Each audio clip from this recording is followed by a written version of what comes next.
I've seen, Wabbit's actually played really well. He's had some big matches for him so far. Yeah, and we're actually just going to get right on into the knife round here, and we'll see which team gets to start off on that coveted, well, you call it a terrorist-sided map, which I still, it's back and forth. Obviously, this time CLG goes for it. North American, it's CT-sided. The good teams on this map have good T-sides. I mean, that's the thing. If you're one of the better teams on this map, I'll agree with you it's like T-sided. I'll agree with you on that one. But I think when it comes to, you know, a little bit of disorganization versus maybe a little bit less disorganization as far as North American teams are concerned, it seems to favor CT side a little bit more. Yeah, well, especially, you know, a lot of it's going to come down to this battle between Wabbit and JDM, because they're both huge players for their team. I just think outside of their oppers, you know, CLG has much more to offer between Hayes and Tarek and Cutler and Finesse. And look at this, Arya, he gets brought down to 1 HP. That's a huge nade. Basically, they're sitting at 4 and 5. All Arya can do is execute with this smoke, but this round, he's got to feel like he just can't do anything at the moment. The big thing is he's got a Tech 9 too. He could actually bolster, you know, Wabbit or Jason R at this point and throw him over the Tech 9 and have a second raid boss by with that smoke as well. He's already thrown that out as anyway, but you know, it's kind of the thing where he's got a pretty heavy investment as far as the pistol round with not picking up the armor and going for that smoke, and he just gets obliterated at the start of the round. So he should probably relinquish that Tech 9 over to a teammate here. This is looking like it's going to be a split onto the A bomb site. 3 members with the bomb are working the way into A halls, and it's just Abe. You know, he's waiting at the top of this boost, looking for some kind of aggression. And actually, Arya, he's the one with 1 HP. He's got to fall off to it, so he can't commit. So Abe's going to be pretty much the solo attacker, coming down maybe a little bit late, maybe try and get a lurk or a flank going on. But the main hit is going to come over towards this A bomb site, and it's just Hayes and Color here. Yeah, and Hayes is actually going to spot 3 of them coming out. And he had a huge pistol round the other night. He's going to start off with the opening blood this time. Takes Jason R down. Abe coming through drop. Actually catches Cutler, so they've got the split opportunity. They do find Hayes as well. And now it's going to be Abe just to spam this Tech 9, but he runs out of bullets. He actually goes down to the hands of JDM, and it's going to be a 2-on-2 retake. And the HP value is relatively the same across the board for both teams. So definitely a possible hold here for the... oh, actually, I discounted Arya because he's still sitting there with 1 HP and actually does manage to pick up the kill on Tarek. So I thought it was a 2-on-2, but it's actually a 3-on-2, made down a 3-on-1, as JDM with no armor and just that 5-7, and Arya with 1 HP is going to find the double on the round, and that's going to be 3-sup to take the pistol round. Yeah, that was a good hit from 3-sup walking up those halls. There was no intel from CLG, not playing too aggressive, and Cutler was actually in those double doors, so once the battle breaks out, he has to fall back into the doors, into that connector, and that leaves Hayes all alone, and he just couldn't get enough done, and he gets isolated. So that hit from 3-sup works out really, really well despite taking that early damage. And now we're going to see that second round buy at a CLG. Armored up, all of them upgrade the pistols. Deagle, CZ, 5-7. Only JDM saving for that AWP. And once again, 3-sup, they're just going to spread it across the map, playing it very, very cautiously, waiting for any kind of pushes. Yeah, I like this. Obviously going for a little bit of a mix buy here. You've got 2 AKs on the board in the hands of Abe and Wabbit, and then you've also got the SMGs with the Tech 9 to boot, with Arya's picking up just that pistol. Trying to bankroll as much money as they can on these anti-eco rounds without giving away too terribly much, having the rifle support. And look at this aggression from the CTs. They're actually playing forward positions here on the A halls, just looking for any kind of a push to come out here from the terrorist side. But it's not going to happen just yet. They still have the bomb down there on T-mid. And now they're going to start making a move, and it looks like they're going to favor moving towards that B bomb site. You can see Jason R over there in the halls trying to make his way around, as well as Wabbit and Professor Chaos. And now that push is coming in. You can actually see leading the charge is going to be Abe, but he does have that AK. He doesn't want to lose that, but Arya's actually got himself out dropping. He's going to be flanking around from behind him. He's only got the Tech 9, so he's going to be doing battle, and it's just going to be a brawl between him and JDM. And he's finally going to be able to win that battle. Abe's going to chime in on a Tarek, and they're slowly but surely cleaning out this B bomb site. Pretty much taken. It's just Finesse standing behind this rock, and he can't land anything. Jason R drops him. That battle with Arya distracts JDM for so long. Neither of them able to take the other one down. So now it's just Hayes and Color. And with these armored pistols, they're just going to try and save this. So nice round from 3-sup. Just play very passively across the map and group up over towards B and just kind of walk in and take their duels with the better weaponry. CLG can't get anything going. So it's going to be 2-0 now. good start for 3-Sup, and that's something we've seen out of them, recently is 3-Sup, they do take these early rounds very, very slow. They set up in these defaults, and they just kind of chill for a little bit. They don't want to make any decisions, so it's going to be interesting to see how CLG is going to handle that, especially going forward into the fourth round, where they're going to be a little bit lighter on utilities. It's not as many smokes and flashes to last the whole round, so if they use all of them too early and 3-Sup is just staying far back, they're going to have no, counter flashes for when the execute comes in. And that really is kind of the big thing right there. So we're going to go right back into another save round here. Tarek's actually going to pick up a Zeus, so we'll expect him to play kind of a cheeky angle, maybe in drop or something like that, or on that back plaque behind the box, and look for a quick Zeus kill and maybe a trade of frags, because like you said before, it was pointed out in previous broadcasts, I believe it was by Fiflaren or Simler that pointed it out, that is such a great investment for the CT side, or on the anti-eco side, to pick up that Zeus and just drop that heavy investment from the opposing forces. Yeah, it's nice if you can actually find the range to use it. I mean, Tarek, this is the same kind of thing. 3-Sup just sitting so far back, he's not going to get any action. So when the execute comes in, is he going to be able to dodge the flashes, dodge the nades that are coming in?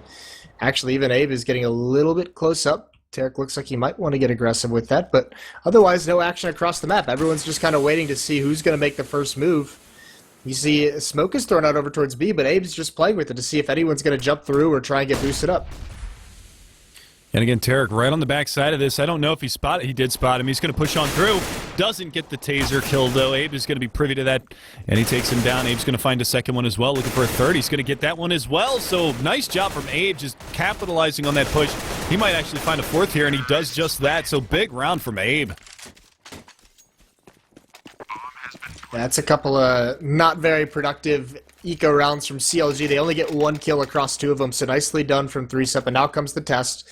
JDM's got the AWP, so does Wabbit, so we're going to look out for that duel. But on the other hand, you look at these riflers for CLG, Finesse and Tarek, neither of them have a smoke whatsoever. It's only Cutler and Hayes who have them, so only 2 smokes to work with for this whole round. No kits across the board as well. That's a little scary, and one of the smokes is utilized just now. So only Hayes, he's the last one left, and that's over towards A. There's none of that for the B bomb site for this entire round. Yeah, and look at the T's. They're all just lined up here from the B-bomb site. You can actually see circling back around, but it's Abe to open up again, and that's actually the all-per down JDM. He gets annihilated early, quickly off the map. That's Abe once again chiming in with that first kill, and that's huge. He's been absolutely vicious getting into this B-bomb site, and there's the trade of frags.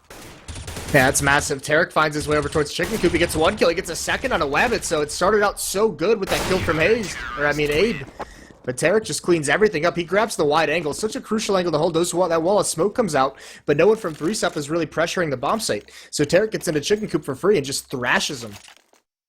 Yeah, that was huge. I mean, once again, Abe just comes in wrecking house at that B-bomb site, and if it wasn't for Tarek just playing that Chicken Coops the way that he was, it would be, 4-0 at this point. He's not really in that great of a position, but you can see how that money is kind of still brought down relatively low. You've got Finesse that's just going to be playing with the Mag 7 here by drop. And, that's not a bad position, but, it's kind of a one-and-done sort of deal with that Mag 7 over there. Yeah, I mean, it's 3-Sup really squandered that. Look at Arya. Now he's going to be the one to get aggressive. Tries to jump to the smoke. Tarek spots him, though. He has him so low, and he does find him in the end. Arya goes for a very aggressive play. No one to back him up through those smokes. So good advantage for CLG right now. That'll alleviate some of the pressure with the Mag 7. And actually, Finesse is going to get smoked off, so now the drop is a little bit vulnerable. Tarek's got to be the one to try and make a play. Nice pop flash, swings out, but they disappear just as he peeks. But here comes the shotgun into play. They come down. Finesse has the angle. They're baiting for him. A nice shot with the Mag 7. Gets one kill. Can he get a second one? And he does. So he holds strong, gets 2, and now it's just the Opera who hasn't even gotten into the action quite yet. Yeah, JDM actually spotted the shoulder of one of the players peeking out before he threw a nade out there by Broken Wall, and he's going to be able to clean up the last 2. And now we actually see them going for a double-up setup here on the CT side. Economy really low now on the terrorist side. Abe with the only kind of bankroll over there. He's going to drop over. Actually, an AK being bought up here, so they're going to go for a force-up here on the T side. That's a little bit scary as well. This is a really good start for CLG. Managing to string 2 together. Now the economy, that was the stressful part of this half, was can they get that economy set early on, or do they have to wait till the 5th round till the losing bonus comes in? But they stabilize well. Now they have everything they need to slow down any attack, and yeah, this force buy with 2 AKs and 3 Tech 9s looking very weak, especially running this spread out default. These ops are going to have plenty of chances to find some opening picks.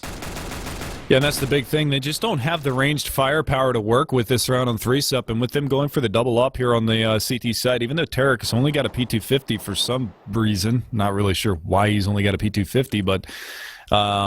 they might have assumed this was going to be a save round, to be honest with you. They might have just said it's going to be a save round, don't risk buying up a gun, let the rest of us clean it out, build up some economy. I mean, that's sometimes the concession you have to make when you have an operator like JDM whose rifles just simply aren't as strong.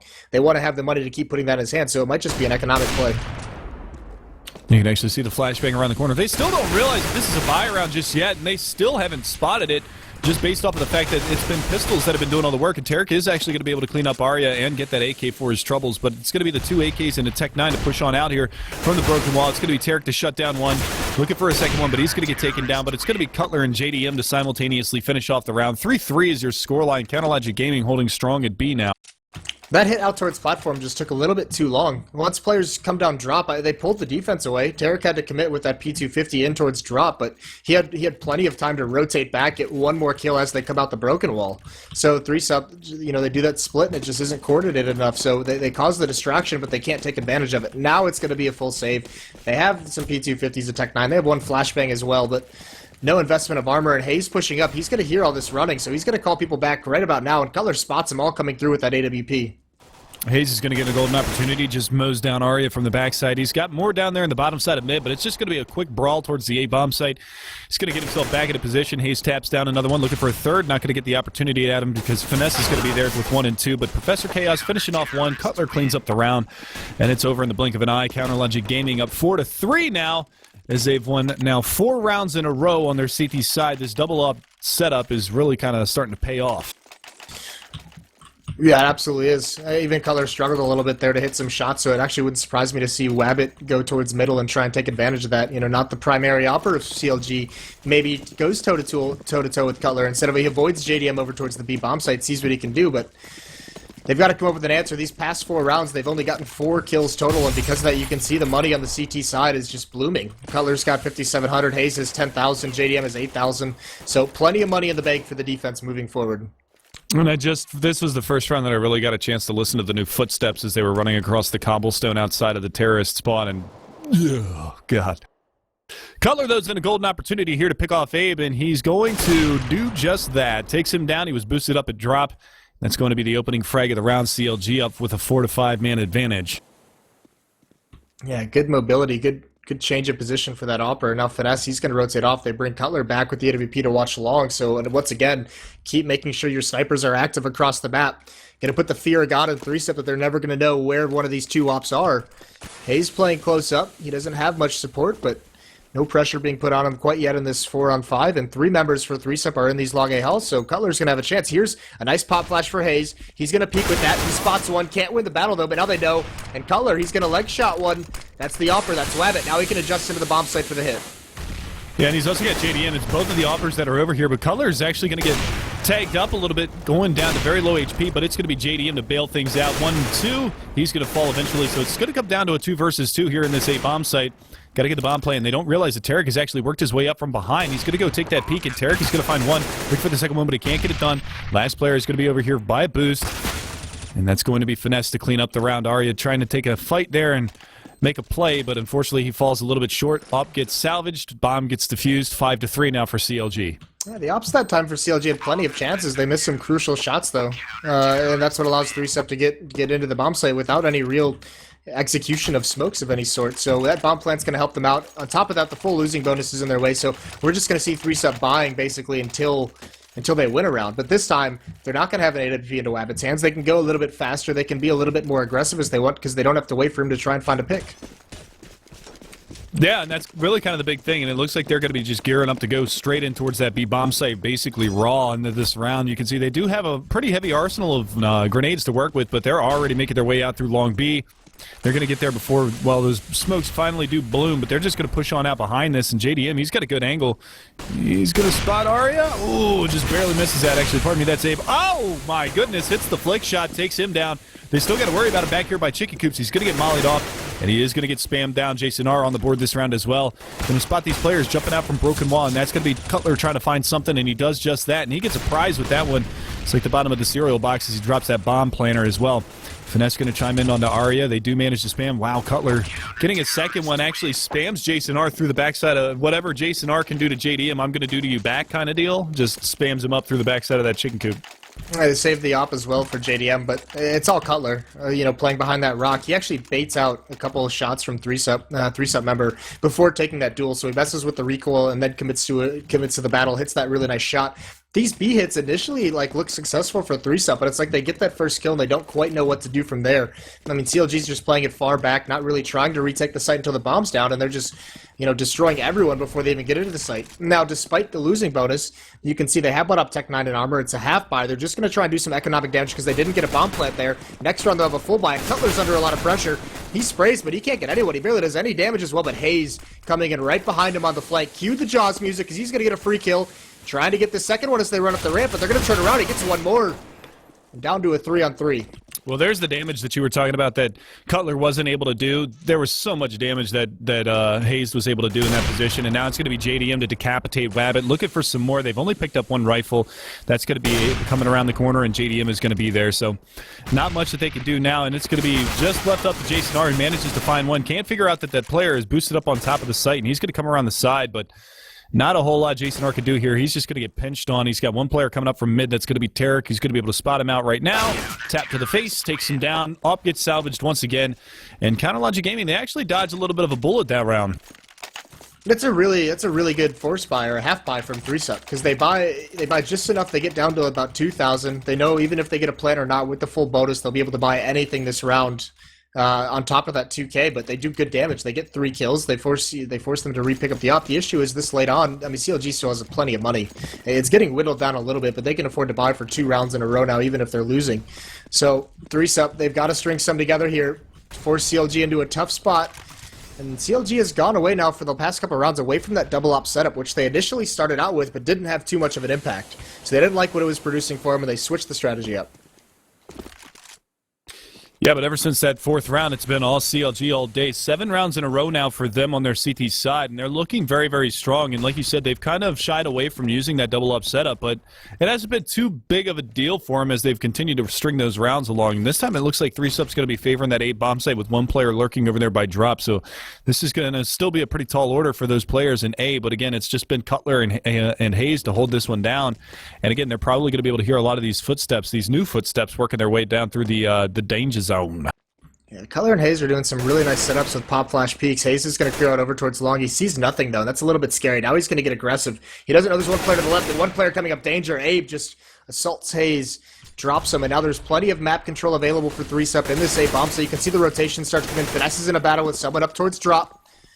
But the real hit is going to come over towards this A bomb site. Molotovs to just slow down the hit, block off the choke points, and Tarek's going to rotate towards the bomb site. JDM has absolutely no idea that Arya's made it through drop. This is going to be the linchpin of the round. He's going to be able to find one. He's going to be able to look for the second, but that's going to distract Cutler long enough for these players to get up close on him. Jason R is going to be able to find that pick, and now it's going to be a 4-on-2 for 3-Sup. So that was huge. He barely made it to the window of drop before JDM peeked the corner, and he was able to get himself behind everybody there. Even though he only gets 1 kill, he distracts long enough for his team to be successful, but it's going to be Finesse on the flank. He's going to find the second op, but he's just going to fall back. So they're going to concede this round to 3-Sup, so they finally get on the board. Abe is going to be able to hunt down that 1 AWP, maybe salvage that for the next round for Wabbit, but it's JDM left by himself. Manages to find 2. Don't think, is he going for it? Oh my god, this is what a he play. Might get this. Yeah, unfortunately, Abe got on his horse and he come up. Is he actually going to peek this? He absolutely has to. It's down to 1 second and he gets it just in time. Oh my god. But what a smart play from JDM to almost ninja that round out for him, as Abe, he was so far away from the bomb site after chasing down Finesse that JDM just goes for it. And he almost gets it. He almost just benefits from that. So saves the round as Abe, but a beautiful decision by JDM. But now all that money they've had built up, it's slowly been whittled away over the course of the rounds. You can see Finesse down to $0, Cutler down to 950. This might be one of the last buys we see out of them if CLG can't respond.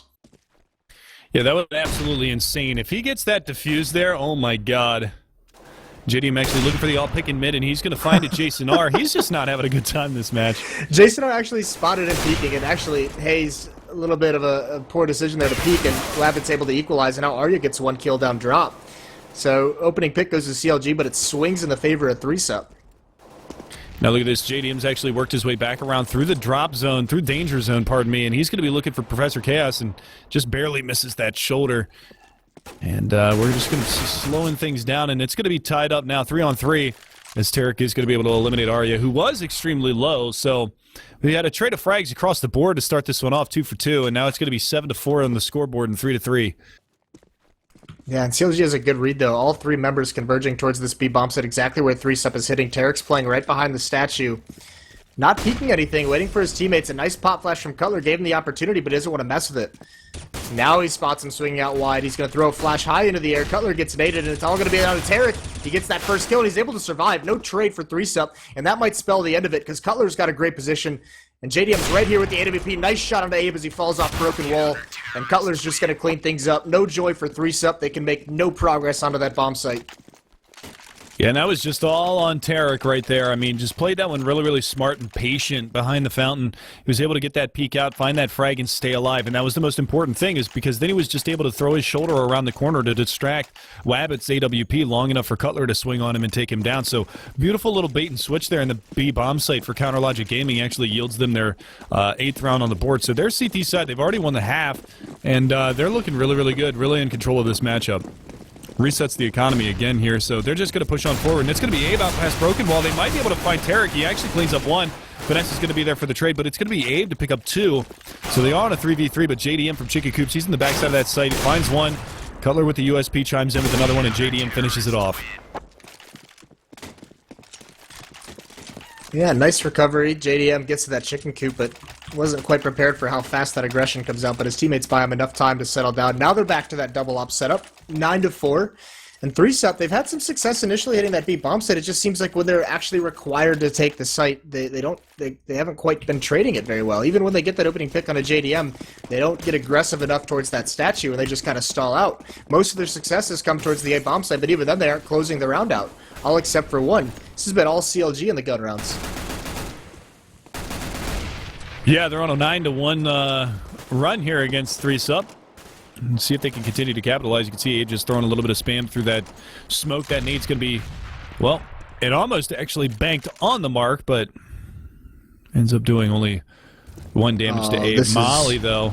Yeah, this is nice from CLG. Now they're going to punish him for being stuck in that corner, and they just get those 2 kills. A beautiful Molotov and coordinated aggression with it. JDM's even going to get a 3rd kill on the round. 3-Sup's already shut down. Yeah, nothing they can really do. 2 versus 5. They've got 1 player still over watching drop. That's going to be Finesse. M4 in hand. He's going to hear that drop out. Professor Chaos trying to make something happen. Actually does get the pick off, but now they've been alerted that that's going to be where all of the remaining terrorists are going to be.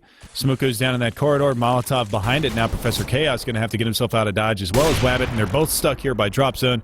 You've got 2 ops both kind of cornering this position, and Wabbit actually taking a whole lot of damage from that molly. They're going to reverse boost back up through drop and maybe try to find a JDM, but he's still peeking down through broken wall hallway.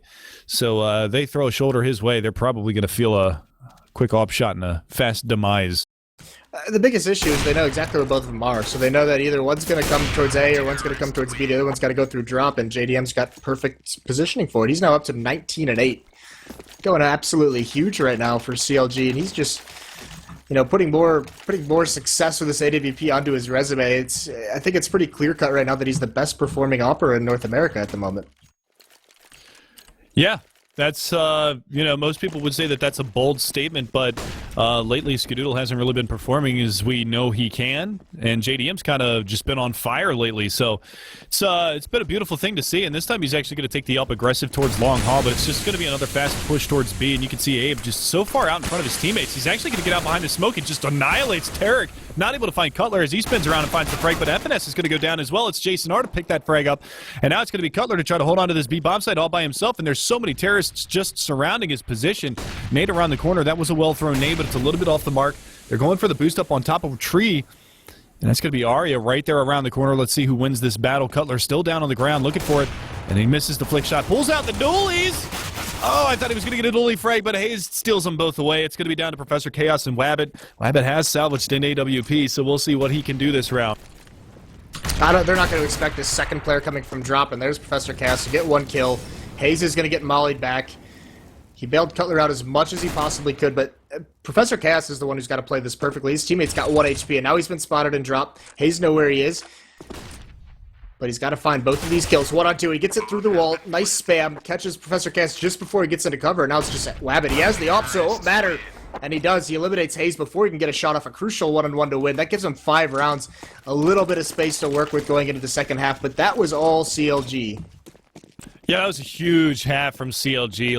Like you said, they went 10-2 in the gun rounds. 10-2 after that pistol round loss on the anti-ecos ensued afterwards. So big half from CLG, showing you their stuff on CT side. And that was one of the things like we had talked about. They're playing against a team who doesn't really have as strong of a tactical approach to the game. So their T side on a map like Cobblestone, where executions are very, very important, not going to be able to find the success that they were otherwise looking for. So you see that heavy CT sided scoreline.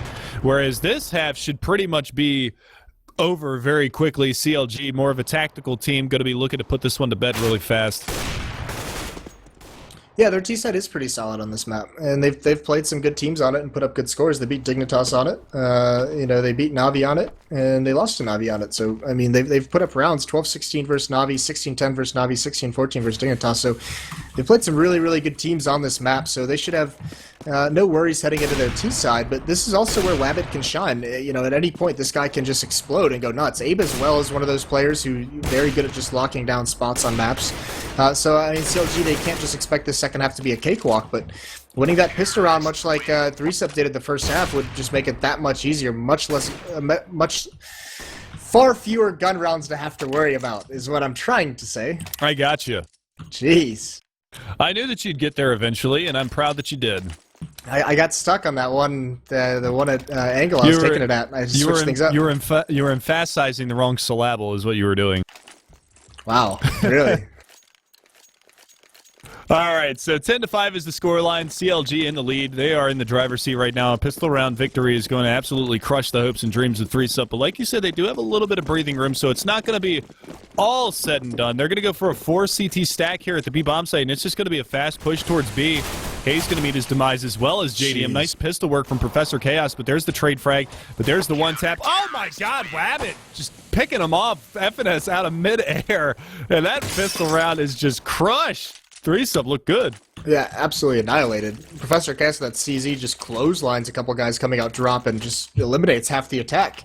And that's the thing. There's Wabbit from that chicken coop in this B bomb site. He's been a force for 3-Sep on this map, so this could be a scary thing. And now look at it. They've got 4 SMGs lined up to just mow some players down. Armor's picked up by CLG, but they have a tall task ahead of him. Arya spots him out as well. They take some shots on him. He's just crossing into danger to try and get any kind of intel, and he had to have spotted at least 2. Yeah, that's a lot of intel to get early on in the round. So we're going to see that CLG push coming towards mid and danger zone. They're going to be biding their time and going for that split onto that A bomb site, but it's going to be Abe with the P90 close range on the long hauls, and that's well, he's actually going to fall back to the APC and look for a different avenue of attack. He does have Arya there, but he's only got an MP7 around the corner. They see the smokes come out over the top. Arya's going to take a jump peek and actually spots 2 down to the bottom side of mid, so he's going to deploy the Molotov to try to hold him back. Smoke comes out around the corner over by cannons as well, and now they're going to have to work their way around this. Professor Chaos is going to find one, but behind the smoke, peeking on out is going to be Arya, who finds the first 2. Abe is going to be there, finally chimes in. Last man standing is going to be Hayes down here by the potted plants in mid behind the tree, and he's just going to finally get tapped up and taken down. Wabbit cleans it up, and that's going to be a 7th round now for 3-Sep. That was unfortunate. That tactic was actually just destined to fail from the beginning. CLG actually misses a smoke that's supposed to go over towards the balcony in that A bomb site. It misses completely. So even if they had gotten a couple kills, they wouldn't have blocked off the choke points. The rotation just had a fantastic angle to eliminate that attack to provide support. So 7-10 now, no plant, and only 1 kill in that second round. Not worth the investment they made. That's going to put a little bit of crutch into their 4th round. And still, a bunch of money makers on the 3-Sep side. 2 players with the MP9 still. Yeah, that's big. And Arya's getting aggressive here at long A, so he's gathering a lot of intelligence, and they're going to just go for that pop flash play. That's going to be Cutler. They drop down, and lining him up is going to be Wabbit. Actually finds 3. Great recoil control, and it's going to be on Cutler now. Just like that push gets annihilated. Jason R is going to find a nice shot. They salvage the M4 out of the back of that site, and that's going to be that. Nice spray down there from Wabbit. That was really well done. Now this is a big round 2. JDM has the AWP in his hands. We'll have to see if Wabbit's going to pick one up. He has plenty of money for it, and he did fall, so that M4 still goes to use. And actually, they invest a lot into this round. They go for a double op setup, Arya and Wabbit both. That's something we didn't really mention, that Arya in the past has been the primary opera on most of his teams, so they have a pretty vicious double op setup. And look at this, Arya, he's going to get tricky with this smoke. He throws it out, he just peers over the top of it. He might be able to find Color, who's just pre-firing this corner for this kind of a peek, but he's playing with fire here, and there's the peek. He finds it. Nicely done from Arya. Cutler falls. 5-on-4 now for 3sup. Yeah, and it's like you said, I mean, just beautiful job from Arya, and he was 3sup's old AWPer before they actually recruited a dedicated AWP, so he is very capable with scoped rifles. You saw him kind of take it to the backside when it was Mo on the squad. Now they've got Wabbit, so they've got that dedicated AWP player, but Arya was their full-time AWPer before that happened, so definitely very capable with the AWP. So we'll see that AWP setup coming out from the CT side. Double ops. You've got Professor Chaos holding on to that SMG for this round, but this is a great opportunity for 3sup to get themselves back in this matchup. You can see them with that man advantage starting things off. Flashbang around the corner. Hayes is going to commit. His teammate JDM is blind, but Hayes is going to drop down, push the smoke. He's going to be able to find a completely off-guard Abe. Professor Chaos goes down. Jason R answers back. Goes down as well, and it's going to be a 3-on-2. Jason R stuck in the corner, can't do anything, and it's Arya versus 3. Finds the first one, but the flank comes out. Finesse finishes him off, and that will be CLG picking up the first gun round of the second half. Sick round from Hayes. He only gets one kill, but it's the crucial kill. In a 4-on-5, he comes off broken while Jason R is blind, just hiding underneath that, the platform. Runs right through his own team's smoke and gets that first entry kill. That alleviates any defense they have on drop, and that shatters everything. From there, 3sup members in that B bomb site are just like, all right, we lost the linchpin of this defense. Where do we all look? And just systematically, they get eliminated from the map. So now it's a much more broken buy. No kit on 3sup. They do have an AWP on Wabbit's hands, but Professor Cass is stuck on just a shotgun. Yeah, but we saw CLG actually work with this setup in the previous half, and it actually worked out relatively well for him. So we'll see how that actually unfolds for him. But JDM, he's peeking. Cutler gets spotted as well. So Arya, nice little shoulder peek there, but it looks like he wants to get greedy, and he's going to get punished heavily for that one. Loses his life. The AWP takes him down, and the man advantage going the way of CLG early in this round. Yeah, punished is the right way to put it, because that was a very poor decision by Arya to peek there. When he already knows they've spotted him out, they're going to be holding that angle. I mean, he just loses his life for absolutely no reason whatsoever. But now, here's the response. A lot of pressure on this A bomb site for CLG. Abe gets boosted up, and he's going to clear out the B bomb site. He's going to clear out this long hauls over towards platform. Now you're going to see the mass exodus of defenders from the B site, and Abe's just going to hold this angle. He'll have a quick flank as well. So CLG, they've got to make this happen. They've got to be very decisive in this site take.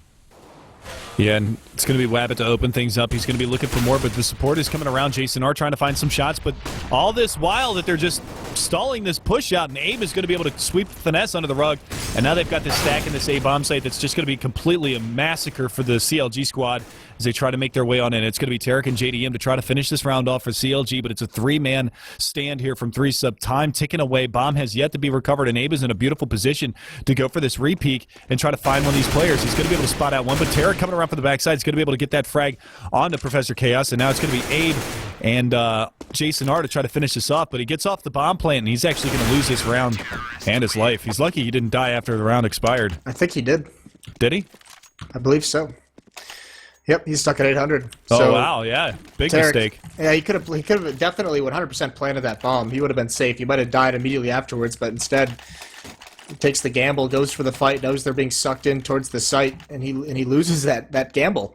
So they kill him after the timer. He's only got 800. That's huge. Nicely done from 3sup, but they're on the verge of evening things up. So CLG, this T side, is not looking too strong early on, and now they're in a huge deficit with Tarek with no bonus money that round.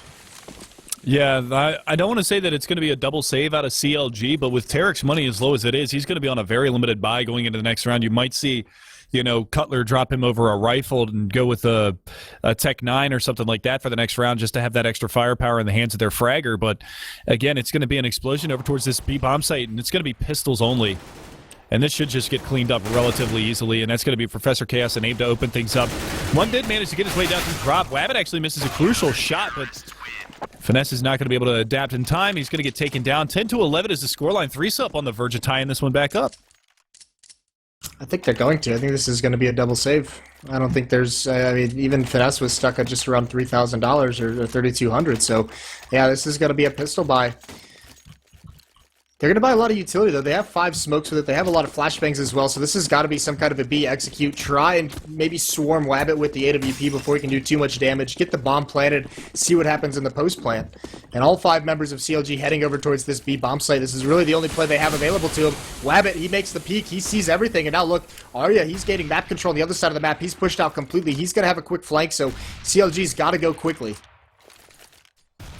Mass amount of smokes being thrown out here. They're going to make their way around through Broken Wall, but again, you talked about Wabbit kind of being that player that needs to be successful here. They're going to peek out. They find Jason R. They look for Wabbit. He's not going to get caught just yet, but coming through the smoke, he actually swaps spots with Tarek, but Tarek is going to be able to find it, gets the AWP, and he's going to be able to fall back, but there's the boost up. Abe is boosted up, going to be able to find Finesse, so they've still got control over by drop zone at least to come back out and retake this bomb site, but the damage has kind of been done here for the terrorist side. They get the bomb plant, mission accomplished. They're able to pick up an AWP and maybe put themselves into a position to clutch this round out with JDM pushed up close on the double doors. Molotov, better flush Tarek out, and it does, and he loses the battle. Nicely done from Arya. Nice sequence Molotov made, and JDM's got to come through the smoke. Brilliant retake. Nicely done. It looked a little bit scary. That's where those pistols can have the advantage over rifles, is coming through those smokes, much more mobile, much more able to be a little bit crazier in those sketchy situations. And they look good initially. At least they get the bomb plant. This will be a solid buy in the next round for CLG. Yeah, and that was huge. I mean, obviously, the number one mission on your eco rounds is to at least get that bomb plant if you're on the terrorist side. Not obviously winning the round for the CT side, but at least you get that little bit of a saving grace there on the terrorist side where it's like, all right, we get the bomb plant, so we all get that extra $800 in our pocket for the next round, and that's exactly what's going to allow JDM to pick up the AWP. He does have head armor as well as a pretty solid nade kit behind it as well. He's just missing, one nade to make it a complete nade kit, so they're just going to go quick towards the broken wall. Arya picking up, and he just gets punished again. And these are just, you talked about being poor decisions and things like that. Arya getting a little bit too aggressive for his own good, and he pays the price.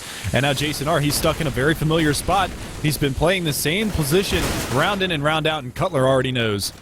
I'm glad you pointed that out, because Arya as well, that same peak, he just did it a round beforehand, so they were ready for it. They were perched for it. Now look, now they've got a 5-on-3 retake. Wabbit finds that first kill out of Hayes, but still holding strong. CLG's got to be careful as these smokes fade. Players are going to start encroaching on the bomb site. There's Abe. He gets 1 kill. Traded immediately by Cutler, and Professor Chaos grabs Finesse trying to flank down drop zone, so Cutler's got to stand tall, and him and JDM do the work. Sniper rifle, long range. Cutler drops Wabbit trying to come into the bomb site as well, so just barely hanging on to that round. 12-11 now for CLG, but they're in a situation where, once again, they cannot afford to get reset by 3-sep this time. Yeah, and that was huge, and it's like you said, we saw, almost every single round that's gone towards that B bomb site has been Jason R. turtled up there in the corner, and after seeing it 2 or 3 times, they're gonna start checking that corner, man. You gotta find yourself a little bit more of a mobile position, but now it's Arya trying to find that frag through that smoke again that he was able to find before, but there's a gap in the smoke, and Tarek is in front of it, so he's gonna be able to peek out. See you later, Arya. Yeah, there's still remaining so incredibly aggressive as Arya. There's no one in the A bomb site either. This is a free site for CLG. There's really nothing 3-sep can do. They're going to be mollied in every choke point. They're going to be smoked off, although a little bit of a mistake, not blocking off the balcony. There's the off of Wabbit. He misses the shot. Now he's got to run through fire, taking huge damage. And this should just be a safe call. Yeah, that's the thing. Arya, this is all 3 rounds now, all 3 gun rounds that CLG has won has been picking Arya up first. Aggressive over towards A halls the first time, aggressive towards B the second time, and now aggressive in mid. He stays a little bit too long behind that smoke, and they punish him for it. Yeah, as soon as he got killed in mid like that, it already 3-sep was. It had to be a save. Unless they were able to answer back with 2 quick frags, it had to have been a save. Wabbit might be able to pick off 1, and he's going to be able to at least get 1 out of this round, but no reason for the T's to chase. They don't really have the money to do so. Finesse actually was $0, so he's going to probably need to get dropped this next round as well, but just... a couple of rounds in a row there where Arya's made a little bit of a mistake. Nothing that they can't overcome, but, it's... Really, you're playing one of the top teams in North America. You have to minimize your mistakes. Yeah, they've taken heavy advantage, and you're right, no real reason to chase there, because with 4 members surviving, CLG knows they're going to be facing a bye. If they had lost too many bodies trying to hunt those guns down, they would have been in a terrible spot. Their money, like you said, still not really that strong. 3 members hovering around $1,500. Still an op in Wabbit's hand, so there's still some life, and he's going to make the same play that Arya just made, although luckily, almost, I would assume, that he gets flashed back. Because CLG... They're not going to get punished by that twice. Arya gets a kill, or Wabbit, I believe it was, got a kill on a Cutler earlier in the half. And that's a nice nade on Arya, who's over in danger stairs. He gets brought down to 44, so he's going to be forced back. So good early damage by CLG, but playing it very slow and spread out methodically across the map. Although a good opening from Abe. Hazed falls down, trying to get a pick off B platform.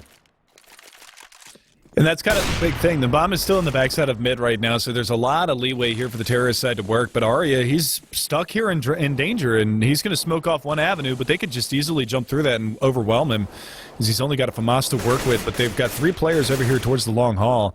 That bomb has been dropped. Now, if he does... Oh, never mind. There's the return nade, and Arya, again, first death for the CT side. He caught 2 nades with his teeth there, but now look, Wabbit, Abe gets 1 more kill. Wabbit's going to get aggressive, but he can't find that shot. That's a shot he normally hits. That would have been huge. Now he's got to be careful. He's going to smoke off the choke point. 38 seconds left in the round. CLG's got to reconvene. They pick up the bomb. 2 members coming up towards mid, but everyone from 3-7 is here. All 4 remaining members are just going to shut this down. Abe, he's got 4 kills on the round. He's going for the ace, but he gets silenced finally by JDM. It's just not enough. He's going to bail out and try and run over towards the B bomb site. He's got enough time to get there, but he doesn't know that all 3 members of 3-Step are at A, or else he would have done it. He's just got to be wary that he might just lose this gun if he goes for that. So, actually, not a bad call for him to save here. He's going to have the AWP. He'll be able to drop 1 rifle, and they'll be able to have another buy into this next round. But 3-Step still putting up a fight. Yeah, I mean, they're back within 1 round of tying things up. They're not out of this by any stretch of the imagination, and like we talked about 2 rounds ago, with that economy not being stabilized on the CLG side, they're going to be on pistols this round with the AWP from JDM. JDM has been extremely solid throughout this matchup, but it predominantly came on their CT side. He hasn't really been able to do too terribly much here on the T side as of yet. It's been more like Tarek doing a majority of the work on their T side, but again, they've only been able to pick up, what is that, 2 rounds now, 3 rounds on their T side? Yeah, this is a little bit scary. And now look at this boost over towards drop. Nice nade, does a little bit of damage, but they've got to be careful. It's just a Tech 9 going that way. And Arya getting aggressive over towards these A halls, going to quick peek it, and he's going to fall back. So it seems like he's been a little bit trained not to be overly aggressive. But it's going to be Finesse who's got to play the waiting game against this boosted AWPer. And Finesse actually bails out of that position, so smartly leaves that area. Well, he's coming back. Is he going to go for this peek or not? I'm just concerned. It looks like he's just going to join his team over by Broken Wall, so we should see a 4-man push coming out towards that B site, unless Finesse decides to do something a little bit more tricky. But the flashbangs go out, the push is on, and Finesse just looking for that push to come around from boost, because it's happened the last couple of times that they've gone towards that B bomb site. But there's a good nade, going to find some heavy damage on a JDM, and that's the AWP. If he goes down, that's a big loss for their side right here. But he's going to find that frag on a Wabbit. Oh, if that wall wasn't there, he would have taken down Professor Chaos as well. But Arya is going to be able to find Cutler on the other side of the map. That bomb's still yet to push in towards the site. 35 seconds left. JDM trying to find that angle and maybe find that frag, but it's going to be Abe behind the statue. And JDM is going to find him, but biding his time in the chicken coop is Jason R. This is a very different position than what we're used to seeing, and he's going to be able to clean up 1 and 2. Tarek is going to take him down. The damage has been done. 18 seconds on the clock, and Tarek's got to find these last 2 kills. He's got to do it quick. He's got to find the bomb as well. Now he's going to try and get it planted, but Professor Cass is already just going to swing out, grab a kill with the shotgun, make some money, pick up the AWP, so a good stand from 3-Sup. CLG gets shut down initially, and it looks like they found the answer, but Jason R. just hiding in that chicken coop. Perfect play from him. Now it's tied up 13-13. Without a plant, CLG is going to be forced onto a save, so this is a scary spot for them to be in. Yeah, they're on the verge of losing the lead for the second time in this matchup, and the last time that they weren't in the lead was in the going into the 7th round, because they lost pistol, had to pick up 3 in the first couple of gun rounds, and then finally took the lead at 4-3. So this is big, and there it is. Arya's going to find 1, but he is going to fall. And there is 1 more player behind this, and that's Professor Chaos. Return nade and the spray down. Going to find a second one and a third. And that's going to leave it all on Finesse over here from drop.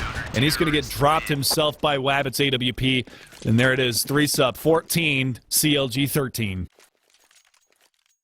This is a scary spot to be in if you're CLG. JDM can afford the AWP, which is, the silver lining of the situation. He's not going to be stuck on that rifle, but he really hasn't been that effective in the second half. He hasn't been finding them opening picks, and now he's going to be going against a double op setup again. So no matter where CLG goes, there's going to be an AWP. And all 5 members from CounterLogic Gaming are streaming over towards the B bomb site. Looks like they're very committed to a faster play. It doesn't even look like they're going to slow down whatsoever. Well, they catch those flashes, but they're already out through Broken Wall, and they're not really ready for this just yet on the CT side, but there it is. Abe, he has been so stalwart round in and round out at B.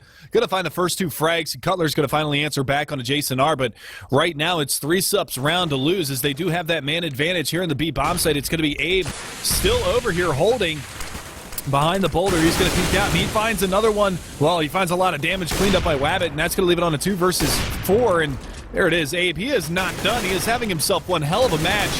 He's looking for that last one, but he's given his teammates opportunities to surround, and now they're coming around from the backside. Nothing Cutler can do. Should get shut down, and he will here very, very soon. Nade to the chest. They're just kind of toying with him. He doesn't know where to go. He knows he's got to get aggressive somewhere. Finds the 1 kill on the Wabbit. Turns around, pre-firing, spraying above him. But you're right, Abe is having one hell of a match. 32-19 for him. He's been a beast in that round. Fast strategy from CLG. They had smokes to work with. And 3Sup's just been playing this so passive this entire time, you know, really grouping up over towards drop. And when you don't put up that smoke wall in that situation, it was easy picking for Wabbit with the AWP and Abe with that M4 just to, you know, drop them as they cross over into the bomb site.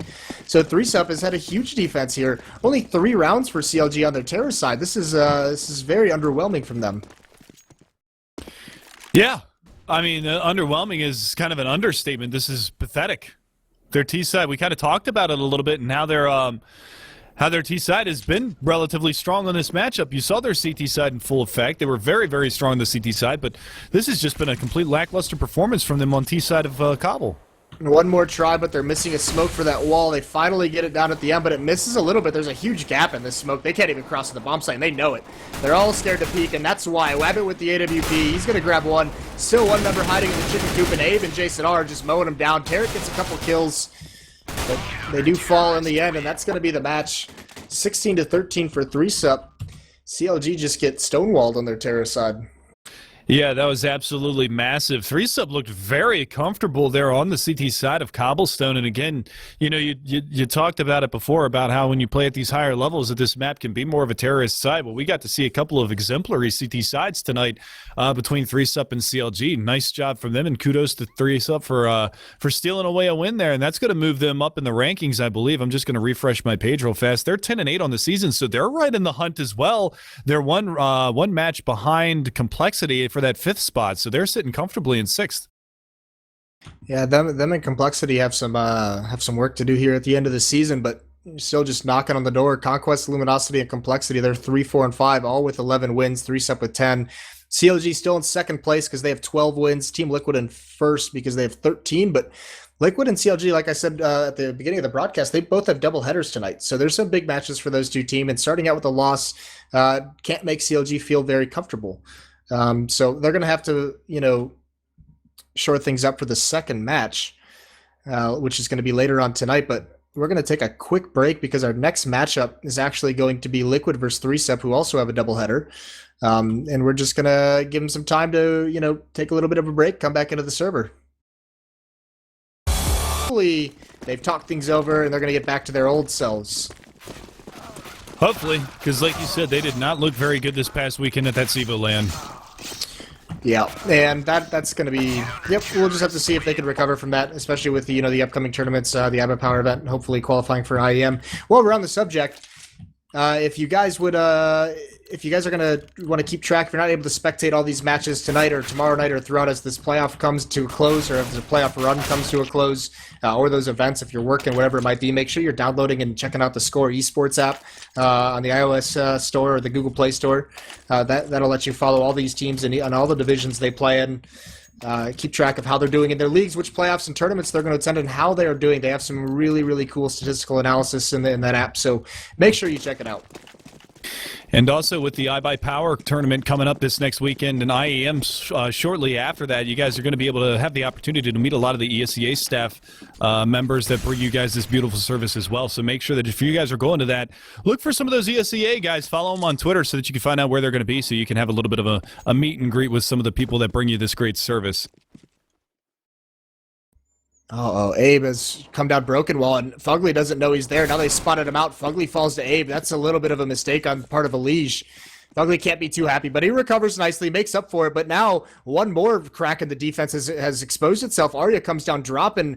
With Fugly dead, Elige can't keep an eye on it, so they have no clue that Arya is going to be here, and all he has to do is tell his teammates to wait, because he's going to get a free kill if he commits to the same bomb site, but he hasn't quite done it yet. Adren, he has no clue this is coming into play, so he's about to assassinate him, open up this A bomb site, and here it is, Adren, free kill for Arya, and now the hit comes into play. Yeah, that's massive. Nitro down here in the pit alongside Hiko, and this is going to be all that they can do to try to hold on to this bomb site right now. They have allowed Liege to rotate on in, but they haven't spotted it just yet. Jason R is going to be able to find one. Hiko taps one away, looking for Wabbit as well. He's going to come up the ramp, spamming his P2000, but he can't find the frag, and it's going to be a 3-on-1. Hiko, the last man standing, he's going to have to come up massive. That could do... Well, there's one. All right. Nade kind of stalled out in midair, but it does get the trick done. That's going to be Wabbit down and out. It's a 2 versus 1. Hiko looking to clutch this one out, looking to bring this pistol round into the favor of the CTs, but he's got to move fast because he has no kit. He's running out of time. He drops the smoke, but they swarm. Arya finds the frag, and a beautiful pistol round again for 3-Sup. I think they're 3 out of 3 for pistol rounds so far tonight. Yep, they are. That was just a little bit of a mistake initially by Elige, but you can see just the impact that one kill has, that opening kill, and Elige can't keep an eye on drop, and Arya's able to sneak in, so just, take their eyes off the ball for just half a second. Abe's able to find a spot to get that first kill, and then everything just falls from there. So they almost bring it into a situation that Hiko can win in, but 3-Sup, they weren't going to give that one up. Now we have a second round buy from Liquid, the armor, the pistols, 3 SMGs on the side of 3-Sup, and once again, we saw this last match, they're going to take this very, very slow. They're going to stay far back, they're going to be patient and cautious. Yeah, and rightfully so. You can see already a little bit of damage onto Elige. He actually got tagged by one of those AK bullets from Abe over there by the halls and the B bomb site. So again, it looks like they want to go for maybe kind of the same strategy that worked for him in the pistol round. Abe working those B halls, looking for any kind of an overly aggressive peek, and it's going to be Elige to try to spot this one out. Actually baits out a couple of shots, so they know that player is still over there. Now Abe is actually going to push on forward. Jason R is meeting him over here as well, and Arya from drop. And Arya actually all the way down through drop. He's going to be looking for anything around the corner. He peeks out, and Nitro just completely annihilates him. Adren's going to find Abe as well, so they might be able to jump up and grab a rifle or two, but the defense is holding strong here from Liquid. Now the push comes on down, and it's going to be that MAC-10 finds the first. Fugly down and out. Nitro peeks around, and Professor Chaos is going to be able to even things up in a 3-on-3. Bomb working its way down through the long B hallway. He's got one player around the corner, but neither of them are looking this direction. If he comes out, he's going to get 2 free kills. There's one. Jason R finishes off Elige, and it crumbles. Hiko, last man standing, 3v1 again. Oh, not like this. Liquid, that was looking so good for you, and some nice kills on the side of 3-Sup. Bring it right back in their favor. What was initially a 5-on-3 turns into a 0-on-3 as Hiko gets dropped from the map. So nice recovery from 3-Sup. That looked very, very sketchy for them. But just some, one player tries to throw a nice pop flash and he gets caught off guard. So they're able to bring that one back 2-0 now. Going forward, they're going to upgrade to some AK-47's full utility. It's going to be a full save this time out of Liquid, trying to get as much as they can going into that 4th round. Yeah, and that's kind of the big thing. It looked like a little miscommunication there between those two Liquid players as both of them turned to watch for that drop push and just completely left themselves exposed towards the long hall wall. So they end up getting dropped. 2-0 for 3-Sup. Looking for the next one. Professor Chaos just spamming away at the double doors there in mid.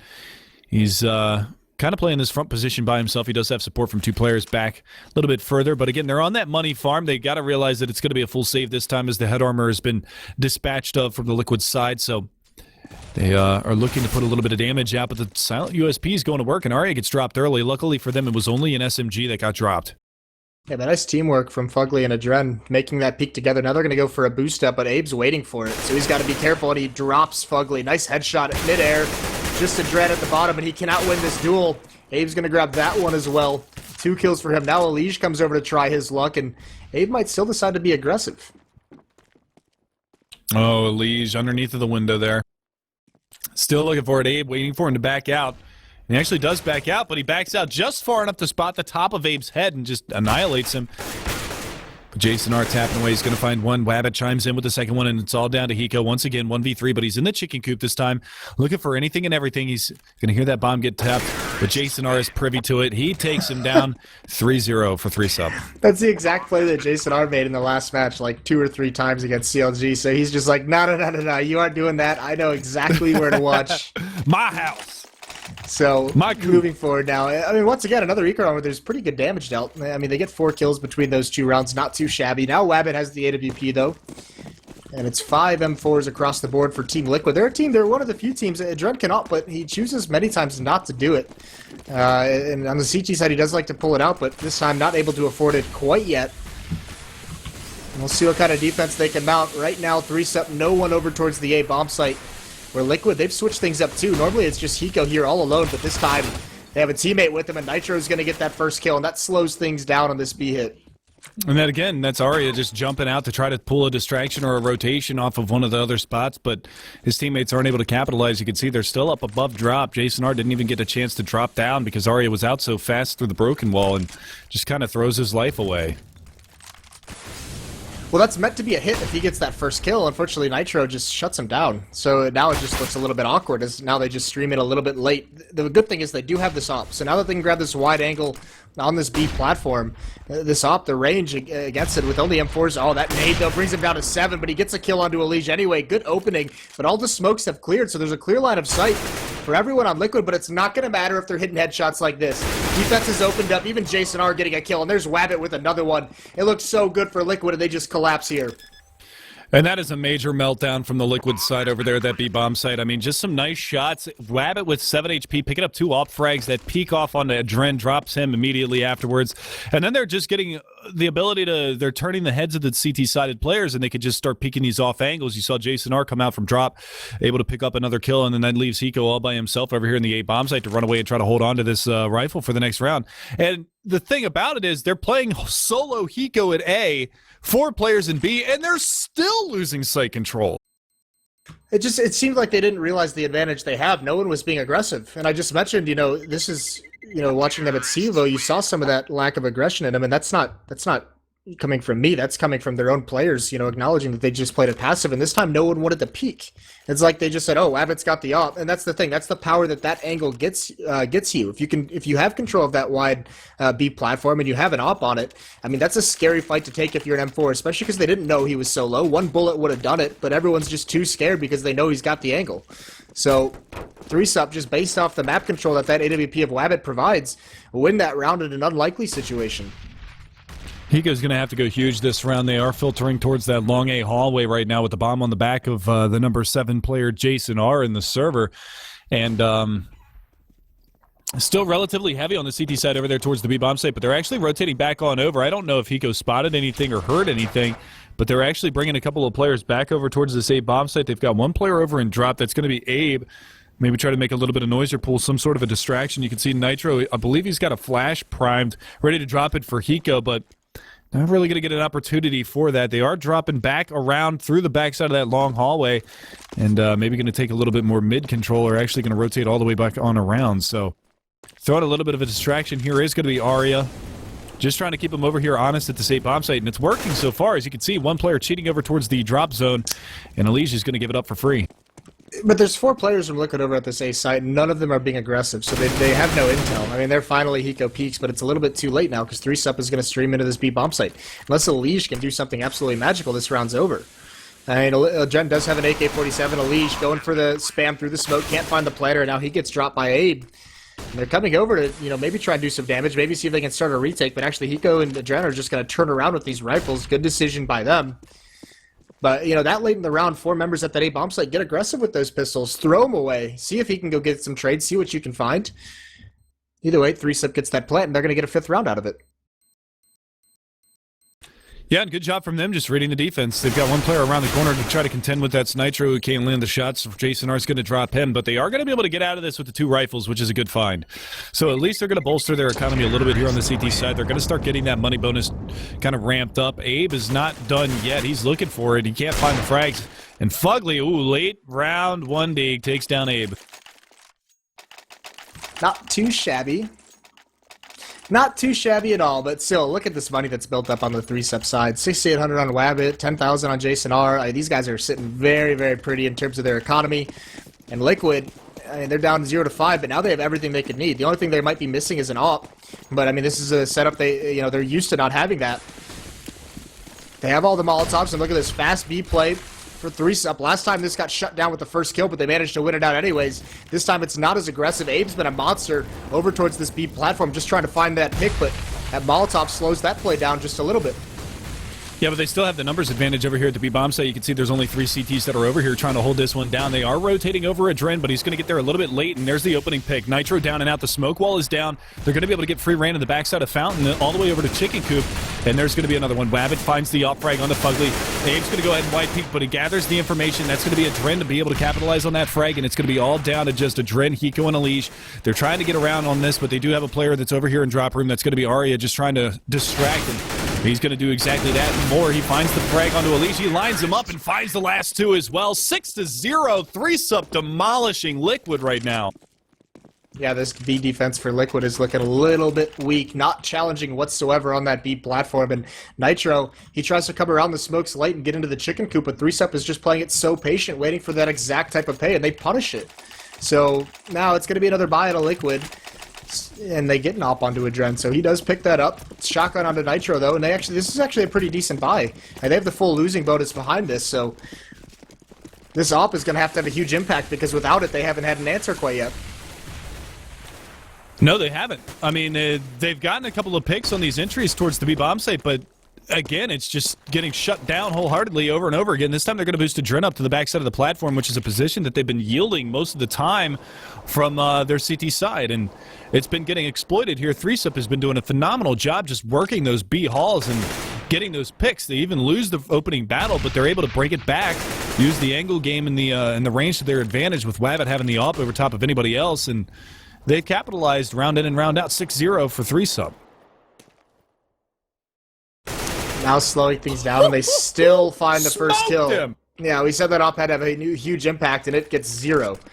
Adren falls without even firing a shot. Now Abe, he can get more aggressive. Even through the smoke, he's going to just walk his way. They Molotov him, so he's got to hurry things up. They might have heard these footsteps, and it looks like they're going to go for a late boost. Abe is in a great position to punish this. If the leash doesn't check it, he's just straight up dead. He tries to salvage the op, drop it down, but these are plays that they should not be making, and Abe eventually does get found out by the shotgun. And Nitro gets 2 kills. Nicely done from him, but he can't hold on any longer. And now Hiko in the A bomb site still. He's on the rotate, but it's a 3-0-1, and the bomb is going to get planted. This is looking very likely to be a 7th round for 3-sub, and they have complete control of this match.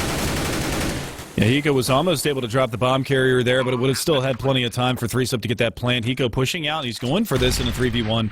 Maybe feeling a little bit of confidence that he can actually make this happen, but Arya is closing in on the flank. He has been doing such a phenomenal job in this matchup on that lurk roll, and he's going to spot out Hiko and spray him down. So great job, great communication from 3-sub, but it's another 3-man stand. If you look at the scoreboard for a second at the previous couple of rounds, it's been pretty much, even in the pistol round, they had 2 alive, but every single round for 3-sub, which is why they've got so much money, they've had 3 alive, 3 alive, 4 alive, 3, 3, and 3. So they're keeping that numbers advantage up every single round. Yeah, this is very brutal for Liquid, and I mean, here's the thing: when you run a defense where it's Hiko all alone in the A bomb site and you stack 4 over towards B, it's because you know that your B defense is weak to begin with, so you want to have that extra player there, and that's not even producing results. So that's kind of like why we're seeing this pause out of them, because they're just like, all right, like if we can't just put 5 players in the B bomb site, we can't have everyone there. So what are we going to do to fix this? And this is a really, really tough spot to be in if you're Liquid on what's supposed to be your home map. This isn't looking good. I would imagine that down this much, they're going to force buy here. Nitro could have a solid buy. Legion will have a solid buy and 3 Famuses. You know, they run a strategy, Team Liquid. I've seen them do it in the past, and this is actually a very aggressive tactic. And they haven't looked aggressive whatsoever so far in this matchup, so I don't know if they'll even think of it, because aggression is the furthest thing from their mind right now. But where they smoke deep into the B towards the terrace side of it, and they just take it over. You know, once that smoke clears, they pop flash through it, and they have like 2 or 3 members just get aggressive and clear that out. That gains them so much map control. They might want to go to that, because 3-sub is just abusing that B platform. Yeah, and you kind of saw it in the last matchup against CLG once 3-sub got on the CT side, where they were going for basically the same kind of a hold that Liquid is going for with the 4 in the B bomb site and 1 player in an A, which was predominantly Arya. Granted, he went for a lot of aggressive plays, and that's kind of like, you know, send somebody out on a probing mission to try to find a little bit of that info, because that's one of the things that they were able to do successfully, and why 3-sub actually had such a tremendous CT side at half against CLG was because Arya, he didn't give a crap on a lot of these pushes. He pushed long A. Granted, he lost his life a handful of times in those positions, but he was able to push long A and find out, hey, there's nobody in long or mid. Let's just bear down on that B bomb site, and we're going to be fantastic over here because I know that the rest of my players on my team are going to be capable to hold this down, especially since we know that that's the site that they're going to be hitting. Liquid needs to change up the pace. This is pretty interesting out of Liquid. Now they obviously have the full losing bonus set up in their favor, but out of this pause, they're not going to go for a buy. So they go for, we saw this in the first match by half buy, where they buy down to about $2,000 because once that losing bonus comes into effect, they're going to have all the money they need no matter the outcome of this round. So they're just going to try and do some economic damage, make 3SUP pay for this round, start whittling that economy away. And look at the change from 3SUP. They go away from this B hit. 4 members out towards A right now. And they're going to take mid connector very aggressively. They know it's just Hiko here. And he just drops the smoke. He has to. Too much pressure being put on him. And luckily, he dodges all the bullets through the smoke like Neo. It's a nade, though. He can't dodge that one. Can't dodge that AoE damage. And now he's just going to chill behind the smoke. But he slowed things down. Now they can make some adjustments. Yeah, but they still got to be concerned because Aria lurking over here by drop. He should be able to get himself down all the way down for free, but Hiko's going to get pop flash. He goes for the peek. Abe is going to be around the corner, but he hides himself and shelters himself perfectly well. Not going to take any additional damage, but there's the reflash. Now it's going to be Hiko's turn to make something happen. He's going to find the first one, but he can't get the second one. Professor Chaos trades it out. The bomb works back towards B, and this is the right call from 3SUP. They've only got to beat a Liege, and he's stuck over here behind the B wall in front of Fountain. And he's basically just going to give things up over here at B.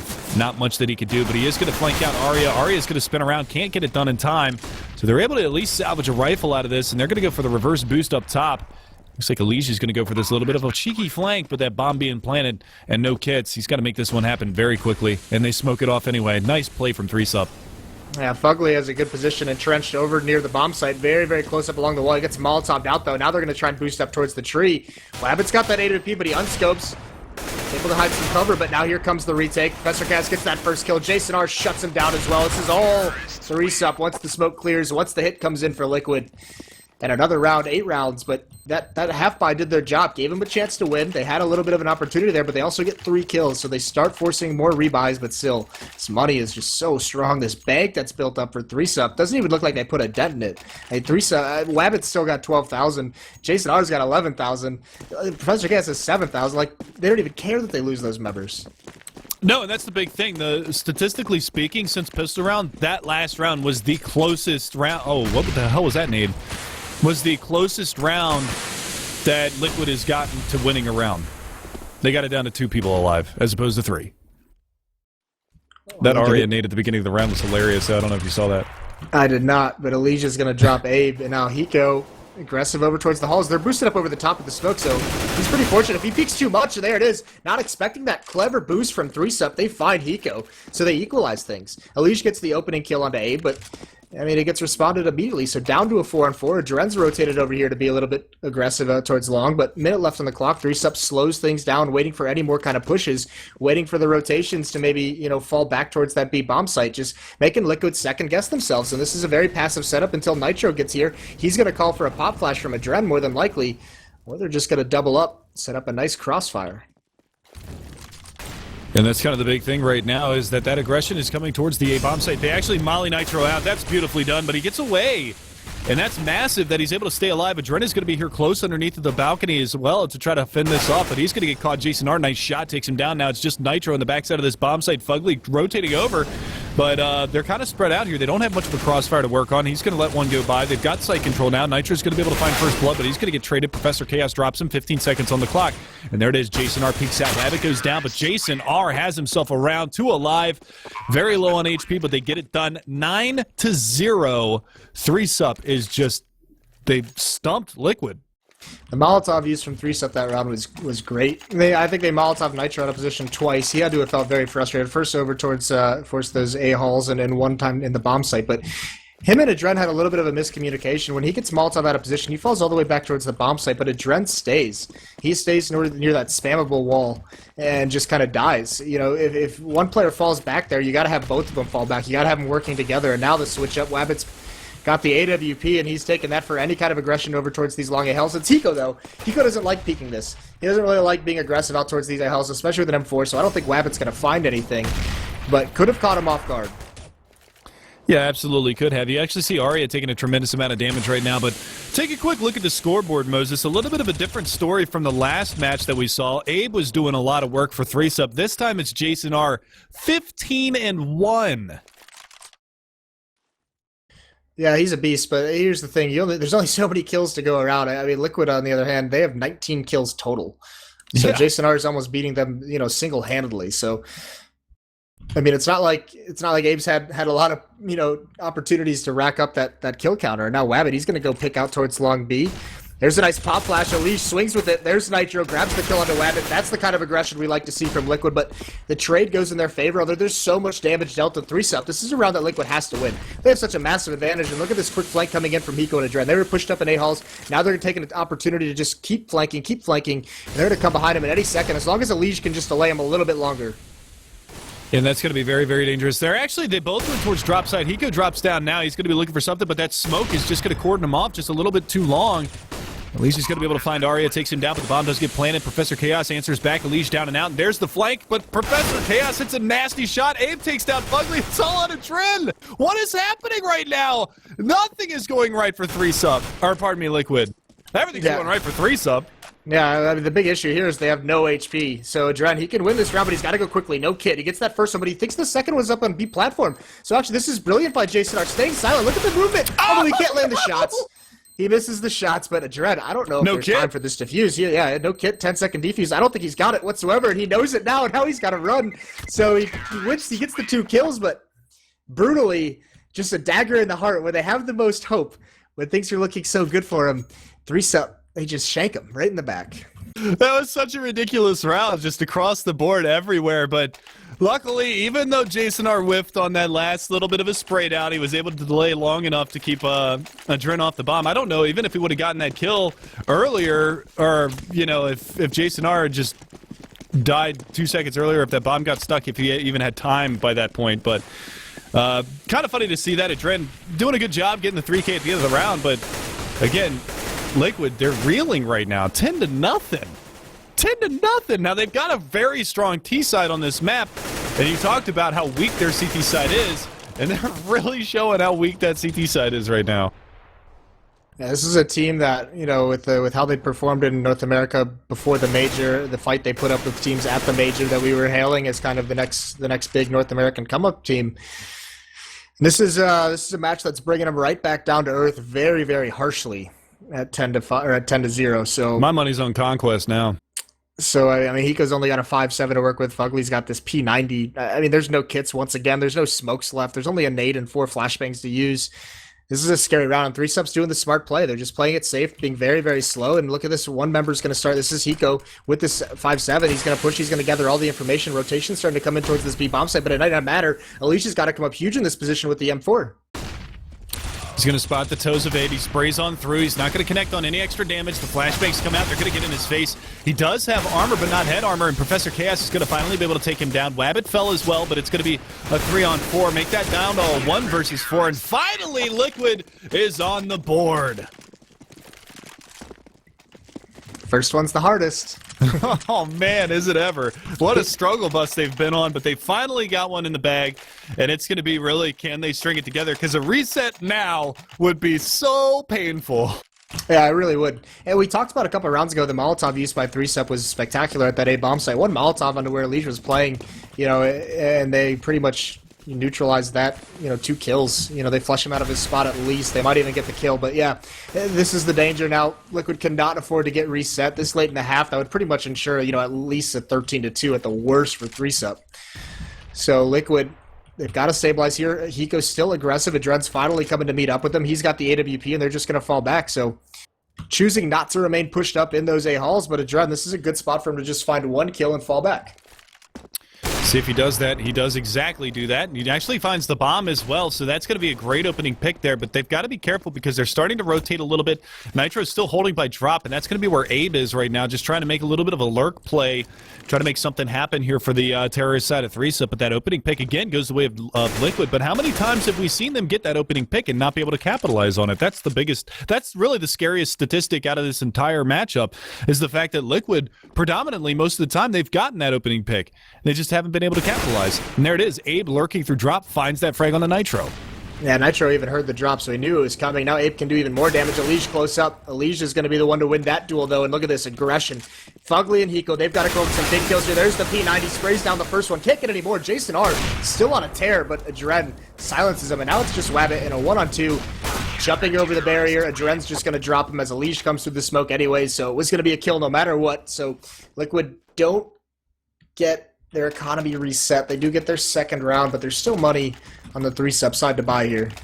Yeah, the big thing is they only had 2 alive at the end of that round for Liquid. So even, you know, the old adage that we talked about before is that 3 can drop 2, 2 can't drop 3. In a situation like that where your money is so low, you've got 3 people that are all in need of a rifle. Hiko at least was luckily enough to have a pretty solid bank going into this round, so he was able to buy comfortably.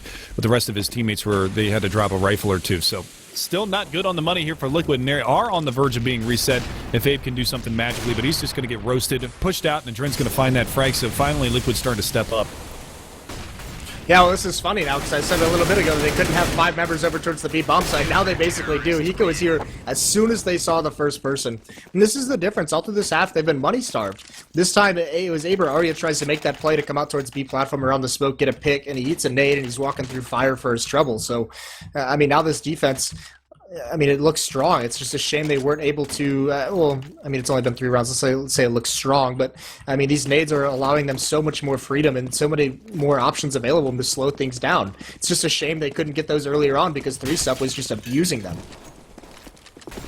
Yeah, and Adren hitting a couple of really nice off shots there at the end of that end of that last round, so he's starting to wake up a little bit. He's 13-8, trying to catch back up. Jason R still the chip leader at 18-5, so he's been doing a tremendous job so far in this matchup, but it's going to come down to these last couple of rounds because, again, like we talked about, that money is not great for Liquid, but they should be able to get a buy behind this if they do lose this round. So 3-sub, they were up 10-0, lost 3 in a row, so they're still looking for it, but this is a very tough situation for them to be in now. Even though they do have a pretty tremendous lead, they are only on pistols, so we're looking at maybe a 4-10 before all is said and done. They're just going to explode here in mid. Yeah, Hiko will have a good spot on it from far away. Counts 2, he sprays down for a 3rd one, and he gets it, but he gets traded out immediately. He's done some decent damage. Adren's got the op, though. He's going to fall back into the site, go for maybe 1 more kill, but he's just hiding, waiting for reinforcements to come. Alicia's blocked off by smoke at the moment. So it's going to be Fugly who's got to, bail him out of a tough spot. They're going to wrap around him. Nice shot for Professor Chaos. The second one, they open things up. This is looking very scary now for Liquid. Elige, he's going to find Arya coming through the smoke. He's got a couple more to find him. Professor Chaos, after stunning entries, just has a nade out. And now Elige has an angle into the bomb site. Jason R misses that op shot, and here comes the retake. They're going to swing wide on this bomb site. They're grabbing the angle. Elige with 1 more. It's all down to Jason R. He's scoped in, but he knows they could come from behind him. And he's got to make the right guess, and now it's just, oh, what a nice shot, no scope, and now it's just a 1-on-1. He drops down, Nitro's going to chase him, and he legs him in the middle of the air, but Nitro thankfully just sprays him down through the wall, and he's got a kit. Should be a defuse for Nitro, but what a round from 3-sub. Yeah, it was so awkward when Elige came around the corner and Professor Chaos was just sitting there like, yo, what's up, bro? Especially after those first 2 kills. Those were nuts. I mean, he takes down Adren. Granted, he didn't have head armor on Adren, but that was still a sick shot, and then spins around and finds Fugly, I believe it was, that was up top. Maybe, yeah, I believe it was Fugly that he actually killed up top there, but just kind of funny that he just sits there with a nade out around the corner.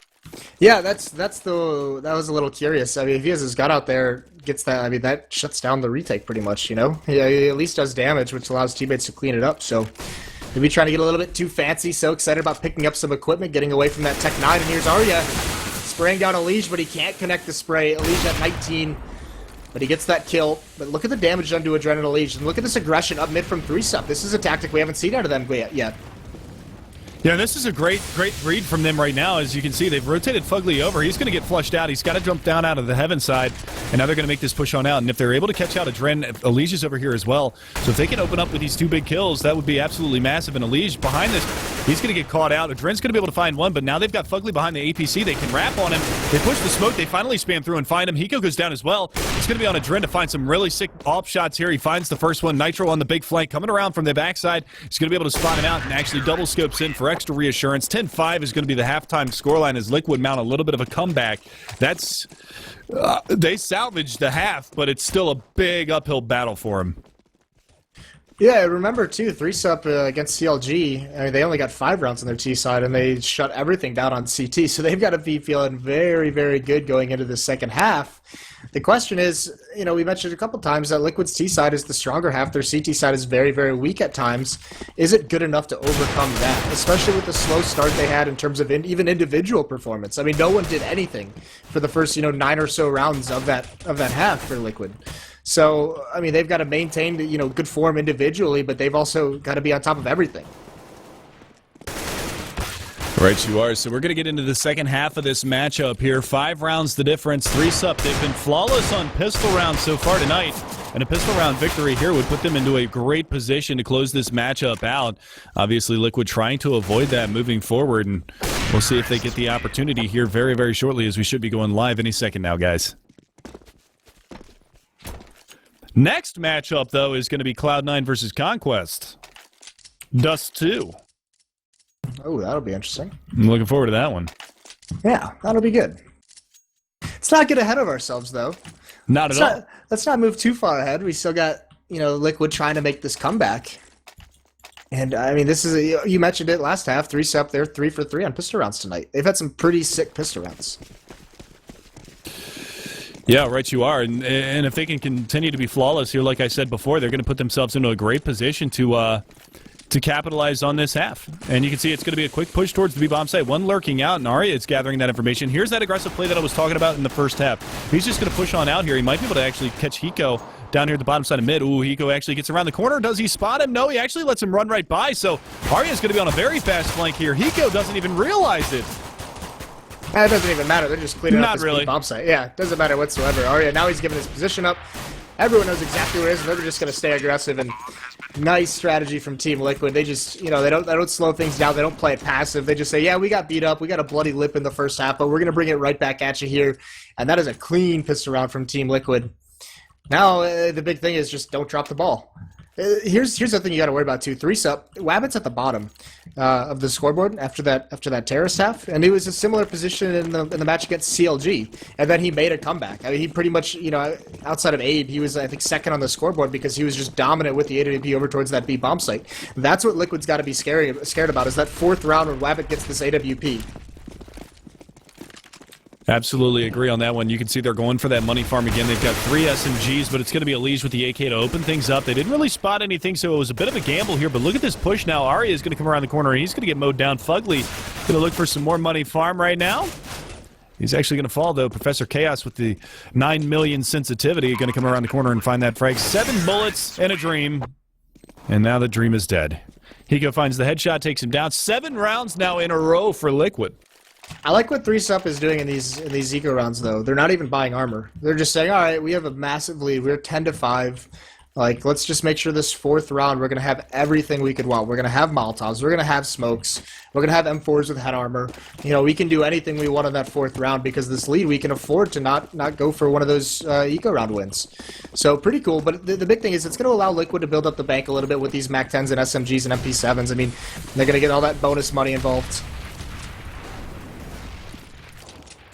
And there it is again. Nitro's going to open things up. Nice return nade, though. They do manage to salvage down 1 frag. There is going to be Fugly to answer back on Arya, so it is still a man advantage going the way of Liquid. But they've still got to be cautious. Now they're spamming that smoke over by drop. There's 2 players that are around the corner here at B.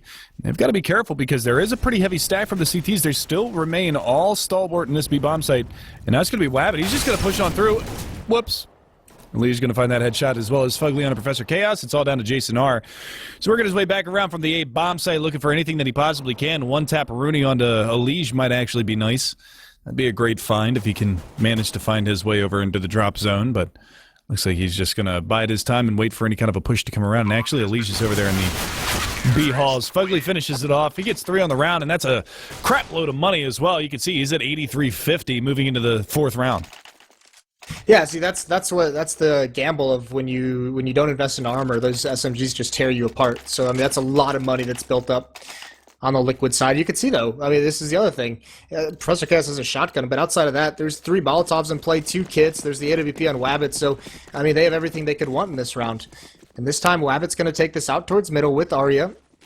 Turned around for a pop flash, and he's going to go for some kind of mid peek. No smoke there for him to look over, but meanwhile, Liquid aggressive over towards this B platform. They've already jumped down. Abe's blind. He's caught out in the open. He gets dropped. Jason R's there to clean things up, though. He holds strong until Nitro gets a nice headshot. And the B bomb site is lost. And now that retake is on, Nitro is actually going to get eliminated. Arya is going to be able to find that pick, and now they got to be careful because there's no smoke down in the bomb site for them to be able to get in here and get this plant.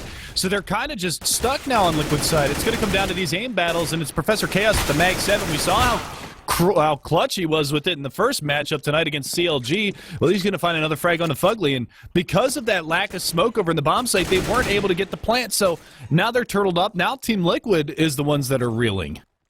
Yeah, and Wabbit's just giggling. He's like, ha ha ha, I have an op. Just zoned in. Cross into the bomb site. I dare you. And instead, Hiko's like, alright, I'll do you one better. I'll get boosted up, and I'm going to take you out, Wabbit. You got nothing. But there's the shotgun coming into play for Professor Cass and Liquid. Hiko has no idea where this is coming from. He's in shambles, and now Professor Cass even snuck his way towards the bomb site. He's going to clean things up. Nicely done from 3-Sup. Really well played from Professor Chaos. He was just so incredibly patient playing from that spot. Wabbit's op gets salvaged as well. So the first gun round of the second half goes the way of 3-Sup, and that's very scary now for Team Liquid because they're not going to be in that good money situation much longer if they lose this next round. And Professor Chaos, I don't even know, did he have money to go for a rifle? He's staying on the Mag 7. Again, he doesn't even have HUD armor, neither does Jason R. Doesn't matter against AKs, but you know, it's worked out. I think pretty much in the last two matches between the last one and this one, Professor Chaos has gotten like 9 or 10 Mag 7 kills out of this. Yeah, he had to have dropped a rifle over to his team, but he got 2 kills with that Mag 7, so he did have money for something. 3? Okay, well, yeah, definitely had money then. He just dropped it over. That's a nice nade onto a leash, though. They might not be sure that he's actually perched up here on this platform. Molotov comes out, not doing the damage they would have liked, not slowing anyone down, but Leash is just going to jump off into the fire. He's not going to clear his corner, though. Free kill for Jason R. We saw him play this all last half. He gets 3. What a play from Jason R. Shuts down Liquid.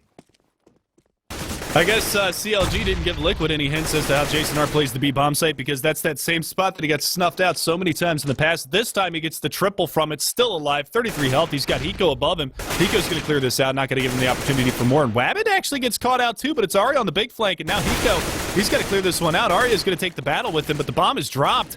They've got to make something happen. Smoke goes out, flashbang around the corner. No, pardon me, that's a secondary smoke, and now Arya is going to push out in front, but Fugly takes him down, and that is going to be Liquid somehow managing to salvage the round. That's part of the power of Hiko, man, is everything looks so dicey for them after that triple, but just late round Hiko is such a force to be reckoned with. Fugly chimes in with 3 kills as well. They combine for all 5. And now they've reset the economy of 3-Sup. So 3-Sup wins that 4th round. They win it by with 2 players alive, and now they're just completely out of money. So Liquid, they can even up the score now. Yeah, this might be the verge of a double save for 3-Sup. They're going to get aggressive over here by the long haul, and we saw Arya actually lose his life a number of times over there. Great nade around the corner, though, at B. Finds Abe. That's a boatload of damage. Elige looking for the easy pick on a Jason R, but they're not going to be awarded that one just yet. And now there it is. Liquid and Nitro going to find that one. Jason R actually gets hit by that Molotov and falls at his feet. Broken wall has been mollied off, and now Arya goes down. Wabbit goes down.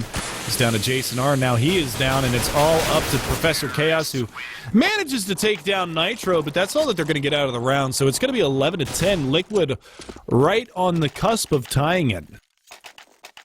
Here's the thing. Is who's going to step up now on 3-Sup side? Jason R's got 25, Professor Cass is 18, Arya, Abe, and Wabbit aren't even at double digits yet. Arya's got 9, Abe's got 9, Wabbit's got 6.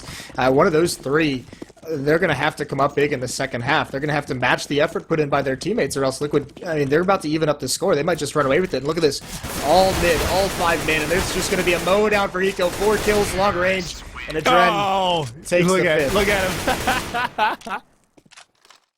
Oh, is there a Hiko Rage emote? Because if there is, chat should be spamming that right now. There is, I believe. Well, let her rip, chat. But okay, so now we're back onto the situation. 3-Sup, everything they could want once again. Wabbit with the AWP. Professor Cass choosing, I mean, here's your answer. He's got 1,600 in the bank behind this shotgun, so plenty of money to have an M4, but he's choosing the Mag 7. Molotovs, 3 of them. There's 1 kit on a Jason R. Actually, it's a little bit of a mistake from Professor Cass, not buying a kit. That could come in handy later on in the round. We'll have to see how it pans out. They're going for the 4-man stack over here at the B-bomb site, and Professor Chaos, he's just spamming this USP. Now, I don't know if that's to give away any kind of a sound cue that, hey, maybe they're on a double save because they haven't really spotted anything yet, and then he pulls out a shotgun and shoots him in the mouth. That would be a triple save, so I don't think anyone from Liquid's going to get fooled by that. Nah, you never know. Could be going for that 5-up setup. It worked against Tarek. Oh, jeez. Poor Tarek. It's gonna Poor forever live in infamy. peeking. But now Wabbit has this AWP over towards the B bomb site at the statue. This is where he likes to play it. Jason R's back in the chicken coop. He basically plays two spots on this map. He either plays in the chicken coop or in that corner right by the platform. So Wabbit's gonna have to do some damage, but the smoke wall is executed. He finds a way to come through it, and he's gonna miss that first shot. He saw the head of Nitro, but couldn't land it. And Arya, he's already on the fast flank. Jason R's going to find one. The trade comes out. Professor Chaos still working it with that Mag 7. Finds Fugly. It's all down to these last two Liquid players, but there's the fast flank. Arya finds Hiko, takes him down, and Abe to finish off. And that's exactly what you talked about. Team Ace coming out from 3-sup this round. Every player contributing. And now look at this. They pick up the secondary op. That's going to get thrown over to Arya, and that's the change that they're looking for. They're going to go with the double op setup on the CT side. And they got kind of beat by a quick flank from Arya. He just, they got stalled out, but Arya comes in to mop things up. And, one of the reasons why that might be so effective against Team Liquid is that's something that with Hiko playing at this A-bomb site on their defense, very passive player, he doesn't like to get those quick flanks in. He doesn't like to push up and try and get a jump on that. So it might be the last thing that they expect. But either way, they're going to have to be much more successful entering that B-bomb site with that smoke wall up than they were that round, because despite all the smokes that were up, they lost 3 players very, very quickly. A little bit of a missed smoke over there at B, but the terrorist side actually smokes it up for them. So they're trying to get out back on the back B platform again. And it's going to be Wabbit's job over here to try to lock this one down. Arya aggressive at the long hauls. Hiko's lurking over here by mid as well, just waiting for any kind of a mid-aggression to come out here. But he's not going to find anything just yet. That fast flank, he's so wary of that this round because Arya is... that's what, the second or third time I think in this half that he's gone for that fast flank. It started in the pistol round, and he was able to be very successful with it in the last round, and there was another gun round as well. I think it was maybe an eco round or a gun round where he came around from the backside of the long B hallway as well. So he's done it a couple of times, so now he's got Hiko holding for that kind of aggression to come out from him, and this time it's just going to be flashes and mollies around the corner, and Professor Chaos again. There's one. Not able to get the second one. He does get traded, but every time he gets a kill, I just hear that sound effect go out. Cha-ching. It's going to be Wabbit, but Elige having himself around. He picks up the first 3. Hiko's going to be able to answer back, and it's going to be Arya with the op. He's just going to push up. There's a gap in the smoke. He might be able to find some picks working into this bomb site, but he can't get it done. Hiko just mows him down, and it's going to be tied up again, and that might be another money reset here for 3-sup. Yeah, it is. They could force buy here if they wanted to, but if they lose that, then they're pretty much, out of money for the half. So forced onto a save. At least it's only 1 save this time. Last time it was a double eco, and that was just brutal for him. This time it'll only be 1, so Team Liquid, nicely done from them. Hiko just remaining ever vigilant on that platform, waiting for that last peek from Arya. Another stack towards the A-bomb site. 4 members through connector. One's going to push out towards long, and they're waiting for anyone to come in here. There's the peek. They've got to be prepared for it. Professor Chaos gets that kill. He can wrap around him, but Liquid, they manage it very, very nicely, very aware. They snap up and make sure their flank is covered and mow everybody down. 13-12 now for Liquid. Yeah, and here's the thing. You talked about these other players stepping up. Professor Chaos at 21, Jason R at 26, the rest of them at 8, 10, and 10. But then you look at the other side, and Liquid, you can see how the frags are distributed relatively evenly. You've got Elige leading the way at 23. Hiko's right behind him after that big monster 4K. Should have been an ace of Drin. But, and then you got a Drin at 19. He had a pretty good first half as well. I think he had 15 in the first half, so he's kind of gotten quiet here in the second half. But then you've got Nitro picking it up. Fugly down there at the bottom, but he's hit some crucial frags. And now it's going to be Hiko mass aggression here in mid, but Arya quells it. Now they got to be careful, though. Abe getting boosted up. Fugly around the corner. He's actually going to capitalize. So 2 frags going the way of 3-sup early in this one, and they're looking to equalize things back to 13-13. Yeah, very scary now for Liquid. Arya's got a corner in danger. They line up for him, but Adren hits the nice shot. Still, 2 members already over here at the A-bomb site. Professor Cass and Abe. Abe who's pushed down aggressively towards the mid-connector. Professor Cass with that shotgun just staying in the bomb site. This is not a good place for him to be. This is going to be a long-range battle, but there's Wabbit with the support with the AWP. Finds Elige. Professor Cass lets his position be known, and there's also a flank coming in. Jason R. There's a timer on this, and Professor Cass still wins that battle with Nitro. Nitro can't make any progress. He was a mile away. And Adred is just stalled out with this op. He's got nothing to do. 3 members to find, 40 seconds left. He's even smoked out, but there's basically a triangle of doom. Jason R is going to have a quick flank. Wabbit's got the angle from balcony, and just Professor Cass still with this shotgun just refuses to get cleared out. He just killed Nitro from like a mile and a half away with that shotgun, too. It took 2 shots, but I'm pretty sure that he dinked him.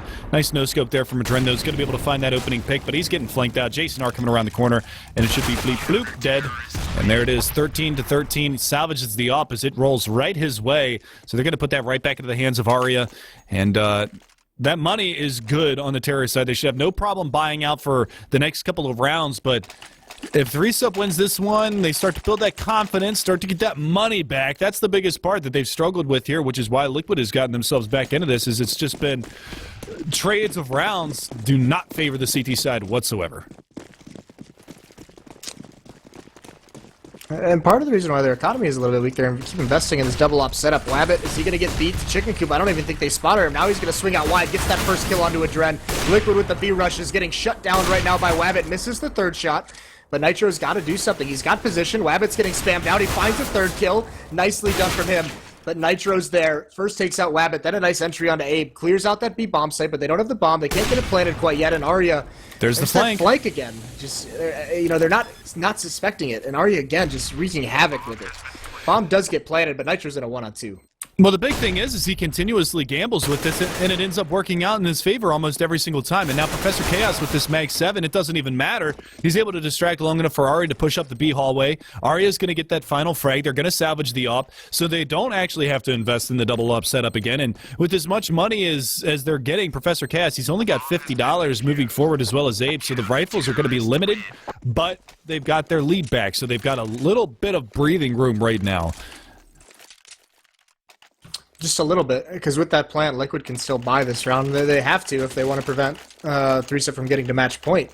And, with dropping some of these guns and with the buyouts, economy starts to get a little bit sketchy. Thankfully, Professor Chaos has just been, he's been like, like the bank, the purse, if you will, of 3-Sup. Just like getting some kills with the shotgun, getting that bonus money, and just dropping guns to his team this entire half. Hasn't even used a rifle once on the CT side. He hasn't had to. Thing is he's 22-17 and he's done nothing but shotgun the entire second half. And that's after not having the strongest of a first half. And now Arya gets aggressive again on long A, and this time he goes there to punish it. So finally they're going to be able to shut down that fast flank from Arya, and now they're going to be able to work that B bomb site because that's pulled Jason R off of B. He's got to be wary of that push towards A, and now they're going to have a little bit of an easier time getting in towards B, but it's going to be Wabbit close on Broken Wall to try to find a pick, but they're vacating that area. They're actually going to work on back towards that drop zone, and they've got 3 players over here now. Professor Chaos, one more flashbang left to pop flash. Oh, what a nice shot on the Fugly. He just equalizes things so quickly, so efficiently, and he just falls away. Now he's got to be a little bit wary. He knows they have the chance of coming down drop. He hasn't spotted Nitro, though, and actually, they might not be aware that how close Liquid is to coming out drop. So Professor Chaos, he's just going to miss the timing. It's so awkward. He recovers, but he can't hit the shot. Nitro gets that kill, but there's Wabbit with the 5-7. Finds one more. Nitro gets traded off, down to a 1-on-2. Wabbit rotating from B. He's got to hit a shot as they cross into bomb site. He's going to get Molotov back, but he's going to find the edge of the fire. Got to fall away with 56 HP. He's just burning alive, and now, Adren. That's a ballsy move. If Wabbit had peeked a little bit early with the AWP, that could have been a scary situation. He's actually going to molly him out, and he's looking for this player that's behind the potted plant wall. Ooh, he spots him, but that's Hiko. Finds the shot, takes him down, and that's a money reset again here for 3-Sup. It's going to be a buy-up from him, though, one way or the other. They've got to go for it right here. Professor Chaos, dropping pistols. They're going to save. I'm kind of perplexed by this. They kind of have to. They have to play for overtime here. If they force buy here and buy everything they can, they have pistols, maybe a FAMAS, obviously a shotgun or Professor Chaos, and they lose that, then the last round to play for the match, play for overtime is literally just pistols. So they've got to save one. They have the strong buy to force overtime. And after a good first half, I mean, they're letting this one slip a little bit. Liquid's putting together a very, very nice T-half, despite everything, all the woes they had in the first. Well, we kind of talked about in the previous half, their CT side is predominantly weak, and their terrorist sides are very, very strong once they get behind the back of Elige, Nitro, and Fugly with these entry rolls. And you can see, obviously, Nitro, he's joined back up. He's 21 frags, looking for some more, but there it is. Wabbit's going to go for the peak, and Elige is going to find another one to tally up. Abe trying to play cheeky in the backside of that site's not going to find anything. He goes down, and Arya, there's the flank. He goes once again looking for it. It's going to find that frag, and it's all down to Jason R. Yeah, Liquid, they stepped things up at the right time. And they're going to clear this one out without taking any losses whatsoever, so it's going to be all onto this last round. It's going to be 15-14 for Liquid. 3-sup after a 10-5 first half. They're going to be playing for overtime. It's the only thing they have left to them. And the big change, too, I mean, look at this. If you look at the round scores, like the round sequences, it's just been all money resets for 3-sup. They just haven't been able to string a couple together. I mean, they strung 2 together, but still their economy was never strong just because of the damage they had taken. And look at how weak this buy is. And this is a great chance for Liquid. It looked so dire throughout most of this match, but this is a great situation to be in. No kits on the 3-sup side. I mean, there's M4s, but there was really not a whole lot of nades. Wabbit's got nothing. Abe's just got a smoke.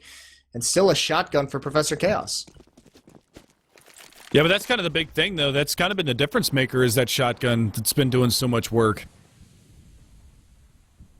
And it's going to be Arya again from long haul. Professor Chaos is going to be over here in mid, trying to find something by the drop zone, and he's been doing such a good job over there as well, but really just a tough situation for 3-sup to be in. They've burned a lot of their utility already, just smoking off the fast entry points. Now they don't really have a whole lot to hold back these incoming pushes, but Abe is going to be able to find the first one. That's a boost up. Nice job from them. So 3-sup does have the man advantage. And Nitro's got to find some entries here. He's being aggressive, posturing towards this B platform, but you can see all of his teammates on the minimap are coming to join him, so he's being a little bit more patient, making sure that anything that happens can be traded. This is going to be a tough take, though. 3 members of 3-sup are here, ready and waiting. Jason R, he's got a Molotov out, waiting for this execution to come in, playing in his corner. Has little happy plays. This is where he likes to do his damage. And here things come. All the Molotovs, all the smokes being thrown up by Liquid. All 4 of them on this B platform. No one committing through these smokes whatsoever, so no rotations quite yet. Jason R, he's getting close up. There's a kill from Fugly. Jason R, he's got to find something. One jumped out over his head, and they spot him out. He can't get anything done. Just down to 1 player at this B bomb. So that's Professor Chaos, and this is where that shotgun is such a detriment. He can't take any long-range duels, so he's just got to wait. Abe, though, is going to be able to find one. That's a nice pick onto Adrenaline. Now he's going to make his way on out. Aria on the fast flank. It's down to a 3v3. Fugly very, very low, but he picks up an AWP, and this is dangerous, but not anymore. Fugly goes down to the hands of Aria. Nice shot from him, but Nitro holds his angle, does it well, and he's going to be able to pick up 2 frags, looking for the final frag onto Aria. They're just playing with him right now. He has no kit. He has no time. This match is over. Liquid wins. Nice 3-kill from Nitro to close things out, and what a gets you in from Team Liquid. Huge comeback, and we asked the question. That was sloppy, though. Well, we asked the question after that first half. We knew their CT side was going to be weak. It was a little bit surprising how weak it was. But we asked the question, is their T side strong enough to overcome that? And the answer was yes. Very nicely done to them. For them, they're going to maintain that first seed. That's really that's got to be heartbreaking for 3-sup, who's like you said, they're just right behind, 1 match behind the rest of these teams in that 6th seed to really make a contest for that 4th. I mean, they're still in it, but that's got to be heartbreaking. And actually, we're getting word the Cloud9 versus Conquest match has already started, so we're going to jump right back into that without a break. Yes, we are. We're just going to hop right on in there and give you guys the action. I'm not sure how far in they are thus far, but we're going to load it up, and we're going to bring you guys the action. Cloud9 versus Conquest. It's on Dust 2, and it looks like we just missed the pistol round. Cloud9 on CT side, Conquest on T side. Cloud9 did win the pistol round, so we're going to be looking for this action. They're actually coming off of the catwalk right now, trying to push in. Cloud9 holding right now. Shroud picks up 1 onto Shazam. Rush is going to be able to trade that one out. That's going to be Shroud down and out, and they should be able to get this bomb plan in A without too much of a problem, but Skadoodle with the scouts going to be able to find that first frag. Nothing's going to be able to find one as well. And now we're going to be seeing this post plant, but there's an aggressive play. Rush just jumping off, finds Sean Garrison. It's all down to Stanislaw, 8 HP in a dream. And he goes down to the hands of Freakazoid. He's going to be able to find that last frag. They do have a kit on Skadoodle. Nothing doesn't actually have a kit, but he's going to stick it anyway. Should have plenty of time. 2-0 is going to be your scoreline. Cloud9 on top. Yeah, I didn't get to see too much of that, but we're in now. I got you with the radio play-by-play, baby. Yeah, that was beautiful. It was really well done. Thank you.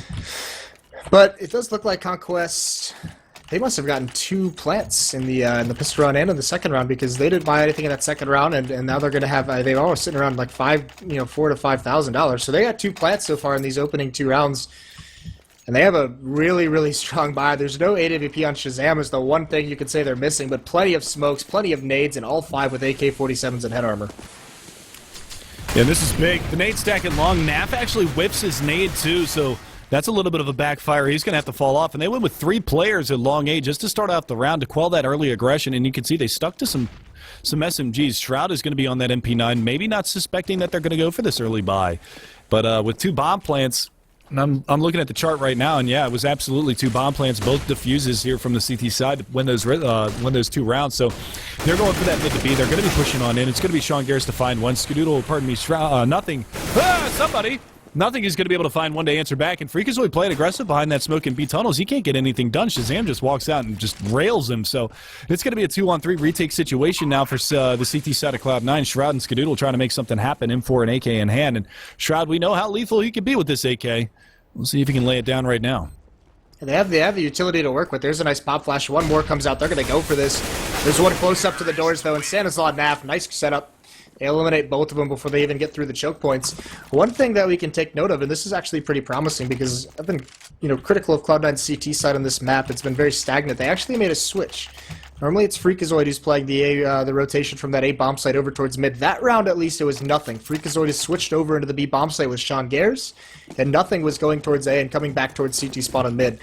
What that offers them is nothing is just a very much more freewheeling player, plays very much more by instinct and just goes with the flow and just makes the decision as he thinks in the moment. So that's going to create a little bit of variety in their defenses when these mid-B split-ups, because Freakazoid coming through that CT spawn, it was very easy for teams to read after they'd seen it, 2, 3, 4 times where he liked to play in CT spawn. And now we actually see a smoke going down into CT spawn. This is going to be nothing behind here to try to find some magic with that P250, but now those smoke's going to be a little bit more all-encompassing. They still haven't smoked it all off, and look at the stack from the CT side. They're just spotting this one out. Flashbang around the corner. That doesn't do nearly enough. Shazam going to find the first blood onto Sean Garris, but it's going to be Shroud to answer back. Nothing as well. Daps to answer onto him, and we're down to a 3 versus 3. This is for all the marbles, ladies and gentlemen. Who is going to be able to take this? Is it going to be Cloud9 with the pistols, or is it going to be the rifles? And right now it looks like it's going to be Conquest to answer back. Freakazoid drops Daps, so they're at least making it expensive. It's going to be Shroud to try to flank out on top of Catwalk. He's looking for Rush, who has made his way up. Ooh, he's going to get the Desert Eagle. He can be lethal with this. He's looking for one. That's going to be Naff over there in the backside of that site. He's got the other player up there by the Goose area, and he's just looking for these shots. Can't line it up just yet. Gonna have to go for a reload for a second and pop back out here to try to make something happen.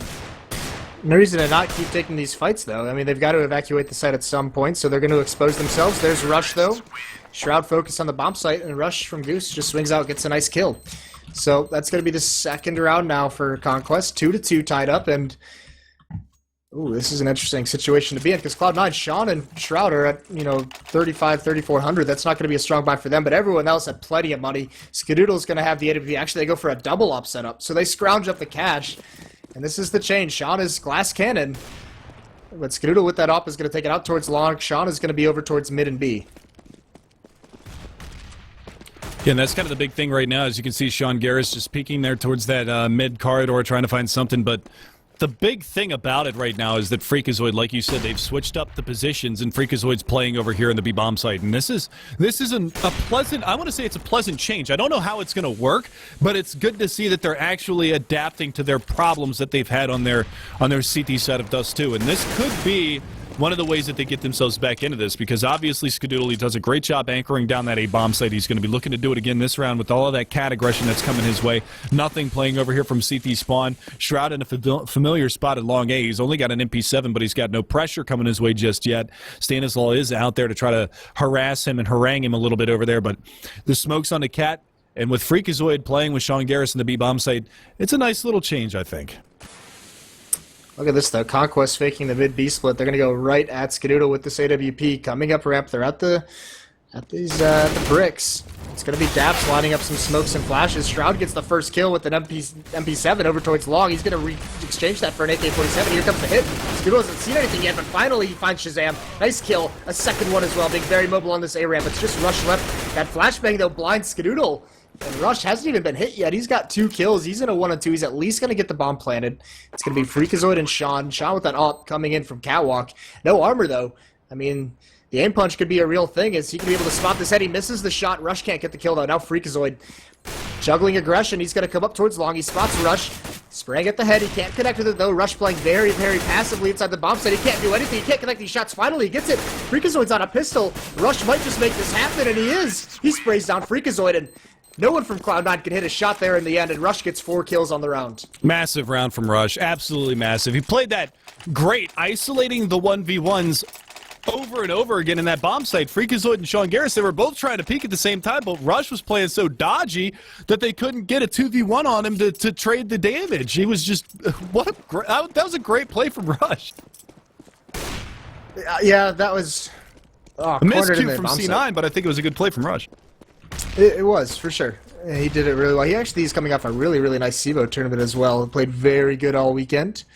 Keeping things up here on the first day of matches of this week. So 3-2 for Conquest now. Cloud9, no one inside that A bomb site. They're going to have 4 pistols basically right in mid and CT spawn. They have some flashbangs and nades to use. They might choose to get aggressive out here, but no aggression whatsoever from Conquest. No real progression on the map except towards long. They have complete control. It's going to be Naf all alone, and he's going to have this push to deal with. He gets completely blind and eliminated by Skadoodle, but that lets him know where everything is. But the bomb is staying out towards long, so they have a chance to actually get into this A bomb site. A small mistake. Still a huge advantage for Conquest with the weapons they have, but it's going to get a little bit dicey now. Yeah, you can see the rotation on Catwalk. They do have the AK in Skadoodle's hands, but he's going to get taken down. Sean Garris drops. They've got the Mac-10s trying to do some work. Nice spin around from Daps. He's going to be able to find that frag, but pushing through the smoke is going to be Freakazoid, who does manage to take down one before he gets traded out. And now it's just going to be down to Skadoodle with the AK, loses his life. And Shroud, he's playing from quad. He's looking for anything that he possibly can, and they have no idea that he's here. So if they go for an exposed plane, he's going to peek out and pounce. And he can't land the shots. Looking for Daps still in the sight. And Daps is going to find that Mac-10 kill. So nothing going right for Cloud9 in these first couple of gun rounds. I mean, in the end, when it all comes down to it. When it all comes down to it. When it matters. So AWP is going to get dropped over to Shazam, I'm assuming, unless Daps has a long spawn, but he's holding on to that right now, and that could be a little bit... Oh, he has a good spawn for the mid-peak, so he's going to take that. Can't land the shot. He's going to drop that immediately over to Shazam to have that, but out back in Skadoodle's as well, and he's holding long down all alone. Look at this aggression. Shroud just rushing Catwalk as a CT. Nade comes out. Rush might not be ready for this. He's holding the angle. Is he going to spot him in time? A flashbang comes out just a little bit too late. Rush sprays down that kill. Barely takes any damage as well. So a 5-on-4 now, and Skadoodle with this op and pit. He's got to hit these shots. He hits the first one. There's no falling back from him. They know he's here. Are they going to shy away from this fight, or are they going to take it? That flashbang stalls it out just a little bit longer. Yeah, but this gap in this smoke could be a detriment here for the terrorist side. He's still got a line of sight. He can shoot the tops of their heads as they come around the corner, and they're going to know this here in just a second if they do push on out. Flashbang comes out. He's biding his time. Shazam misses that off shot. Doesn't miss the second one, so the off-on-off battle going the way of Shazam this round, but nothing peeks out and finds 2 on the Rush and Shazam. So nice trades back and forth down to a 2v2. It's going to be Nafly and Daps versus Freakazoid and Sean. Yeah, nothing bails him out there. If he doesn't get those 2 kills, it's a much tougher situation. But now, Conquest, their 2 players reconvene towards mid. There's no eyes on it quite yet. Freakazoid, it's smoked out in mid, so he's jumping over, trying to find some intel, but hasn't seen anything yet. You can see how, I mean, Sean's in, they're giving up both of these bomb sites right now. Freakazoid still doesn't have information. Now he spots one at mid, takes a little bit of a shot, can't connect with it, takes this battle though. Daps is committing to it. That's the bomb stuck behind Xbox as well. And Sean's right here. So now, this defense can just come over towards that B bomb site, but they have a wrong read. Freakazoid coming over towards A. They're splitting up. They're both going towards the A bomb site. Oh, no. This is insane. Conquest is going to get a free plant. There's only 5 seconds left. They've got to get it down. They better not mess this up. That would be heartbreaking, but they are going to get it just in time with 1 second left, and Cloud9 is just scratching their heads. No kits either, so they got to hustle all the way back to this B bomb site. What a horrible read. Freakazoid saw him go lower. I don't get that. There's just a little bit of a misread there, and now with this defense set up here in this B bomb site, it's going to be really difficult for C9 to get in. There's the opening pick. Dab's going to peek out. Sean's going to be able to capitalize on one. Looking for Naflight, but he's turned up behind the box. There's not a lot that Sean can do except spray and pray, and in the long run, it's just going to be Naf to bide his time and just play with Sean for as long as he can. They're going to win the round, so crucial mistake from C9. Yeah, that was a really, really bad read, but here's the thing. That wasn't like a gamble, let's just go to this site. That was very convincing rotation. They full-blown believed it was in the A bomb site, so someone made the call that he saw them go A. And that was the wrong decision to make, because Conquest gets a free plant. They win it out 5-2, and we should stress this is another buy round from Cloud9, but very quickly, this is a match that Cloud9 absolutely has to win if they want any chance of making the top 4, if they want any chance of making the finals in Los Angeles, or in Burbank, excuse me. Yeah, your fun fact for the evening is Cloud9 is on a 7-game losing streak in Pro League right now. 7 games in a row they've lost. So they're trying not to make it 8. And if they, like Moses said, if they want any chance of making it to that Pro League land final, they need to get a win here. They need to get this win. And that's a good start to the round. Yeah, there's Shroud coming alive. On. Yeah, he's baiting Skadoodle a little bit. Nice bait, though. They're juggling the aggression. Shroud peeks, gets 2 kills before falling. Now the bomb's going to get planted. Naf is going to be in Goose and Stan. He can't find a better position. He's over at Barrels. This is actually very, very exposed to Long. And there is one member coming there. That's going to be nothing. So Catwalk hit. There's no kit, so they've got to hurry this up. They can't delay too long, and for whatever reason, they're not peeking quite yet. Nothing's got to be the one to make this aggression. There's the flash. He's going to swing out wide. He gets Naf, and Freakazoid drops Stan as well. And they should have time, as Nothing does pick up a kit on his way there, so Freakazoid is just going to stick it because they know they have it. So there's the first round in some time. It was a 5-round win streak for Conquest, and Cloud9 finally wins one, but they can't get reset here. We've seen how damaging that can be. Yeah, the big thing is, though, is Conquest, with that bomb plant, they're going to have still not a lot of money, so they're going to force here just based off of the idea that if they can reset Cloud9, then they're going to be able to get their money a little bit more sound. But they're only going to have 2 rifles behind this, 3 Tech 9s to work with as well. And Sean Garris, he feels like there should be on an eco round because the last couple of rounds have been so close that, especially since the round before that, Conquest lost all 5 of their players. So he's banking on the fact that they're going to be on an eco round, and he's misreading that a little bit. Not expecting the force up just yet. They're going to be aggressive up Catwalk, and this is where Cloud9 is. Daps gets 1 kill on a Shroud. Nothing trades it off, but losing 1, now it's going to be a little bit sketchier when they're forced to rotate.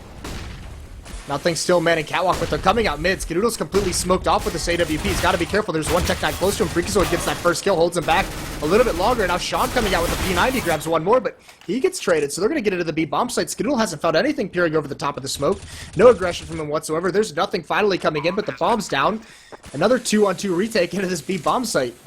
Yeah, these rounds have been so close back and forth the entire time, but C9, they need to hit these shots coming into this site. There's the flashbang out over the top. Skadoodle's going to go for the peek here in window. Actually, he's going to come through double doors. They're both in double doors. They don't realize they're running into each other right now, but this is not going to look good for Nothing to come in here. He's going to be able to find the first one, trying to spam away, take down Nafly, and he does actually get the kill, so he salvages the round, but it comes down to 1 player alive, and Cloud9 cannot stabilize their economy. The only one that's going to have any money into the next round is Freakazoid and Nothing. They might have forced Conquest onto a full save, though. There's not a lot of money on their side to get up strong AK-47s by. The only thing they really have open to them is if they want to go for Tech 9 armor, they know the economy's low, they can try and punish it, and that's exactly what they're going to do. They get 1 AK-47 on Dabs, there's some Deagles bot, there's 2 Tech 9s bot as well. So Conquest is just going for the economic punish right now, and it's a little bit of a gamble. They're going to be going against a double op setup, but the pressure is not off. Very fast long play. Shroud's the only one here with an MP7, and he gets dropped. Nade hits him in the face, so does a Tech 9 bullet. Now they swing around this corner. It's Nothing playing over at Game Helper at the cars. He sprays 1 down, but he's got to stay alive as these rotations come in. But he's getting naded, down to 20 HP, and Freakazoid coming in to bail him out. Shazam, though, with a 1D, and now Nothing, even with that bullet, there's nothing for the Duke. Skadoodle gets 1 op shot, but they're encroaching. It's down to another 2-on-2. Daps comes running through, but there's Freakazoid again for the save. Yeah, Skadoodle goes in and picks up the rifle, spots just the edge of Rush, and finally finishes him off. But every single time Conquest has made this expensive, now they're going to have to save because they didn't. Well, I don't know. They still got 4,700 on Shazam. Honestly, just go for the save here. Just save 1 round. 1 round. You can still reset the economy in 2. That was such a hectic round. It looked like that was, at any point, Cloud9, that could have just dropped. Freakazoid comes in with some timely kills, but Cloud9 on the rotations, I mean, there was complete trades up long A for Conquest. That was very nicely done from them. And now, once again, they're going to set things up. Shroud's going to be the only one manning over towards long. He's got an MP9, so finally they have a good read on the save situation. Shroud gets 1, he gets 2, he sprays down, can't get the 3rd. Daps is going to drop him eventually, but Skadoodle has the angle with the AWP. If they commit to this, they're just going to feed him kills, and there it is with that AWP. It's pretty consistent. Now Nothing's going to swing wide, and he grabs 1 more. It's all down to just Rush. This is a pretty clean round from Cloud9, only losing Shroud so far. Yeah, and only an MP9 being salvaged here for the terrorist side for Rush to try to work something with, but it's just going to be a tall order for him. He's just looking to get some sort of economical damage, but this is the kind of round that Cloud9 needs in order to stabilize. This is the big part about it, is they just need to stabilize their economy, because you saw in that last matchup, it wasn't necessarily that Liquid was playing that much better than 3SIP in the second half. It's that they just had them in such a poor money situation the entirety of that second half that there was nothing 3SIP could do. That's going to be the situation here for Cloud9 if Conquest can continue to trade out these rounds. Still, good half being put together by Cloud9. You know, we saw that 5-round losing streak, but it's been all of them since then. Hanging on by a thread for a couple of rounds, like you said, economically, but 6-5, now Cloud9 gains the advantage.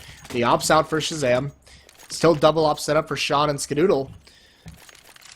This defense is looking good, and now they have some money built up. They have a little bit of a bank, so they can survive some of these onslaughts that Conquest has been putting on them.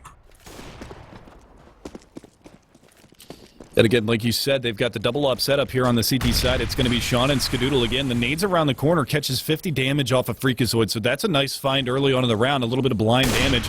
But Sean Garris over the smoke finds a jumping Shazam, and that's the opening pick. So even though that opening damage is done, the chaos is quelled for a second as Shazam goes down. Yeah, this double up setup is perfect for the kind of default that Conquest just ran. Very spread out. Everyone was basically, you know, one person watching one thing, and Sean finds that opening pick, and now they can play a little bit more passive because they have the man advantage. Nothing's boosted up, and CT spawn perfectly if there's going to be a mid to B split. So they've got that covered. It's a 2-1-2 setup for the defense. And Shroud, he's not going to feel any pressure this entire round as all four members of Conquest, they give up all map control. They're committed to this B hit, but there's Sean on the back of the bomb site, back of the platform. He gets a leg shot onto Daps. They're holding for him, but he finds it. Quick shot from Sean. He sprays through one more time. Just takes a shot through the smoke, and Sean and Freak combined for 2 more kills, and it's just down to Stan. No progress made from Conquest. Freakazoid's going to see him jump up. It's a 5-man stand for Cloud9, and this is the exact situation that, like we said, they need to be in. They need to be able to put these rounds together in a 4 or 5-man stand fashion to get that economy rolling. That round, they don't have any rebuys necessary for the next round, so they're just going to be barreling on money right now. You can see the lowest is Shroud at 43.50. And the highest is going to be 7,200 on Nothing, who's having himself a little bit of a match here. He's 15-7, so maybe he's feeling that change of position working out a little bit better in his situation as opposed to Freakazoid. But Freakazoid's at 11-6, so it's both of them feeling it a little bit. And that's just going to be a B-rush Freakazoid. Well, he's feeling something this round, and that's going to be a Tech 9 bullet to the chest. Sean Garris coming around tunnels. Napfly with a nasty deagle shot to him. Gets the AWP out of it as well, and this is a scary round now for C9. It's not that scary. It's a blatant save call. There's nothing they can do now. And that's the danger. If you're only going to send one rifler, and that's a good call from Conquest, realizing that Sean's, you know, with that AWP, taking that mid peek, taking a pick. I mean, they're saying, all right, if Freakazoid's going to be the only one at B, we're just going to bomb him with flashbangs and get into that bomb site, and we're just going to gamble the fact that you're not sending 2 people towards the B site. And they come out on top because of it. Sean tries to push into tunnels, gets caught jumping. But a good clean take from Conquest, and now they're going to hunt down these guns because they haven't invested anything. It doesn't really matter if they lose anything. Looking for Skadoodle. They want to get that AWP out of his hands, but there's still another player around here that could be dangerous, and that's Rush. He's just trying to jump peek with that Tech 9, decides not to lose his life. And like you said, they actually salvaged the AWP on the back of NAF out of that B bomb site, so that's a free AWP, and that's a big investment not to have going into this next round. So Shazam's going to have the AWP. It's going to be 4 rifles to support. They've got the double AWP set up here on the CT side, but they've bought down very low on Sean Garris, pretty low on Freakazoid as well. And they should have enough money, Cloud9, if they lose this one to buy into the next round, but it's just going to be another barrel into the B-bomb site. And now the nades come out. Freakazoid taking a forward position here by double stack boxes, looking for something. He actually finds one. They haven't cleared him out just yet. Oh, Rush onto the back of Napfly, takes him down. A little bit of a miscue right there, but it's going to be Nothing to try to come up here and support his teammates. Nade goes around the corner. That's a Molotov trying to find some damage. He just barrels on in. He gets a shot on the stand. Yeah, and that flashbang almost causes Rush to burn alive. Yeah, he delays the plant. And look at this. This allows Shroud's flank to come into play. Shazam's not ready for him to be at that angle. He gets dropped. That nade is going to clean out Rush. So Nothing. I mean, that's a risky play just coming in, barreling in like that, but it works out. He kills the planter, delays the plant. Everyone gets over there from Cloud9. Also resets the money for Conquest, although they did win a save, so there's still some players with some pretty strong buys here. Shazam has the AWP again. Daps has AK with full utility, but it's going to be Naf and Stan just stuck on pistols, and Rush only has a Galil. So Cloud9, 8-6 now. This has been a very, very good half for them despite some early struggles.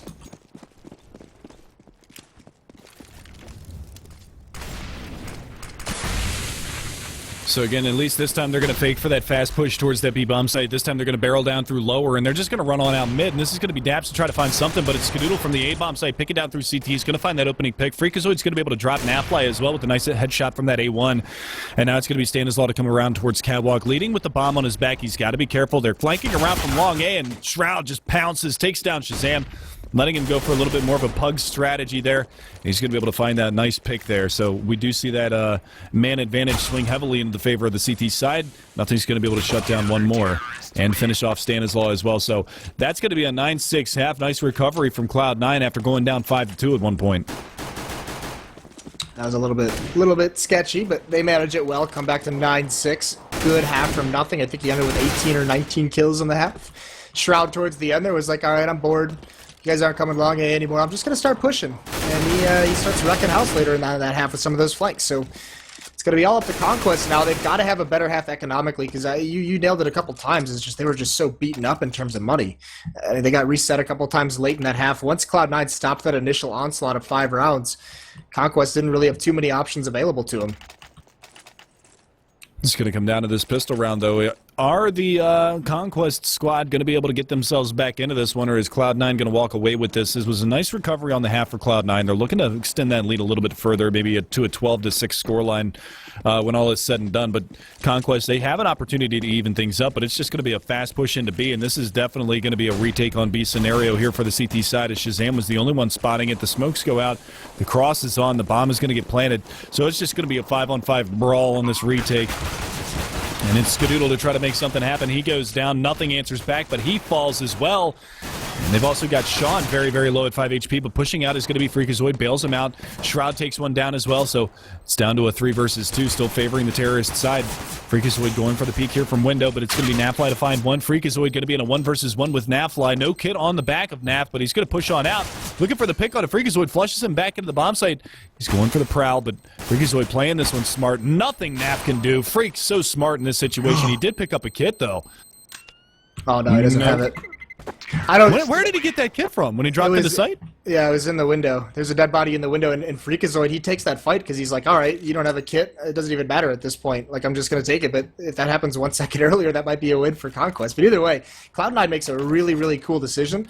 When Skadoodle he's watching the flank in those B tunnels, and he dies, but he calls out. He's like, all right, guys, there's 3 flanking. So Cloud9 knows there's only 2 outside the bomb site. So instead of waiting for the pinch to come in and trying to shore up the defense inside that site, they just get aggressive, and they clear out all the CTs that are waiting outside the bomb site. So they take the advantageous battle where there's only 2 members of Conquest, and they just win that round out. They grind it out in the end, and now they just take this B site with force on the eco. Here's that Mac 10 coming into play. Shroud just not slowing down whatsoever. 2 kills for him. This is already the round in Cloud9's favor. All that matters is how much more money is Shroud going to rack up with his Mac 10. And he just keeps moving forward. Look at him. He's not even slowing down until Rush finally drops him. But Skadoodle, on the other hand, with another Mac 10 of his own, just makes a little bit more money. Yeah, and he's just going to continue to push on forward, and Stanislaw trying to hold on for dear life outside of long A with 19 HP and a P250 in hand. Sean Garris coming around the corner. And dead. Nice shot there from Stanislaw. Going to at least salvage a little bit of economical damage. Not really all that much to talk about, but that's just Shroud going for that money farm this round. Are they going to let him save this, though? I mean, it's not a huge issue. It's just a Mac 10. But nah, yeah, not a big deal. Not a big deal. No one goes for him. So he is going to get away with that. Might help him make a little bit of money. They didn't invest into armor either. It was just some upgraded pistols that round. So they have a lot of money right now. I mean, around 3,400, all of them into this second eco. So into that 4th round, I mean, obviously Shazam's going to have the AWP, but everyone's going to be feeling pretty solid with the buys that they'll have behind the M4 in terms of their smokes and their nades. Yeah, so again, they're going to be on the back of this Mac 10. Rush with a flash primed and ready to bomb on out. There's the flashbang. They've got 2 players completely quiet and long, but Skadoodle wasn't. And that's unfortunate. Shroud just spraying and praying. Actually did clean up Nap as well, so that's a nice find. On the other side of the map is going to be nothing to take down Shazam. The smokes come out around the corner. Skadoodle actually went a little bit quick over on that corner, but he's going to actually clean up 3 this round, so I think he'll have enough for the AWP because he's got $10,000. He actually put the bomb down in the end to get that extra 300, so he's over 10 grand going into the first gun round. Yeah, good for him. That's a lot of money. Is he going to stay on the Mac 10, though? Nope. No. I thought for a second, maybe. Slow your roll. Slow your shot. Maybe. Sean is going to stay on the MP7, though. That's crucial to know. Oh, and there's a leg shot from the Daps through the wall, down to 30 HP. Sean's going to be the first one out. He gets hit in the face with a nade, though, and there's Rush. He sprays down 2 of them, combined with the nade from Stanislaw. He just blows up that long take from Cloud9. quickly into a 3-on-5, and there's no map control. All they have is this B hit, so they're just going to group up behind the smoke and flash themselves through it. There it is from Freakazoid. He's going to try and get an entry. Coming through the smoke, he sees one on platform, sees one on the bomb site. Dabs falls to Freak, and Shroud gets napped, so the B bomb site is open. And nice recovery there from the C9 side.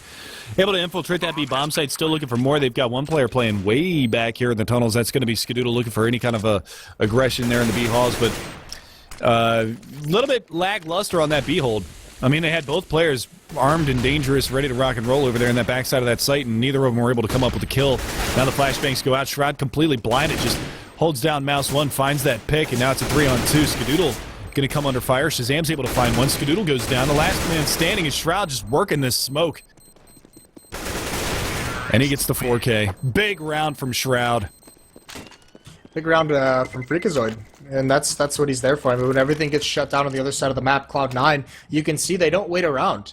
That's the big thing. They didn't stall out. They were like, all right, that sucks. We lost 2 members, all that we have. I mean, we know there's at least 2 at long. Let's hit this B bomb site, and Freakazoid just flashes himself through it and gets aggressive. You know, sometimes he just goes balls out through the smoke and finds that first kill, and that opens everything up. That's what allowed Shroud to swing wide and get the second kill. So now Shroud with the op. He had a good long spawn. I don't think he saw Naf, though. This could be scary. But Naf, Shroud is ready for it. Naf swings out, gets that kill. That's a man advantage for Cloud9 now. That's the opening that they're looking for. They've got one more around the corner in Shazam. He's going to get spotted in Shroud. He is just on a tear here on the second half. Leading the scoreboard 21-12. And in the last 3 rounds, I think he's gotten something like 9 kills. Yeah, he's really come alive here. Freakazoid now going to run up long, and they clear out the A-bomb site. Daps is the only one left. This is a solid showing from Cloud9. I mean, they're about to be at 14-6, so it was such a close match throughout this first half, and Cloud9's just opened things up so strong. This does not look like a team that's been on a 7-map losing streak. Not at all, but, you know, it kind of stems from they had a good CT side, which is something that they've struggled with on Dust 2. I don't know if you've got the win percentage on it, but in the last couple of months that their CT side has just been absolutely abysmal. And the big thing is they made one small change in where 2 of their players play, and it turns out that they end up getting 9 rounds on their CT side. So, you know. Their CT win rate was 45%. Look at that exchange of operas out towards long. Ska gets Stan, Shazam gets Ska, so the opera for Cloud9 is now down, but double op setup here for Conquest. Shazam and Naf both playing with it. So that's what they're going to toy with to try and get back into this matchup. And look at how close to these double doors Rush is playing. He'll either be able to have a quick flank, and if they don't clear this out on a mid-B split, he can just wreak havoc. Yeah, and that's the big thing. Rush playing so aggressive on double doors. One well-placed flashbang is going to completely negate his position there. He's looking for any kind of aggression to come out, but they're just going to jump up there on the catwalk, and there's 2 players. They're actually falling back towards long, what it looks like. And this is Shazam's territory. They got to be very careful because Shazam is playing long A all by himself. He's playing A bomb site by himself, and they are putting a little bit of a pinch on towards this area. And there's going to be the first peek. Sean Garris is going to be around the corner, but he turns away. Oh, the timing. The nade's coming off. Freakazoid's done such a great job distracting, and Shazam is dead. That A-bomb site has been open for business, and it all came off of that beautiful nade play there from Freakazoid. Yeah, really, really nice call to just have Freakazoid play decoy. Shazam didn't know which way to look. Gets dropped from behind basically for free. And now Freakazoid, he can man the catwalk defense. And Conquest, this is a safe call. I mean, they already have Naf inside the B bomb site with the AWP saying, no, I ain't messing with that. I'm just going to chill here, save this gun for the next round. And this has turned into a beatdown from Cloud9, so they're saying, yeah, we might be playing like crap lately, but we're still going to smack you around, let you know we're not completely gone yet. Yeah, and a good showing. You know, that's the big thing, especially with as hot as Conquest has been over the past, couple of weeks here. They're, like we talked about before, they're on a 16-0 win streak against North American teams. Now, they've got a hell of a hole to dig themselves out of coming into this next round. And only saving 2 rifles to go into the next one. So they've got the off on the NAF, but Daps actually go, oh my god, never mind. Shroud's just like, nope, you guys ain't saving these guns. Last second, I'm going to spray both of you down. What a beautiful, beautiful, smart play from Shroud. They had plenty of money to go for the chase, so he just goes for the risk, lands the kills. And that's crippling for Conquest, because now they're thinking, they're probably talking, they're like, all right, we have an op, we got an M4, this is what we can do. The Shroud just goes and ruins all their plans. Like, all right, crap. Oh my god. Now we got to pause things.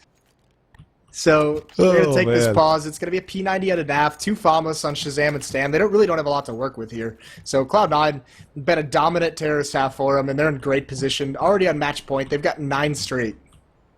Go ahead, show it again, Prius. I want to see that again. But that was just absolutely beautiful. I mean, Cloud9, they had them reeling. There you go. Look at it. Double op. Nothing's going to buy up the auto sniper. A little BM spam through double doors. And, yeah, we're just going to watch it one more time. That was ridiculous, though. Time expires and Shroud just recoil master. Beautiful job from him. And denies any saved weapons, so they are on a very limited buy. Skadoodle's going to find Stanislaw to open things up. Already one player down and out, and this is not looking good for Conquest. Yeah, the response is, all right, we have weaker weapons. Let's do something to catch them off guard. We'll try and push Catwalk, but look at this default that Cloud9 puts themselves into. They just stay far back. Skadoodle with the ops like, all right, please walk into my crosshair. Gets that first kill, 5-on-4 now. And nothing. I mean, normally we see these players traded off for an AK, but he just keeps that auto sniper. Why not? I mean, they've got the man advantage starting off because of Skadoodle. They've got 9 rounds to play with. Have a little fun. Oh, I thought actually, oh man, who was that in B? I thought that was actually going to be an aggressive push from Daps in B, but X-Ray deceiveth me. Nothing does find a headshot with the auto onto Shazam, so it's doing a little bit of work. Sean Garris on the rush, going to find another frag, and it's down to a 2v4, so there's really not a lot Conquest can do. Shroud again chimes in, Naflight down and out, last man standing is Daps, smoke on the catwalk. That actually came from Long. And Shroud finishes it off, so 16-6 final score. Cloud9 annihilate Conquest. Yeah, Shroud wasn't having any of it tonight. He was a beast performance from him. Nice opping from Skadoodle, and some really, really good calls, too, for Cloud9 that we haven't seen out of them recently. We've seen most of them. We've seen these matches, this losing streak they've had. They've lost some situationals that they normally don't lose. Some very bad mid-round decisions. So we saw them get a little bit back into that, a little bit of that Cloud9 mojo that we've been missing for the past month or so. And that's good to see heading into this string of tournaments they're going to be at with iBuyPower and IEM coming up. But with that dominant second half, that's going to kind of catch us back up on the schedule. We were behind from the start, but now we've got a 10-minute break coming up, and playoff situation still alive for a lot of these teams. And if you want to keep up with that, you're going to want to do it. Make sure you're downloading the Score Esports app. You can get that on the Google Play Store, the iOS App Store. And that's going to let you follow all these teams, all their matches, and as we come down to the home stretch here of the season, you're going to keep an eye on who's going to be making that top 4 spot. And I believe our last matchup of the evening is going to be that doubleheader from CLG that we were talking about. It's going to be CLG versus Luminosity, guys. Don't go anywhere. We'll be back in a few minutes. Alrighty, ladies and gentlemen, welcome back for our final matchup of the evening. It's going to be Luminosity versus CLG. Cobblestone is the map again for this evening. This is the third time that we've seen it. CLG's got their doubleheader on it tonight. 3Sup had their doubleheader on it, and now it's Luminosity's time to try to steal away another victory from CLG. We saw 3Sup upset them earlier, and this time it's going to be kind of the same scenario. CLG starting on the CT side. This is going to be a really cool matchup with these two teams. Oh, look at this aggression, too, over towards the B bomb site. There's a little bit of a battle going on. It's just 2 players here for Luminosity, but the nades from CLG stop falling in his tracks. He can't go anywhere. He gets dropped, but it's done. I mean, there's a lot of rotations here. There's 4 members of this B bomb site. All the meanwhile, Luminosity, there's only 1 player really pressuring over at A. That's just Steel. This is something we'll see throughout this map, is Steel lurking over towards A, trying to get a flank on. But it's just Finesse over here. He's holding out all alone, and Bolts is keeping him occupied. Tarek's still looking for Bolts over here, trying to make something happen, but Bolts is going to go ahead and fall back, get himself out of dodge. The rotation slowly starting to cheat over towards that A-bomb site. JDM with the 5-7, trying to make something happen. Cutler's going to be able to find Cold. They spot one peeking out. That's going to be Finesse to take down Fur, looking for another one onto Steel. Just tapping away, able to find some pretty good damage onto him. It's going to be Bolts to try to rotate around, but look at this. Tarek actually gets his back spotted, pushing on past, but Tarek in the long run is going to find some return damage. Yeah, nobody's winning that battle just yet. And finally, it's Bolts. It goes down. Steel came back to support, but it's Steel versus 5. He's going to be able to make it at least 2 down, but CLG is going to walk away with the pistol round victory, something that they didn't manage to do in the first Cobblestone matchup. Man, CLG just whittles that attack down. Just get a couple kills here and there before the execution really comes into play. That first kill that Cutler gets down towards that middle connector actually drops the bomb. So even if there's success from Luminosity in taking over that site, the bomb is just so far away. And they are going to take that pistol, like you said. 1-0, and now they're going to be buying up. Finesse has the shotgun, JDM with the P90. A quick pause, but unpause now. And look at this buyout from Luminosity. Steel's going to pick up a shotgun. I imagine he takes that over towards drop. That's probably the most, the only place I can imagine a shotgun going on T-side on this map, and the rest of them have pistol armor. So they don't want to give this up. They're going to try and steal this round right back from CLG. Who's your big player for this matchup? CLG? My big player? Yeah, individual player for this matchup. Who do you think it's going to be for CLG? Oh, for CLG, JDM. And for Luminosity? Put Cold. Cold or Fur. Cold's just been on a tear lately. Yes, he has. He's just been an absolute beast and everything. The shotgun is actually, yep, that's towards drop. So Steel, he's waiting up top, but there's Hayes with the opening kill. That's Cold that goes down, and Fallen quickly to follow. Steel still hasn't made his move, but now the shotgun has been spotted out, and it's a 5-on-3, so they can just play passively. They don't have to risk anything. Meanwhile, Fur gets Cutler. That's a good find. Just Hayes left. Finesse rotates over. But still, tough situation, but there's Steel. Tarek gets a little bit too aggressive, and now they've split the defense. Steel's flanking into this A site. First still on a tear. He gets Hayes, who gets aggressive. So, individual aggression over towards log A, and Fur actually even dinks Finesse. This is a scary spot. 19 HP, he's got the bomb, but there's 40 seconds left. He's got to hit some 6 shots, and he runs out of bullets. But that sawed off at this range just can't land anything. He's trying it like hell, though. Now they're going to lay the pinch on Finesse. There's nothing he can do. He's going to get spammed up a little bit here, and he gets finally ultimately taken down by bolts. Great job from Steel. Great patience, and just beautiful overall from Luminosity. And you saw that even though, it was all on Fur. Spotted out that player that was tucked behind that wall, got that opening headshot, was able to pick off Hayes as well. But really, it was the damage that he did on the Finesse that kind of closed things out there for CLG. Yeah, just a sick round from Fur. He wins that for him by getting those 2 kills. And there's no reason for CLG to get individually aggressive out toward that far away from the bomb site. Just turtle up. You have the range. There's no reason to do that, and they get punished for it. We should mention, while this is going to be, actually, that there is a second match going on the second stream. That's going to be Team Liquid versus NME. And that's going to be twitch.tv/ESEA2, if you guys would like to tune into that as well. Get more monitors so you can watch more streams, boys, because it's exciting Counterstrike being laid down tonight. Aggression coming in mid. Fallen's going to lead the charge. One player over by the danger zone. That's going to be Hayes. He's going to get dropped. Nice opening pick there from Fallen. Still spotting out in the backside of Fountain. It's going to be Cutler that gets spotted, but Cold from behind that smoke, just a little tiny gap. He just jumps on through. And here's your money farmer right now. Cold looking for another one, but he's going to get spammed down. That's going to be Cutler. Find that frag, but Fur coming around from the backside is going to be able to neutralize one, and JDM, your last man standing, goes down as well. So that's going to be 2-1 now for Luminosity. And I don't think CLG is going to be able to buy here as well. It's going to be a double save off the back of that second round loss. Although, look at this. They're picking up 3 HE grenades, possibly for a stack over towards that B bomb site. Nade into that narrow corridor, try and find a kill, much like they did on pistol round. That's how they killed Fallen on the pistol. So they might go right back to that, but actually, Cutler's taking 1 nade over towards the A bomb site, towards Long A Hells, and it's going to be Tarek and Finesse of the other 2, and they're going to head through drop, and they haven't quite used them yet, so waiting for any kind of noise indication. Now they see the execute, they lob the nades out, decent damage, really good damage on the bolts, but they take their eyes off drop. Steel gets that first kill, and that alleviates a lot of pressure. Yeah, and still, he's going to be able to swing back around. Tarek has no idea that he's around that corner, and he's going to find that kill. Actually, reloading, goes for the shoulder peek. Might have actually spotted out Hazed over there as well, but this is a tough spot for CLG to be in right now. Getting that money reset already. And we talked about how they kind of struggled with it the last time. Steel's going to get aggressive. Cutler finds Fallen, but it's going to be an instant trade out. 4 men alive. Bolts even managed to stay alive with the AK and 4 HP, so that's good. Now we go into our first full gun round. JDM, he's got enough to go for the AWP and a small armor, and that looks like exactly what he's going to do. He's going to have to come up huge, anchoring in that B bomb site. We have no AWP in play in the hands of Fallen, but again, we've seen Luminosity on the T side of Cobblestone. They sometimes tend to favor a straight-up rifle buy. Yeah, at times they like to keep things quick. It allows them to be much more mobile during their executions, and this time they're going to set up to clear out these A-hulls, meanwhile keeping a presence over towards drop and long B, just watching for any kind of pushes, and the bomb's going to be over there as well, so they're not committed to any kind of A play here. And very quickly, I mean, a minute and 15 seconds left in the round, they've already taken complete control of these halls.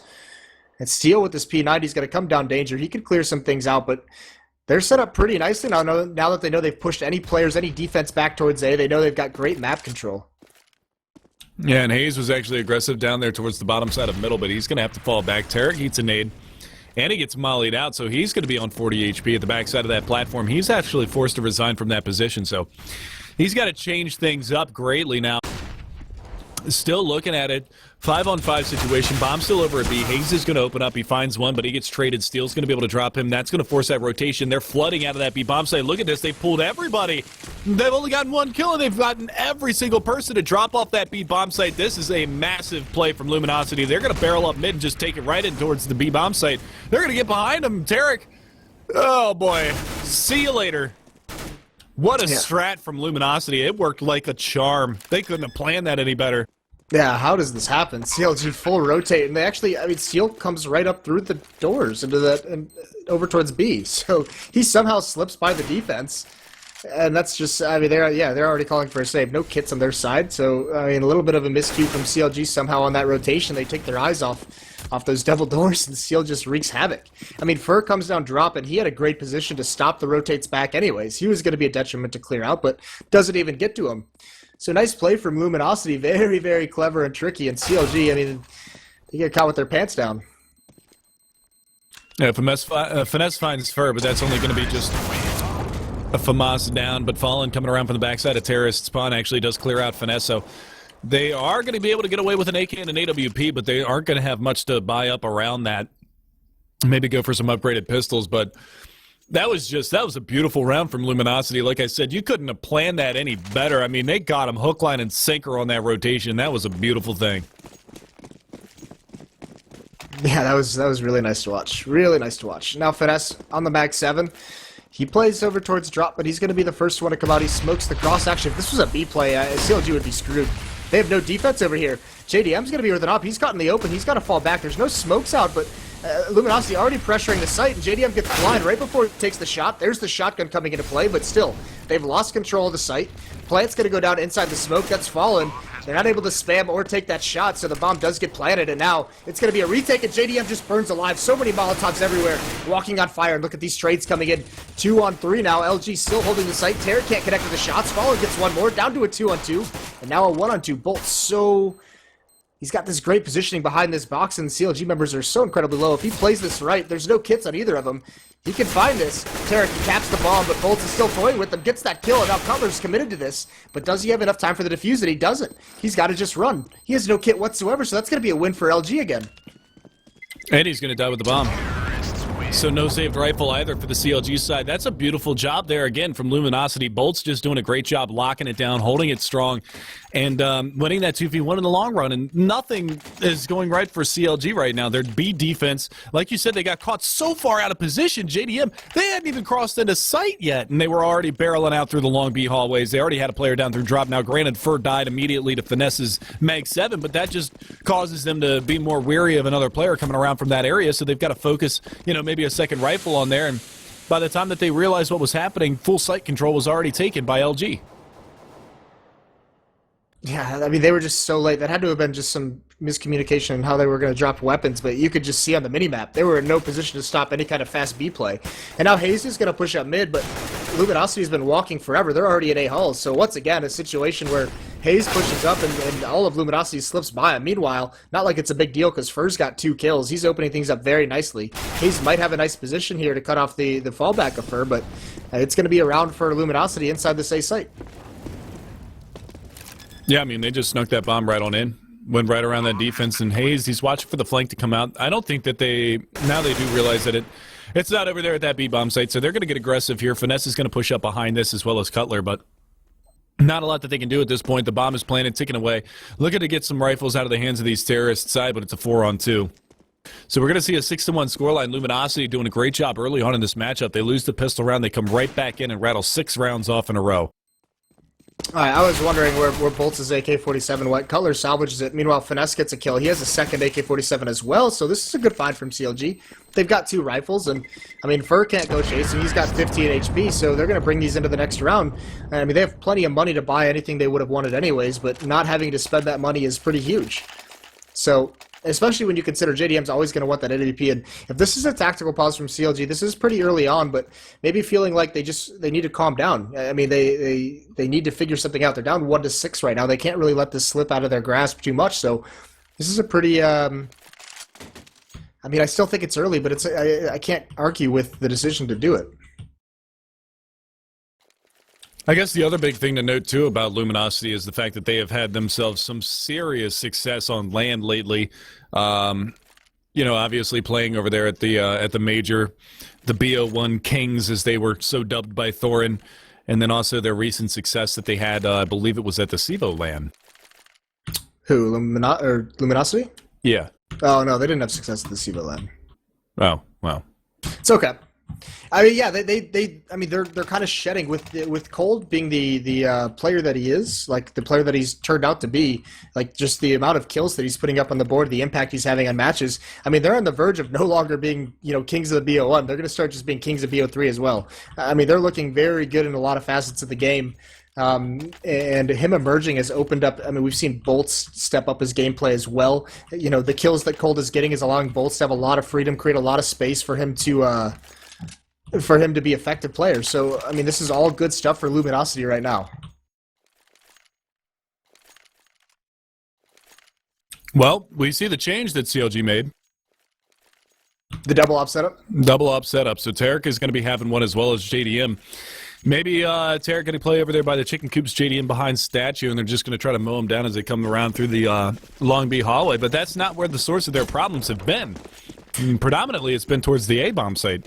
This is interesting as well, because the match we saw to CLG on this map earlier tonight, Cutler was the one with the other op. When they ran a double op setup, Cutler had it over at A, so the switch up to have Tarek with it, and he's going to take it towards the B bomb site. JDM, you know, the primary, he's going to have it over towards A, maybe try and find a pick. Steel's here low. It's at an angle that JDM might not expect, but, oh, Steel, he gets away with one. Actually, the smoke completely misses because he spots that op creeping out at the last second and just gets into cover. So that's going to be Tarek is going to be playing in the backside of the site, and they actually put JDM over here in the A-bomb site just watching for the push-out drop. This is kind of an interesting setup here. Tarek is going to be able to find first blood, though. Bolts down and out, so far so good for CLG. Looking to make something happen in this round, but they got the opening man advantage, but they don't have the bomb down. The bomb is all the way back at the backside of those B halls, just waiting for any aggression to come out. And it's going to be Fur as well as, who is with him? I believe that's Fallen with them. And they're going to have just full control over here by this drop zone. No aggression whatsoever from CLG, so they can actually drop down and try to work some of these picks, and that's what Fallen's going to do. He comes around the corner, misses the shot, though. Finesse is going to take him down. Flashbang around the corner. Oh, and Fur gets caught with a nade out. Nice play from Finesse. Tarek with the 2K as well. Last man standing is Fur, and Finesse is going to execute him. Nice round from CLG. Much needed. Yeah, really good round from Finesse. So they calmed down a little bit. They switched that double op setup. A little curious, Luminosity with Fallen trying to get that entry and drop with the AWP, just kind of jumping out. Maybe not expecting Finesse to be holding that close angle, but he gets himself a very good-looking 3-kill. And the economy on Luminosity is starting to look a little bit shady. I mean, Fallen's down at 100, Cold's at 150. The rest of them have pretty good money behind this, but they need to plant into the next round if they want to have a solid buy if they lose this. Because CLG didn't take any losses that round. And look at it, fast B again. Tarek's up close to the top. He's using this like a shotgun. He gets a leg shot, and then he recovers and gets the kill anyway. So it takes 2 op shots to take down Steel. He's a beast.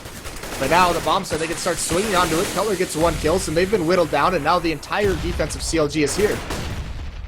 Yeah, no bomb plan just yet for Luminosity, so they could get an opportunity to get a little bit closer onto this bomb site and try to make some more damage happen before that bomb gets down, but finally going to be able to plant that potato in the garden. That's going to be the bomb planted. Hayes coming around the side. Fallen finds Finesse. Cold's able to find Hayes, and now it's going to be all down to JDM. Just like that, finds a nice shot through the crack on a Fur, but he's down to only 14 HP, trying to make something happen, and he's got Cold and Fallen both to contend with. Cold playing very, very close. Or pardon me, that's actually Fallen playing close. He's going to see this nade come out, and he capitalizes on him throwing that nade out, and that will be a 7th round and a money reset on Luminosity. Even though the money's reset, though, they're still going to buy here because they won that previous round with all 5 members alive. So actually, 2 of their members had like $9,000. So JDM's back on the AWP. Pretty strong buy with the AWP, full armor. They're going to have kits. They have all the utility they need. The only one who's really hurting, and maybe not even hurting with how we've seen this shotgun used, is Finesse, who's on the Mag 7 playing in drop. We saw Professor Chaos just do that, you know, like a boss earlier tonight in their matches.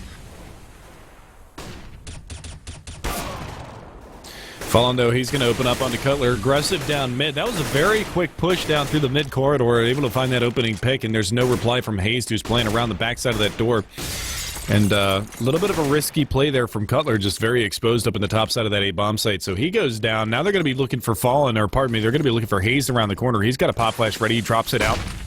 It's going to blind one, but he gets himself into the corner, and no extra repeat yet. Hayes just trying to stay alive. Oh, is he going to push this smoke? He's waiting. He's got a teammate up at the top to try to throw a flashbang through if he wants it. No, he's going to push through, and he times it right. Gets 2. What a play from Hayes. Yeah, normally you wait for that pop flash, but he just says, screw it, I'm going to go through the smoke. Finesse grabs one as well. So 4 on 2 now. Cold still going to take this duel. He swings out. He's going to win that one with ease. 2 on 3. 30 seconds or 40 seconds left of the round. They have some time to you know, toy a little bit. Not too much, but they're pretty much dedicated to this A hit as Bolts is already up towards long A. See Tarek jump down off the balcony, and Bolts is going to try and encroach onto this bomb site, but that Molotov is to the wrong side, so he's not going to flush him out. Is he going to win this duel long range? He's not. Tarek wins it, and it's just Cold with an AWP. He might want to think about saving at this point. 15 seconds left, and yeah, he feels a little uncomfortable to even fall back here. Yeah, he's just watching from behind. He's not going to have anybody around there, of course. We know this. He doesn't. So he's just going to go over towards the long hallway. But look at this. 2 players actually pushing out over towards that direction. It's going to be Tarek to try to make this happen. Cold has got to be careful here. If he drops, oh, they're going to fall on back. So he's, ooh, man, if he would have hit that wall bag on a Tarek and killed him, that would have been hilarious. But Logic Gaming able to stabilize for the moment, pick up another round on the board. So we're 10 rounds behind us, 7-3 though, still Luminosity in the lead, and they are mounting a very good-looking terrorist side half so far. Yeah, this is really nice from them. Another buy though, so CLG has one more storm to weather before they really break things, and they can sit back and build up more money in the bank. And look at this fast aggression again for Fallen over towards this B bomb site. He's going to grab an angle. It's not smoked off quite yet. There it is though. So now he holds that angle. He looks like he wants to try and push through it, but he eventually just falls away, and actually they eat 2 nades. Bolts, Fallen, and Fur all down to 50 HP. And actually there's one more nade on top of it. Cutler comes in, so the grenade use from CLG this round is magnificent. They find a kill and great damage. Yeah, their nades did a grand total of like 190 damage just to start the round out, and JDM is going to get the better of 1. That's Bolts down and out. They've got to still be careful. The pop flashes come out. JDM takes another peek. He's looking for it, but he's going to get spammed up. He's down to 1 HP. The backup is there, though. Tarek just jumps up and manhandles Cold. There's the trade, though. Fallen's going to be able to find one, but Tarek's Molotov burns him alive, and it's all down to Steel in a 1 versus 4, now made a 1v3. He's able to find Finesse, but he's got 94 HP and a lot of work ahead of himself. Tarek's still on the backside of the plat. Cutler down playing close on Broken Wall, and Hazed over there in the A-bomb site. Pop flash around the corner. That's going to catch him out, and he's going to have to bail for cover. Cutler spamming him up down to 13 HP. That's going to be Tarek actually taking a little bit of damage back towards himself. 14 HP. That Molotov might do the trick.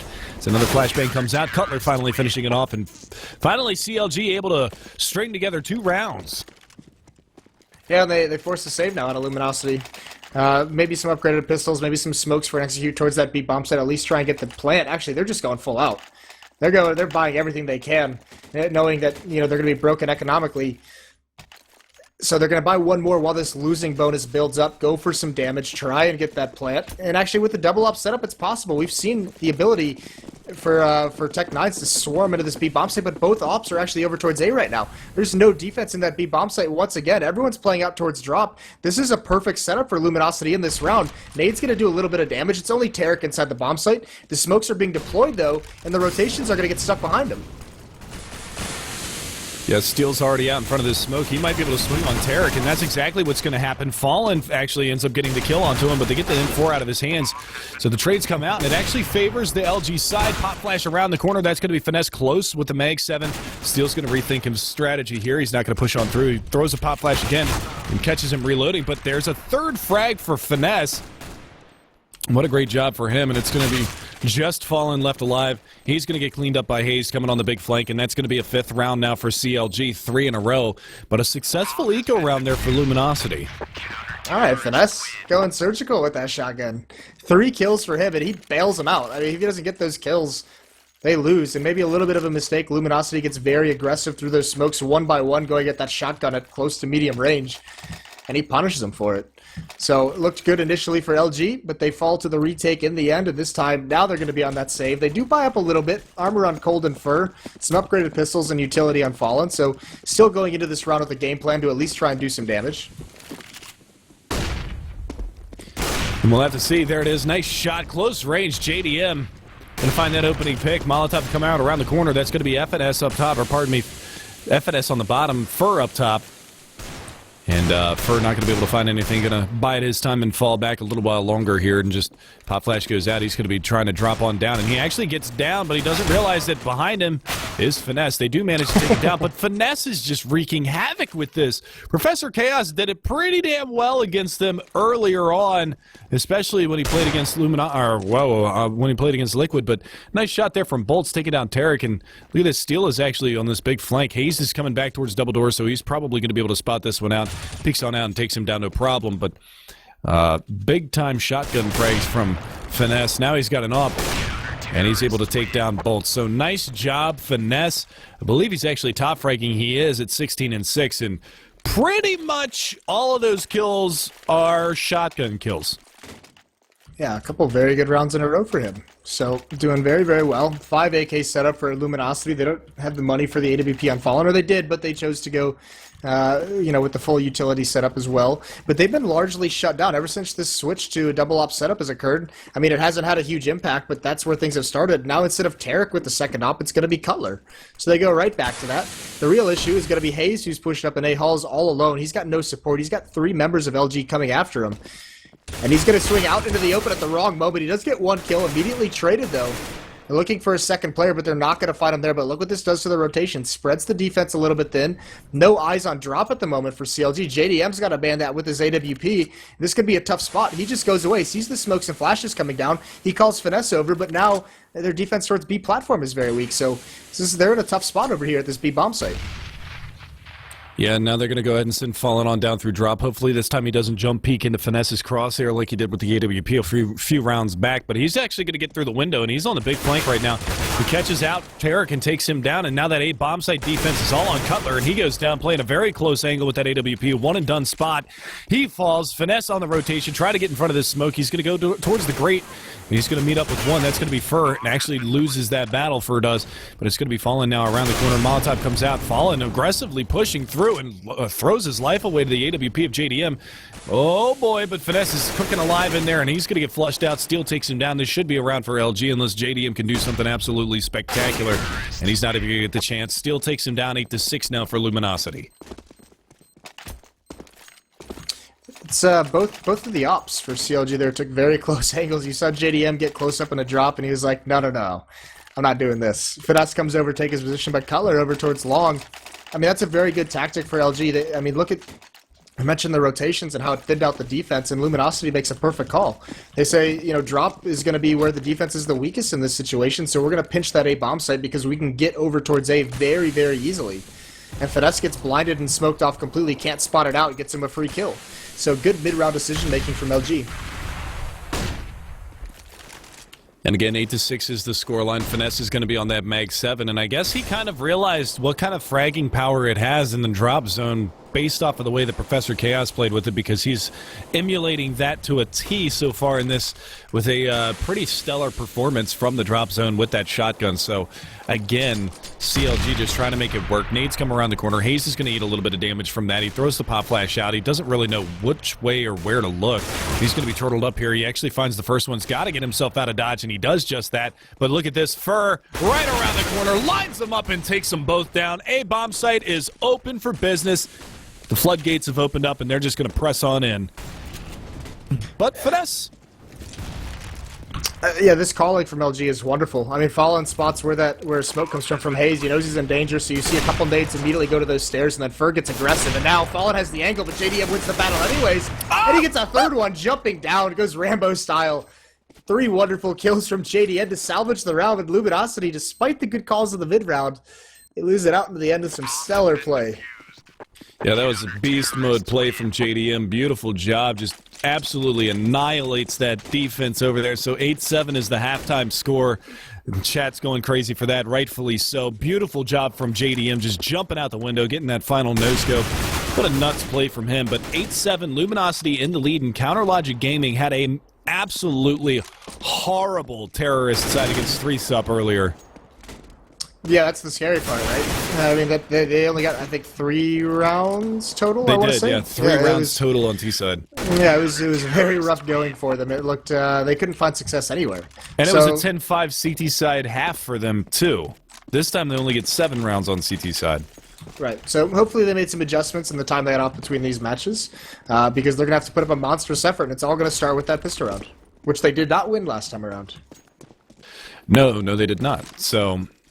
You know, it's big implications right here. I mean, a pistol round victory going the way of LG could spell disaster for CLG because of the just their lackluster play that they had the last time on their terrorist side. So I'm kind of excited to see this because, you know, Fallen didn't, you know, he's not really, he's kind of like how Hazed is. He's hit or miss on this map. He can have some really good performances, but most of the time he's kind of quiet, doesn't make a lot of noise. The other side of it too is Cold really wasn't much of a all-star in that first half there, which you kind of predicted JDM and Cold to be your big dogs in this matchup, but it was really more on like Steel and Fur doing a sensational job throughout that first half.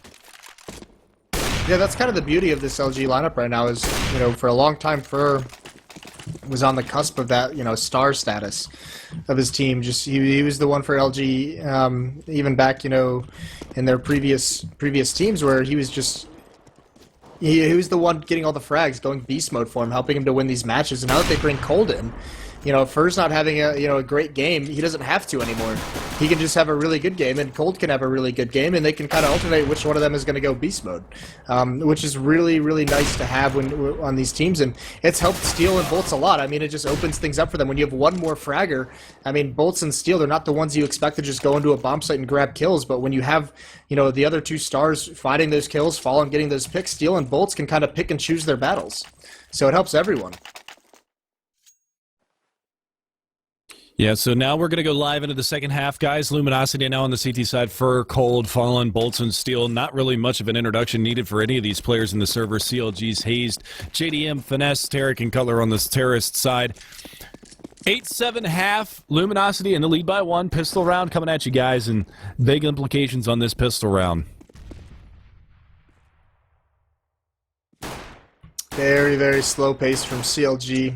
Don't want to get caught off guard by anything. The bomb is actually very far back in middle, so no committal from either of these teams whatsoever. Finesse, he's going to come out onto B platform, try and molly off the chicken coop. He's going to take this duel long range. He's going to try and force Cold out, and he does, but he doesn't take the fight. He just falls away. So the Molotov does its job, but no battle taken by Finesse. Meanwhile, the rest of CLG is still in the same exact positions they were in. No movement across the map. The defense is very spread out. They have no intel on what's coming. Steel's over by drop zone with these dualies. It's just Cold, who's playing in chicken coop, who's really manning down the B bomb site. Yeah, and he's going to have to come up absolutely massive for his squad moving on forward here, but you can see they're rotating Fallen over towards the B bomb site. They've guessed that this is going to be a B hit, and so far it looks like they've guessed correctly. But they, you know, Steel, he's going to have to be massive here with the dualies, and he's not going to get anything. Hayes is going to be able to take him down, and now they're swarming. Bolts is going to be able to find one. Can he get a second one? No, he cannot. Hayes is going to be able to take him down as well, but we're on a 3v3. Fallen finds Finesse. So many Fs there. Goodness gracious. But now they're going to be trying to flank around from the drop zone. They come on out. It's going to be Fallen to find one more. Hayes, though, he's having himself around. He's on the verge of the ace, and it's going to be Cold to try to make this one happen. Hayes just barreling on towards that A bomb site. He does have the knife out, but oh my goodness, Cold just barely missing those shots, and now he's got to contend with this player in mid, which is Cutler. Cutler takes him down. Big round from Hayes, though. He just made it all happen. Yeah, critical round, and once Steel falls to those dualies, it's just, you can see the defense just scrambling to cover up that gap. Couldn't get there in time, despite some nice shots by Fallen, despite getting a couple kills, and now Steel's going to be back on the shotgun, the Nova, Scout onto Fallen as well, and upgraded pistols for the rest of them, so Once again, Luminosity buying out in the second round, not willing to give it up, but it's a lot of SMGs on the CLG side. 2 MAC-10s, a P90. And this round, it looks like they're being a little bit more aggressive. 4 members over towards this B bomb site with a steady crawl down this alleyway. They can hear Cold jumping around, and he's actually going to spot. He jumps up. That's Tarek's indication to get more aggressive, and Cold's not ready for it. He falls for free. Tarek knows the B bomb site is clear, so it's going to be a plant for CLG, and actually Luminosity might just save these weapons for the next Seco round. I honestly couldn't blame him if they did. Fallen's just looking for any kind of scout action that he can get over here and towards this B-bomb site, but he's not going to get anything whatsoever. Tarek playing up aggressively on those double doors is going to make sure that any kind of a rotation doesn't happen, and he's actually just going to push on through. He's in money farm mode. He's looking for anything and everything that he can get to move forward in the next round, and like you said, I mean, this is a heavy investment from LG. This is nice to take into the next round, try to make something else happen, you know, maybe go for a little bit more of an aggressive stack towards B with the CT side as opposed to leaving everything over on A bomb site. But a nice thought. They only had one player over there. It was Cold, but again, like I said before, Cold, he really needs to kind of step up here and man up because he's 6-12. He's got a lot of catching up to do to the rest of his team.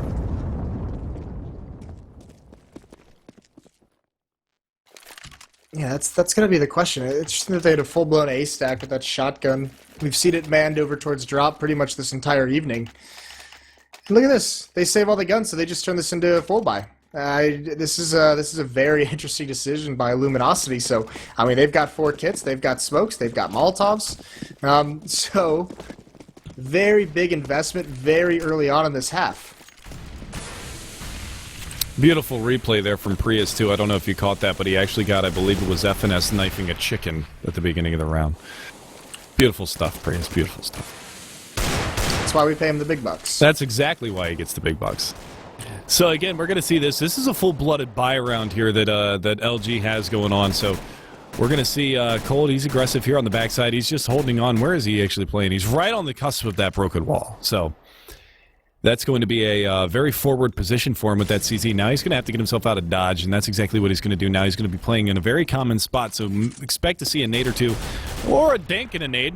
One way or the other, they'll get the job done, but that's going to be Cold down and out already in this round, and that might just signal the terrorists to fall back and hit the A bomb site. And you can actually see 2 of them falling back, 3 of them now.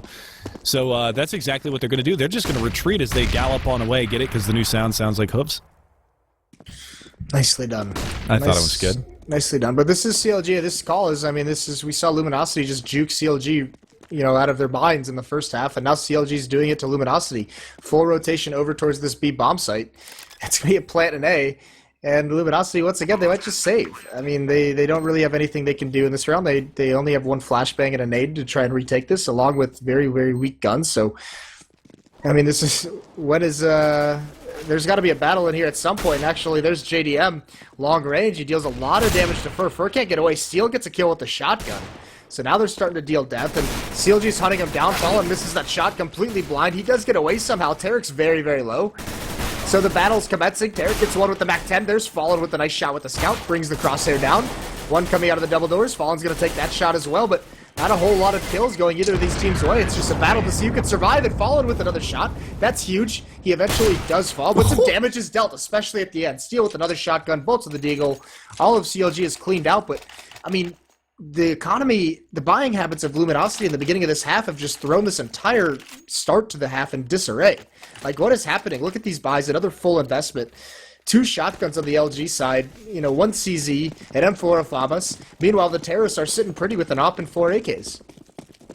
The big part about this really is CLG's got to be loving this. Now, granted that last round ended up costing them all of their lives, but they've got to be loving this. There's a nice dink on the bolts to start off the round as well through double doors in mid, so he's going to already be down to 22 HP and forced to fall back to a much more passive position. He's going all the way to long A to try to assist Fur. Fur's going to come under fire here in a minute. All he's got to work with, well, he does have an M4, so he's got a full kit to work with, but they're going to boost up bolts and see if they can do anything over here in this side of the map. Flashbang comes up and around the corner, and now Fur is going to go ahead and smoke off that corner, and now Bolt's up top. He's just going to be looking for any players to jump through this smoke. Yeah, but that's a spot that's very, very frequently cleared, and you can see Bolts up there. He's got to check both angles, you know, the top of the danger stairs as well as towards that long route. So at a certain point when these smoke clears Fur, you can see he has the timing down. He's coming back to bail him out of a tough situation, but another smoke comes in his favor, so he's just got to spam through it. And Bolts is in a really, really tough spot with 22 HP. That's a nice nade, though. Cutler down to 25. I don't Oh, think he didn't actually spotted. spot him. I don't Yeah, think I he was saw gonna say. him. Yeah, I think he he just did either. pre-fired. So still a dangerous spot, but they're falling back towards the B bomb site, and now this rotation has to come on. Fallen is over here by himself with the Mag 7 playing close on Broken Wall. 2 mollies, a smoke, and a couple of flashes, but they're going to get out in front of that one. He does a lot of damage, and Hayes actually takes down his teammate and then falls to Cold immediately afterwards, so the trade is going in favor of LG right now, and it's Cold. Finds a second one, that's Tarek down and out. Now JDM is going to be our last man standing. His color gets taken out by Steel. JDM finds one more. But look at this play from Cold. He is just ultra aggressive, gets the AK, comes around on top. JDM takes him down, so it's back and forth, but Steel finishes it off. And that's going to be finally a round on the board for Luminosity. What an ending to that round. Yeah, somehow Luminosity makes this consistent force buying work. I mean, eventually they come on top now, and you can see there's some pretty decent money built up on Hayes. I mean, Tarek as well, but CLG, they're going to save one round. They're just going to go for Tech 9s. They're going to let everyone's economy get up. I mean, JDM's sitting so low, but next round he'll have an AWP drop to him. But finally, Luminosity, no more shotguns on their side. They've got to feel happy about that. They've got rifles across the board. Fallen gets a free AWP as well. Yeah, that's big because of how close these opening couple of rounds have been. They've reset the economy here on CLG's side, so the relentless force buy from Luminosity finally ends up working out in their favor. Now, they're still not in a good money situation. You can see 2 Tech 9s to work with, and that spam through the smoke actually finds a little bit of damage, nets him some damage on the fur, and he's going to have to fall back. But this looks like it's just going to be a ruse this round. It's going to be a push towards the B bomb site, a big fake to try to get that bomb out towards A. The 4-1, popularized by one Matthew Warden Dickens, now the complexity coach. This is his favorite strategy for 10-mans and pugs. Just throw it in at a nice moment, and you can fake them all out. They're going to have success. They're going to have to get some kills at this B bomb site, though. I mean, they're gonna have to. Actually, it looks like they throw this fake, and they're all just going to go meet back up towards drop. So they're trying to pull the rotations away and drop down, but Cold is still here. He gets completely blind, though, and there's bolts for the rescue. They were trying to pinch into this A bomb site. Actually, it wasn't a complete fake. And they shut everything down, but, I mean, Luminosity should know now, by the angle they took, by which way they came coming out drop, they should know that there's going to be the bomb coming towards the A-bomb site, and JDM might get a plant off this. I think he is. I don't think Bolts can stop this, so this is a really good find from CLG, and a 1-on-5, JDM gets the plant. Little bit of a mistake there from Luminosity. And Warden would be proud. Yeah. So it comes out. It actually works for CLG. Now, they don't get any kills, so they're not forcing any rebuys, but that's actually not necessarily a bad thing in this situation because LG is going to stay on those 2 FAMASs. So they're not going to upgrade to anything better than a FAMAS going into the next round. So even though they didn't really hurt the economy, they've kind of negated the firepower advantage for LG. Yeah, but they've bought out completely. LG has some money built up. And they can survive some hits in this coming round. CLG's got to have a very convincing hit onto this B bomb site. It looks like they're going to take it very quickly. At least Hayes, although he's stopped, the Molotov does not get extinguished, so he's just got to wait. No chance of him running through it being a smart decision. And some flashbang, another Molotov comes out. Hayes, he's burning alive now, down to 60 HP, so he just steps a little bit too close, and he knows there's aggression close up from LG, and here they come streaming out. Going to be looking in that back corner. That flashbang actually caught one, but they haven't cleared out Cold. He's going to get one, looking for more, spamming through the smoke.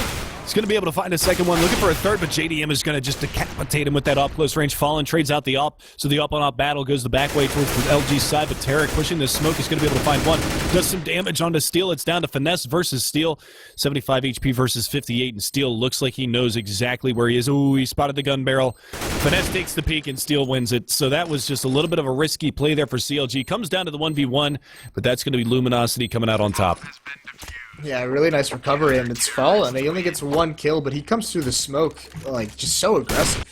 He's just like, all right, I need to make a play. Comes through the smoke, finds 1 kill, brings it into a 2-on-2, and then resets with his teammate. Even legs, you know, the first player that Steel gets in that 1-on-2. An incredible reaction shot that doesn't get the kill, but brings him down so low. So, nice 1-on-2 win for Steel. CLG does get the plant, but once again, they don't have the money. And we talked about LG had the bank built up to survive some hits, and I mean, they have a full buy despite losing 4 members, while CLG has to save. Yeah, and that's the big part about it right now is because they were able to string together 2 rounds. They're able to get this buy-in, and now Terra completely blinded here at long A. He's going to go down, Fallen, or Fur, pardon me, is going to be able to open things up, and he actually spotted out another player over there, but it's going to be JDM to try to find something. Fur isn't going to let that happen. Bolts does get taken down here at the stairs in danger zone, but That's also going to be first territory. He's going to come around the corner, but Cutler just pushes out. He's got the armor, so the aim punch isn't a problem. Hayes is going to get an M4 out of this, so they're at least making it a little bit costly, but shouldn't be too much of a problem here from LG to clean this one up with Hayes at 13 and Cutler 78. Yeah, and they're taking the long route to come all the way around towards the B bomb site, but look at Cold. He's just like, all right, I know where both these players are. I'm going to get a huge push going on, and I'm just going to wait for you to come up these stairs with your knife out. I'm going to spray down one. I'm going to take the second battle as well. I'm going to wreck all your hopes and dreams in this round.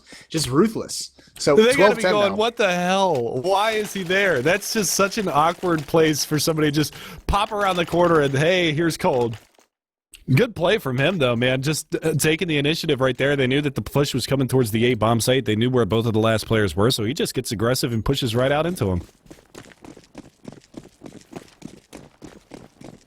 Yeah, this has been all Luminosity. First 3 rounds go to CLG, but it's been a 4-round win streak for LG on the CT side. And once again, CLG back to a fast B play. Cold's a little bit blind. He's playing close up. He's got to get away. They're streaming out of the broken wall. Another flashbang comes out. No kills have gone there, but there's Cold. Swings out, grabs that first kill onto Hayes. It's nicely done.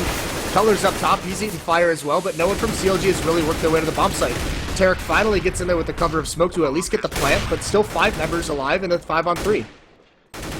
Oh, the spam through the smoke almost nets him another kill. Cold. I'm just following his POV this round because he's been doing such work. There's going to be Tarek to try to pick on the backside of the fountain. He can't do anything. Finesse coming around from drop zone. Oh, he took some shots. Steal. He actually goes down, so it's down to a 2 versus 3. And Finesse looking for that flank. He's coming back around through the squeaky door. He's going to be able to find another one. I just called it a squeaky door. I know it wasn't actually a squeaky door, but double doors there. But he finally goes down. Bomb gets defused inside of the smoke, and JDM trying to make something happen after time expires, but that's going to be Fur to clean him up, and just back and forth that round. Yeah, the smoke diffuse is a little bit unfortunate. FNS was making a play. Yeah, he did really good kills, flanking down drop, getting one, going around towards double doors, but the plant wasn't for him, so it was only JDM with an op to try and stop that diffuse inside the smoke, and it's probably, really tough weapon. I mean, you gotta be very fortunate with where you spam into the smoke, and Luminosity makes that retake happen despite it getting a little bit sketchy there towards the end. The plant's going to allow another buy out of CLG, but they're not closing out any of these rounds, so Luminosity at 13-10, slowly encroaching towards match point. And the big part about this is just that economy isn't getting much leeway here on the terrorist side. The CT side, otherwise, they're not really getting very far ahead either. So CLG with a well-timed round win, you might see a force-up out of LG, but 2 rounds in a row, and CLG is right back in this one. So they just need to capitalize now. They're pushing their way through those long halls, and there's only Fur over here to try to hold this one off, and he's playing that off angle, tucked away in the corner. And that flashbang is actually a little bit off the mark, so they're not going to find anything. There's a Molotov around the corner. They're going to jump on out, and Hayes is going to be the first blood. Peeking back out. He's not going to find a second one, but Cold on the other side of the map is going to be able to avenge his fallen comrade, and that's going to be Finesse down and out, so it's a 2-for-2 trade so far to start this round out. Flashbang around the corner. Bolts looking for something. Steel is perched up top. Bolts letting him run by. Oh, what a play from Bolts. He's going to be able to line him up. Takes down one. Looking for the second one, and he gets it as well. Last man standing. JDM in mid. Gets dinked instantaneously. He should be going down very soon. Bolts with a man mode play. Beautiful stuff from him. 14-10 for LG. Yeah, very, very nice defense. Moves up. No one clears the corner. A little bit of a mistake from CLG, but his defense is holding strong ever since these gun rounds. Well, I say that, but the beginning of this half was just crazy amounts of force buys out of Luminosity, but now they're just looking so good. That round, they only lose 2 members, so just still building up that bank, and CLG's in full desperation mode now. They have to buy out every round. They have the full losing bonus. Even without a plant, they're buying up because they know they're just a couple rounds away from a loss. And that would put them 0-2 on the night.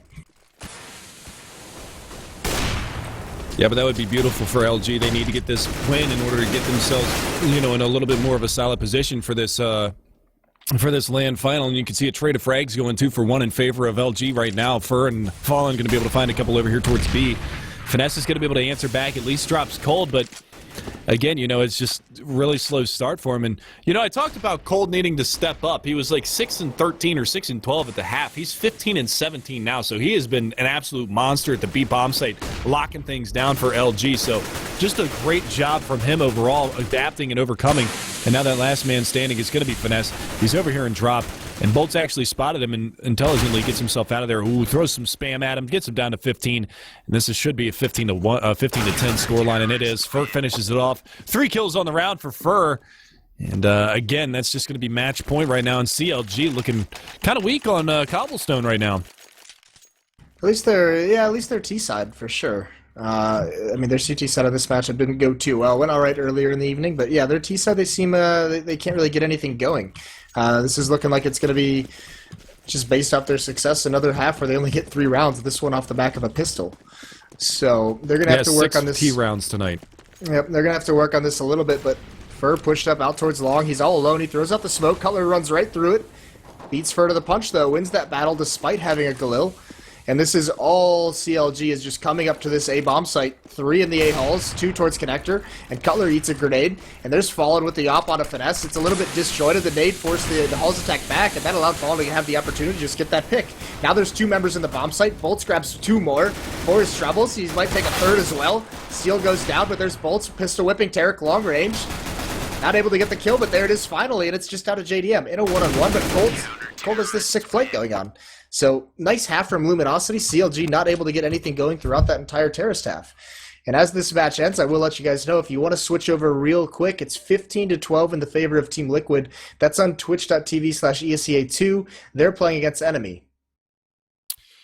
There you go. So, that's going to be our final matchup of the evening on ESEA 1. Do what Moses said. Go over there and support the other casters. I believe it's going to be Blue and our one and only Holden casting over there on that channel, so show him some love.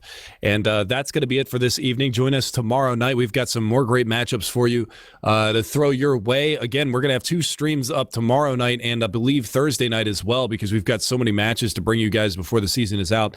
And yeah, make sure that you guys tune into that. So for us here at ESL ESEA Pro League, that's going to do it. Y'all have a fantastic evening, and we'll see you guys tomorrow night for some more Pro League action. See ya. Hello everybody, this is ESEA TV. I am Holden, and alongside me is going to be Blue as we bring you some NA ESL ESEA Pro League action. We've got Team Liquid versus Enemy GG. Enemy trying to work their way up, maybe try to get themselves in position to potentially steal a 4th, but it's a long climb for them, just like Cloud9, who they're battling, who just won their match. They were tied record-wise, both 9-9 going into their matches, or these next 2 matches. Cloud9 now sitting at 10-9, Enemy at 9-9, trying to catch up and stay even with Cloud9. Blue, how's it going? Pretty good, man. How about yourself? I'm good. Just like I said, there's been some good matches tonight. There's another good one going on over on the main channel, twitch.tv/ESEA. They've got CLG versus Luminosity, which is bound to be a great match. Again, Luminosity lost a couple of their last pro leagues before heading into the major, so they're still at that top spot. They're one of the only teams that can actually get to 16 wins. I was doing some math here prior to this matchup, and actually we're already into the 9th round. But we were doing some math, and there was only 4 teams that could actually get to 16 wins. So that's sort of the magic number. If you got to that, you make LAN. It was Liquid, Conquest, Luminosity, and CLG. So Liquid and Conquest could both get up to like 18, I think, going into tonight, but Conquest dropping 1. But in any case, waiting here for this night round. Crucial here on Mirage, as this is a map that both of these teams don't necessarily favor. Enemy, I think, 0-5 in the last 3 months on it, and Liquid only 5-5.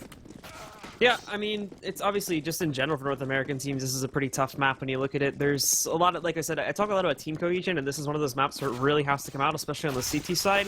And with the way the North American teams tend to shuffle so much, it often throws by the wayside. I would say that based on generalities, this is definitely going to be a match that goes by the way of Liquid in more situations than none, but they've been showing some weaknesses pretty recently as well. After just returning from the major and not really performing so well there, they've been showing themselves as a little bit weaker, whereas Enemy actually have been surprising us a little bit. They've been looking a little bit stronger, improving on some of the things that were really big issues for them at the start of the season, and now these guys are looking good. But the question here tonight is going to be, is it going to be enough to strike a victory versus Liquid? And the answer to that, for me at least, I don't think so yet, but it is slowly getting there. And if Liquid keeps showing these problems here, then we could very well have an upset. Right. Well, and then, like I said, this is a map that Liquid has given up. Their last 3, one was against Winter Fox, it was like a 14-16 loss. One was against, actually, as they're coming to the site, we'll get into the second. Elise does pick up one back there at Ticket Booth. CT spawn. He's got a teammate coming to help him. Cooper's trying to get some damage done. Mainline does get onto a Dren as well as Fugly, so now they're going to get this bomb planted behind Triple here in the site. Nitro here too gets one kill, but it's quickly traded out, and then Hiko coming in to find one more, bringing Relics down. Not really all that much, but he's going to end up getting taken down anyway. And now it just leaves Kusta as the final player alive. Trying to hold back over here by Tetris, but he's going to get pressured by the CTs. The smoke comes back out. Kusta finds the kill, but Hiko's actually sticking this. And now Kusta has to see if he can grab it, and thankfully he will pick up that headshot. Takes down Hiko, and Enemy are going to claim the first round here on T-side Mirage. Yeah, so what I was saying is, they lost to Winter Fox just recently, 14-16, and that was a pretty interesting match. That was one of the early matches for Winter Fox, I think, as they got their roster sort of straightened out, as well as then Follow Esports. They lost to 14-16 to Follow Esports, 11-16 to Winter Fox, excuse me, and then 11-16 to NIP. So this is definitely a map that Liquid has had some issues on. They're only got a 60% CT win rate, so you're talking about average of 9 rounds on their CT side, which is not super strong on Mirage. And as we take a look at what exactly Enemy's going to throw out this round, Liquid actually going for a fairly weak response from what you normally expect to come out on round number 2. So no armor buy-ups behind a lot of these pistols, just raw output pistols here. As they're going to look to go for a big save and prioritize that gun round to get the full utility along with everything else that comes into the mix there. And thankfully, they're going to pay off pretty well. Lige will not only pick up this first kill here by getting aggressive inside of the apartments, but he's also going to be able to pick up a rifle here to work with now as well. So that's a pretty big upgrade. And now we're going to see if we can work anything else with it, as the rest of Enemy lining up to go for to take inside of the A site now. Players working their way in. They've got one in connected that could get caught off guard, but as Elish rolls in, doesn't expect to find him there. So now Kusa's going to drop that gun. And beyond this, so far, a 3-for-1 trade. Hiko's picked up at least one frag. Relics along with Uber, both fairly low, and that's going to be Hiko now again. He's also upgraded with the rifle. He's going to pick up another kill. They toss that nade, and unfortunately, it bounces off the box, so not really going to be able to do too much with it. And Uber just barely staying outside of it. And Uber had made the choice to go to Sandwich. He would have been a dead man right now, but he's hanging out by Tetris, waiting out. The push comes in, but he's going to get dispatched by Nitro, and then Hiko picks up the final kill. Liquid upset round number 2 with essentially it was a full save except for the upgraded pistols, and they're going to tie it up at 1-1. That was just some really good movement there by Hiko, sort of lurking around, getting in the underpass and getting that frag in B apartments. Really put Enemy at a spot where they wanted that underpass player or that B apartments player to come back and help them from mid as they tried to execute on the A site. And so the fact that Hiko was able to sort of lurk in there and get that frag sort of took away any mid presence late in the round from Enemy. So the retake being able to come in really strong there by them. So picking up that round, like you said, breaking the second round after losing the pistol, they're going to go ahead and buy up rifles. So they have 3 M4s and a P90 along with that Galil still on the back of Hiko. And now for Enemy once again lining up to try and see what they can do. They're going to have to go for a very light round themselves, of course, because of the upset that's happened in the economy side of things. Liquid, they're ready for this. They've only got one player in the site now, but more on the way. 2 coming in. That block pops out. Doesn't really do much against Fugly. And he's just going to dispatch a Uber, an anomaly almost right off the bat. There's an attempt to come back for this, but Fugly again picks up those kills. He comes out of this one with a 4K and survives it with just 2 HP. And Elige, of course, with the rest of those guys coming in play. Enemy, unfortunately, don't get very far at all in that round. Yeah, that happened to be a very good positioning there by Fugly with that P90, stacking up on those boxes. They came out Palace, one after another, close range with the P90. Just worked out really well for him. So him picking up that 4K and not having to sort of do any sort of upgrade, obviously, is going to help him get the economy going as well. Not that he gets the bonus money with that P90, but still not having to upgrade is a big deal. So they now we're going to face off against Enemy, who does have the rifles this time around. Fugly being a really aggressive in Palace, and now he's going to fall off without seeing that player who's behind pillars. That was Relics. But the presence right now is sort of all across the map, but Enemy has really good mid-control as they smoked off window, and finally Lige is going to come back to try to contest this a bit. And Leech is going to be the big crucial player here in terms of trying to stop this. He's the one to be the scout to check and see if it's going back in on Cat or whatnot. So far not finding anything, but he does choose safety over trying to get some more intel. So he's going to fall back just inside of the area now. And Enemies start to press forward here. He has not seen this as of yet, but he's going to find it out in a second. And he gets out of there too before it gets hit. Down to 74 HP granted, but they spot the movement now, and they're going to try to see exactly where this goes. His Enemy looking to move the way out of mid. And yes, this is great that they've gotten mid control, but so far they haven't taken it anywhere else just as of yet. Lining up for a bit of a cat take, and they do have this one player inside of ladder room. This combined with Relics popping outside of Palace, now doing some work. He's going to be able to pick up the frag onto Adren. And now this work for the take begins. As you still have that player in the back alleys here, Relics, doing that damage. He's going to pick up a second kill onto Elige now. And the CT's trying to figure out where he is, trying to dispatch from, causing a whole load of chaos. An Enemy actually still not moving in for site control just as of yet. They're slowly creeping in now with 30 seconds on the clock, but they've got enough control to where it shouldn't be risky. As they move in, these final players from Liquid, although Nitro is finally going to be able to take down Relics, they should have an easy plan on their hands, and now it's just going to be about holding it off against the final two. Yeah, I mean, they basically, by waiting that long, I thought they were just going to take A. Relics basically should have been able to call that had been clear, but they just really played it patiently and let Liquid rotate over to that A site, and now they have to try to retake here. Fugly gets dropped in market. He's got his teammate there who is trying to help him out. He does pick up on an Uber, but he's in a really tough situation. Only 46 HP against 3 enemy players left, and he's not going to be able to get in this bomb site. He's just going to fall off with his gun and keep that for the next round. Trying to get exits. You got to be careful here in window, and Kusta does pick him up, so he's not even able to save that equipment as they pick up the 4th round here. So enemy trading back and forth, which is going to go, the benefit of that is going to be on the enemy side when you're talking about economy.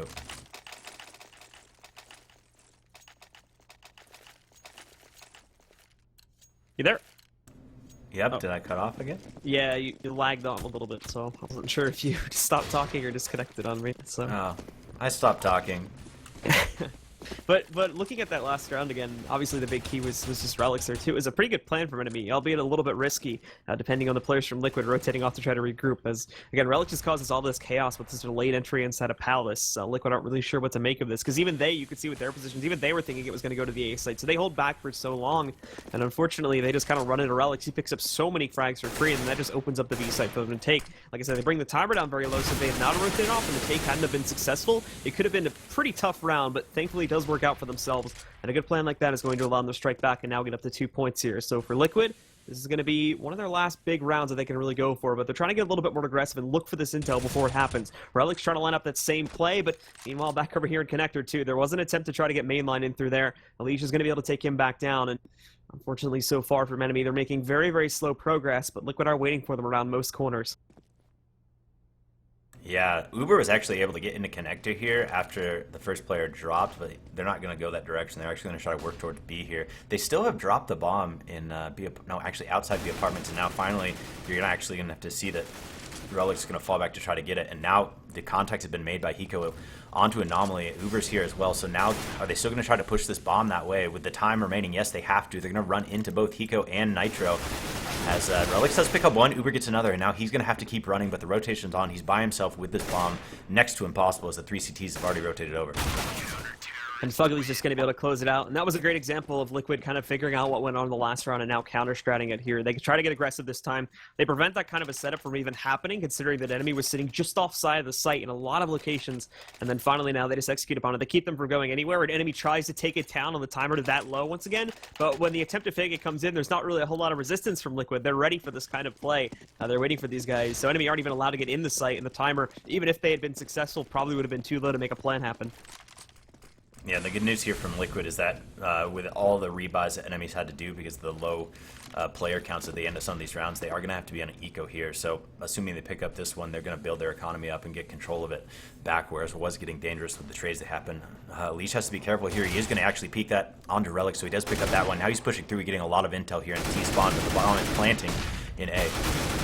And we can see here too that Liquid just gonna rip through it, but the big news is the fact they almost got that plan. I thought they had gotten it, but I think it was just shy of in order to get that bomb down. So they are going to be able to stop the plan. That probably would have been a really big deal, considering, again, Enemy really didn't bring too much into this round, but because that doesn't happen, again, not too surprising. Obviously, we would expect Liquid to sort of run over that round, but a little bit unfortunate that Enemy won't be able to escape with the plant. But of course, because they're on the T-side economy, it's so much more forgiving.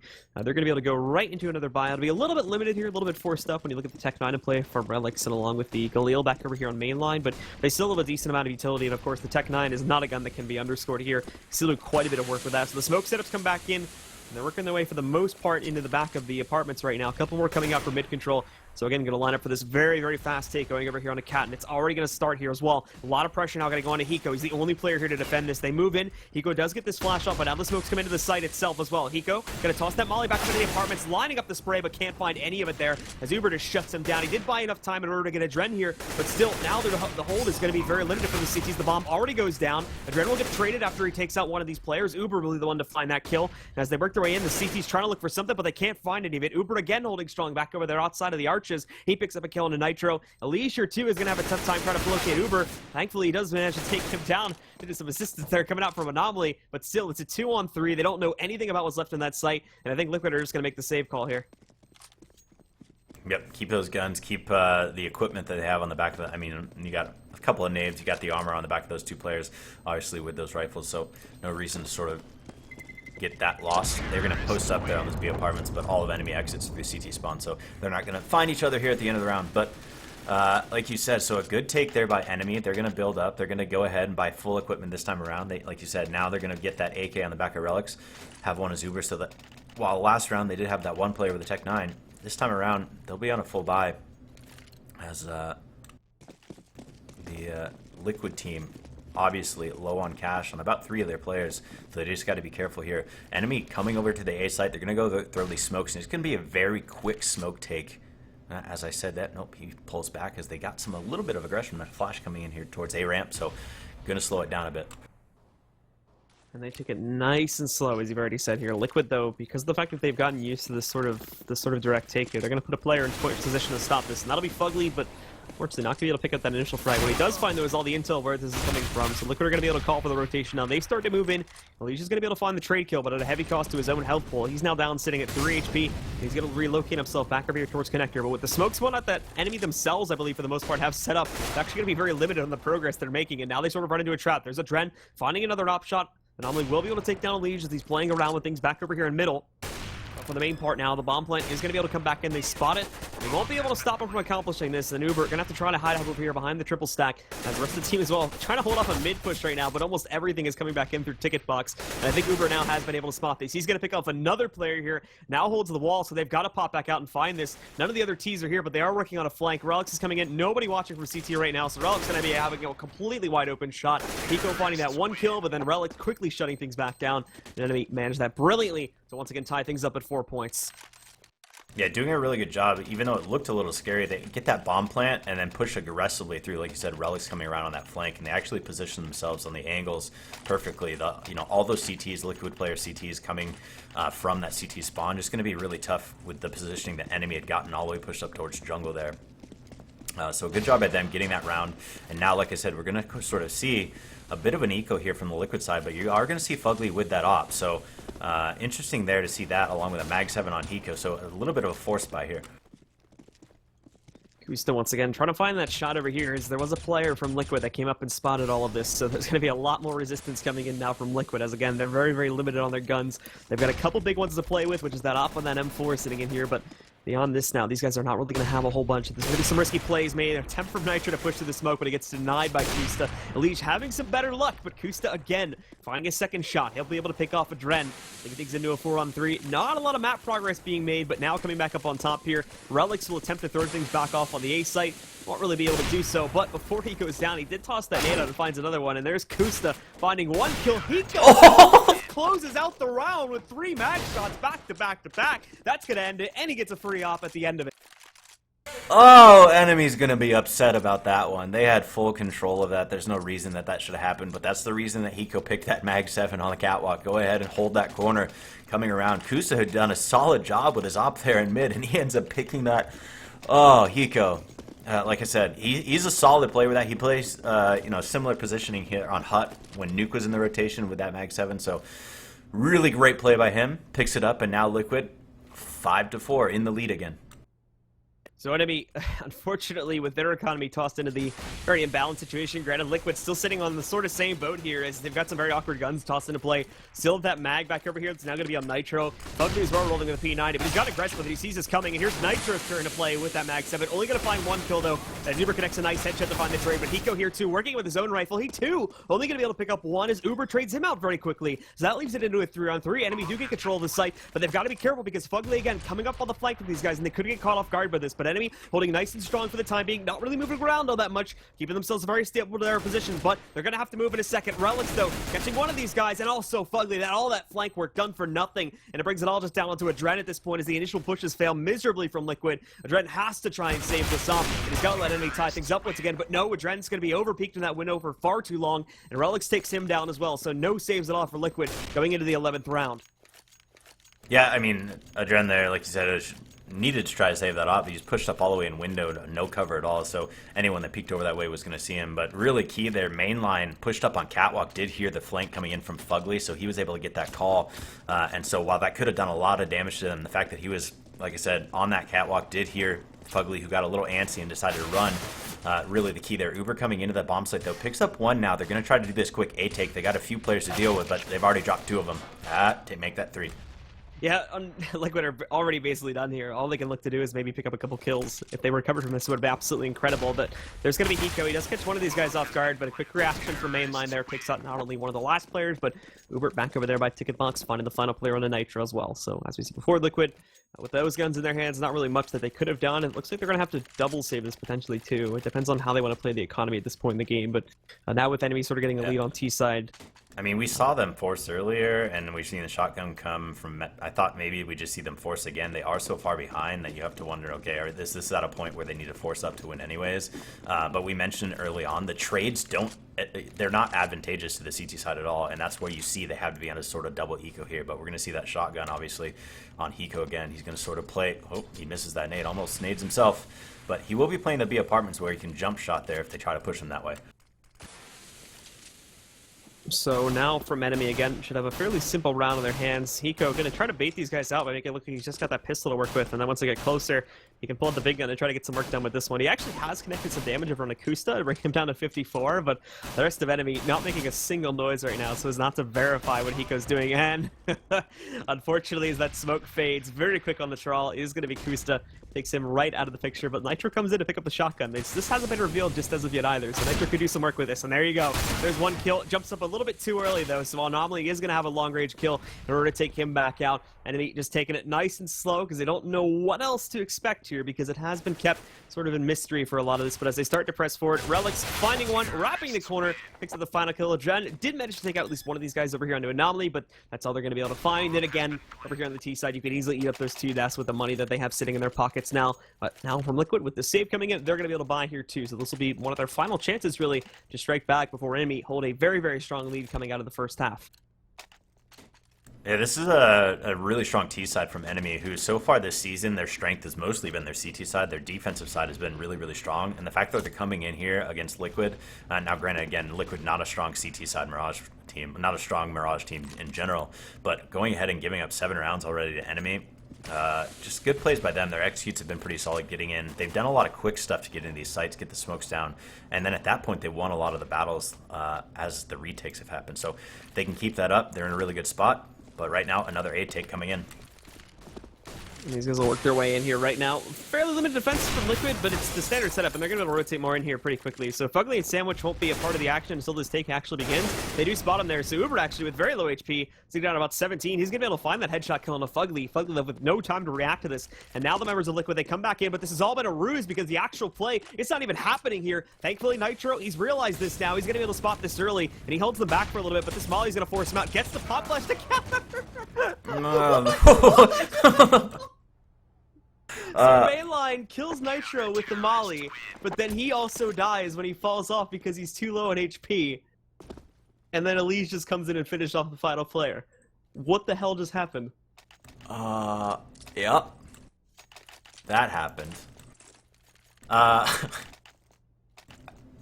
mean, Liquid won the round. I'm gonna just leave it at Liquid able to pick that up. Like you said, it was actually a pretty decent strat there by NME to sort of try to draw them towards that A bomb site, but as you said, Nitro actually reading it pretty well, staying back and getting those frags at the B bomb site, so holding off. So even though it was a little bit comical how it played out, able to pick up the round, 6-7 out. They want to try to win this out and give themselves a good shot going into it. They've actually got the double op set up on the back of Adrenaline and Fugly, so something to watch out for. As Kusa is the one coming here in Palace, so we'll see if he gets any long-range battles. Especially there's a player over there at Connector, that is a Liege, and he might stand this, and nope, he's going to miss it. But Fugly actually got the double onto Uber and Relics. You know, they line right up for him, so he's going to pick up that very big kill there, and that in itself, of course, is going to do a whole lot of work in this round. Mainline and Anomaly are going to be the final 2 left to line, but there's Leash picking up one of the mainline. Actually, it's amazing you can even get this plant going here because it seemed like they had full coverage on the site. Pops out, even finds another kill, so with what he was working with there, I mean, I guess it works out great towards the end of it, and they're still going to be able to pick up the round. Enemy do some good damage, but not really enough to consider it a very impactful round in terms of the CT economy. Keeping 3 alive is going to allow it to at least remain in its stable position, not really growing it, but it's not going to hurt the economy either. And coming into the 15th round, they've got what they need to rebuy, and that's all Liquid really need to care about at this point. And now they've tied it up at 7 points, so Liquid may have a chance to hold the lead coming out of this half after all. Yeah, so that's the goal here for them. They've got even guns, actually, though, so NME is going to be able to buy up here. We'll see what they'll do this time around. Bomb heading towards the B apartments once again, as that is the location that Hiko, as well as Nitro, have been playing, so they're going to tag team it up there again. Once again, Nitro playing back here towards Van. Actually, they're both going to play back. They're going to throw their mollies deep to sort of hold off any early aggression from NME, which is really smart because NME has done some early aggressive plays, and this is going to slow that down. So these guys are going to work their way back in. See if they can find their way into the site. It's coming in very fast, but Nitro gets a great pump flash along with him and some of the rest of his teammates. Picks up that one quick kill, but can't find anything else. But look at Hiko, though. 3 kills lined up. Relics, Kustin, mainline, all going down. Now there's one left alive from the side of enemy. That's going to be Uber. He's down at 12 HP, and Ren grabs the shot with the P250, closes it out, and Liquid will finally hold the lead coming out of our first half here. 8-7 is going to be the score line, but enemy, though, keep it very close by picking up 7 rounds on their T side. This is honestly sort of is very common CT side there from Liquid. If you look at historically how they play this map, I think we said they're only a 60% CT win rate, so one more round and they would have been there. So really not all that surprising that they gave up as many rounds as they did on their CT side. Now the question is, are they going to be able to get in here on the offensive? Again, that's not necessarily their strong suit as well. So. But we sort of mentioned this is a really tough map for enemy. 0-5 in the last 3 months. You know, how is that going to play into this? Are they going to be able to bounce back or hold on to the strong first half that they had, even though they sort of gave up the momentum at the end? Well, we've already seen some surprising things here that, to be honest, aren't very common to see coming out from enemy. Specifically, for one thing, Kusta is not the top fragger when he almost always is for this team. He's almost always this huge anchor that comes ahead, but it's not really been the case. He's currently sitting almost bottom fragging at this point, sitting at 8-11. Anomaly is actually the lowest player at 4, but he's just above that. And who's been the big player tonight has actually been Uber. He's been coming out, and we don't actually see him shine very often. He's currently sitting at about 14 frags, so that's been a very different thing, I would say. I think, obviously, again, an Opera working the T side can't always be as impactful, but now jumping onto the CT side, if Uber is going to be able to keep up his own progress, and then we also see Kusta getting a lot more chance to work himself with that op here now, then that could look good for enemy. But at the same time, a lot of the problems that happen for enemy often surface on the CT side. The fact that their communication can use a lot of work. Them calling rotations often happen so late that the T side just wins the round off of the fact that they take the site too quickly, and the rotation doesn't even do anything because they've been blocked off the site completely. So we're going to see how that pans out, but we are getting started now with the second half. So let's take a look at how Team Liquid handle their own T side, and whether they can keep the lead or if enemy are able to strike right back here on the pistol round. And it looks like Liquid doing well so far. Yeah, just very early contact there in the BR apartments. The Nitro coming out, picking up 1, and now they're going to have to deal with 2 more CTs. Mainlines here at Catwalk. He gets some damage done. Dusa has picked up 1, so that's good on them. But now they have gotten in this bomb site. The CT rotation has occurred. Relics is in there, and he gets taken down by a Legion. Now it's all down to Uber by himself here in Market, and I'm not sure how much he's going to be able to do. He does have a Dren down to just 9 HP, though. But still, now he's been pushed back off. The league holding this tight angle, so he's going to be able to see this coming whichever way it comes out. Hiko, he's watching the window push, so if he moves up there, should be an easy target. Spotted him by window, and now he's moved away from it too. So they've got him locked down, and you could say Adren's down at 9 HP, but he's like completely detached from this fight right now. He's back over there on Cat, so he's going to pop out, and unfortunately there wasn't a lot for Uber to do, but might as well go for it. So he tries and attempted this one, doesn't really pan out so well, and Liquid do in fact end up picking up the pistol around here on T side. It's good for them. Jump on it early, get as many rounds as they can early on, and then work the sort of mid to late rounds, trying to pick up the gun rounds where they can. They're going to go ahead and actually have 2 AKs on their team along with those SMGs, so they're going to go ahead, put the AKs on the back of Elysian Fugly, and then put the SMGs on Nitro and Adren, allow them to sort of farm the cash as it were. But they do have to be careful about Kusa, who is going to go and do this jump scout position here in the B apartments. But as of right now, no contact going to come. Adren does pick up 1 on the main line early on there in Underpass. Adren, of course, with that aggressive movement there, catching that first CT out. The bomb hasn't even been revealed yet either, so unfortunately the members of enemy don't get a whole lot of intel off of this aggressive play. Now it's going to leave only Kusa here to defend things, but he's got that scout, and he's going to be able to connect this opening shot back over here onto Adren, so that will force Liquid back for now. And it looks like most of Liquid here is going to go for a mid play instead, trying to work it onto either site, but actually cancel that. They've fallen back, and Hiko finds his kill back over here just outside of T-spawn, although they're not really going to turn things around this time. They're just going to go forward with their new plan, which is after they've gotten mid-control, which they haven't on one player, they're going to press forward, get their way into the A site, make the take happen here. But Anomaly upsets this as well. He's going to come back in, catches one of these guys, and Liquid have turned it back around again. Now they're going into the back B halls instead, and they're going to try to make the take on the B. And all of this switching back and forth and back once again, it's so great because enemies are going to be getting an intel to confirm their suspicions so many times. But now that they finally have it into a point where their main push is going to be found out, they do flip it back back around. It works out great for themselves, and they're basically going to be able to roll it in and get this plant without anybody here to really stop it immediately. Yeah, they get, like you said, they get the plant without a quick rotation happening from CTs, and now they're just going to run into guns one after another. Elige picking up 2, and now it's all down to Anomaly by himself here on Catwalk. He's going to get some damage done to on him. Fugly does pick it up, and so now 10-7 onto that round. And we're going to have to see one more eco here on the back of NME going into the third round of the second half, and we'll see what they can do. But yeah, like you said, just the back and forth, the sort of juke after juke there from Team Liquid.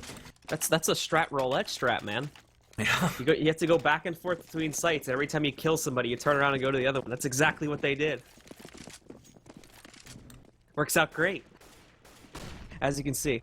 All right, so we go into our next round here. As you said before, enemy can't really afford anything in this round, so they're just going to go for the aggressive play. But Liquid were able to predict this from a mile away, and they just line up for this exact thing. So as soon as mainline goes down, they stop with the rest of it and start to pull back. But even these players are starting to take some damage too. Anomaly's going to get dropped. They've done some good damage over here to Kusa. He's sitting down at 13 HP. Fugly's going to try to surprise him underpass, and he actually succeeds in doing so. But again, now the rest of these guys are going to pretty much dispatch of the rest of enemy without any further trouble. And that will put us up to an 11-7 scoreline as we head into the first gun round here for enemy. Yeah, we mentioned the fact that obviously, you know, wanting to get that op on the back of Kusa and get it going on the defensive side. The interesting thing here is because of that scout buy in the second round and the fact that they weren't able to pick up a whole lot of economy, you're actually going to see him have to glass cannon here. So he's going to get the op, but he has nothing else. I mean, he only left with like $150 after that op buy, so something to watch out for. But as I say that, I didn't get over to him, but he does get the frag early on mid, so putting that op to good use early on. And now we take a look at where Liquid are going to try to take this now after they've lost one player. Still going for that direct mid control, but unfortunately they haven't cleared out Cat. They don't know what's inside of Connector just as of yet, so Mainline's going to get a free pass to get himself inside of Window Room just as that smoke is starting to fade.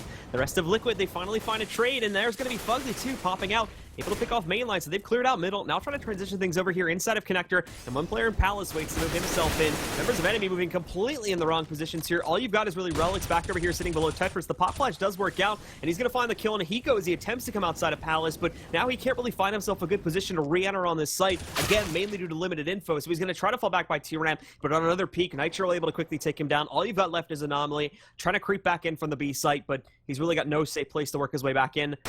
Fugly doesn't actually see him, so Anomaly picks up this kill. Now puts it into a 1-on-2, which he could very well try to clutch this out with. Now, the flash comes back in. He's going to connect perfectly onto Adren, but there's no follow-up. Now they know exactly where he's coming from, and they've got him lined up for this too. So as soon as he peeks back up, and Adren's going to be close enough to be able to hear him, I imagine this will get dispatched pretty quickly. So he's going to peek. Adren's still not popping out just as of yet, so he gives Anomaly the space. He's going to move in, but thankfully Nitro, there was enough of a doubt in Anomaly's mind to think that he wasn't going to be coming from T-Ramp over there, so Nitro is able to get the off-angle kill and basically prevent disaster, too, as Liquid had full control of that situation just as they got themselves out of middle, but they do allow enemy to get a couple more kills, which, to be honest, they had no business getting.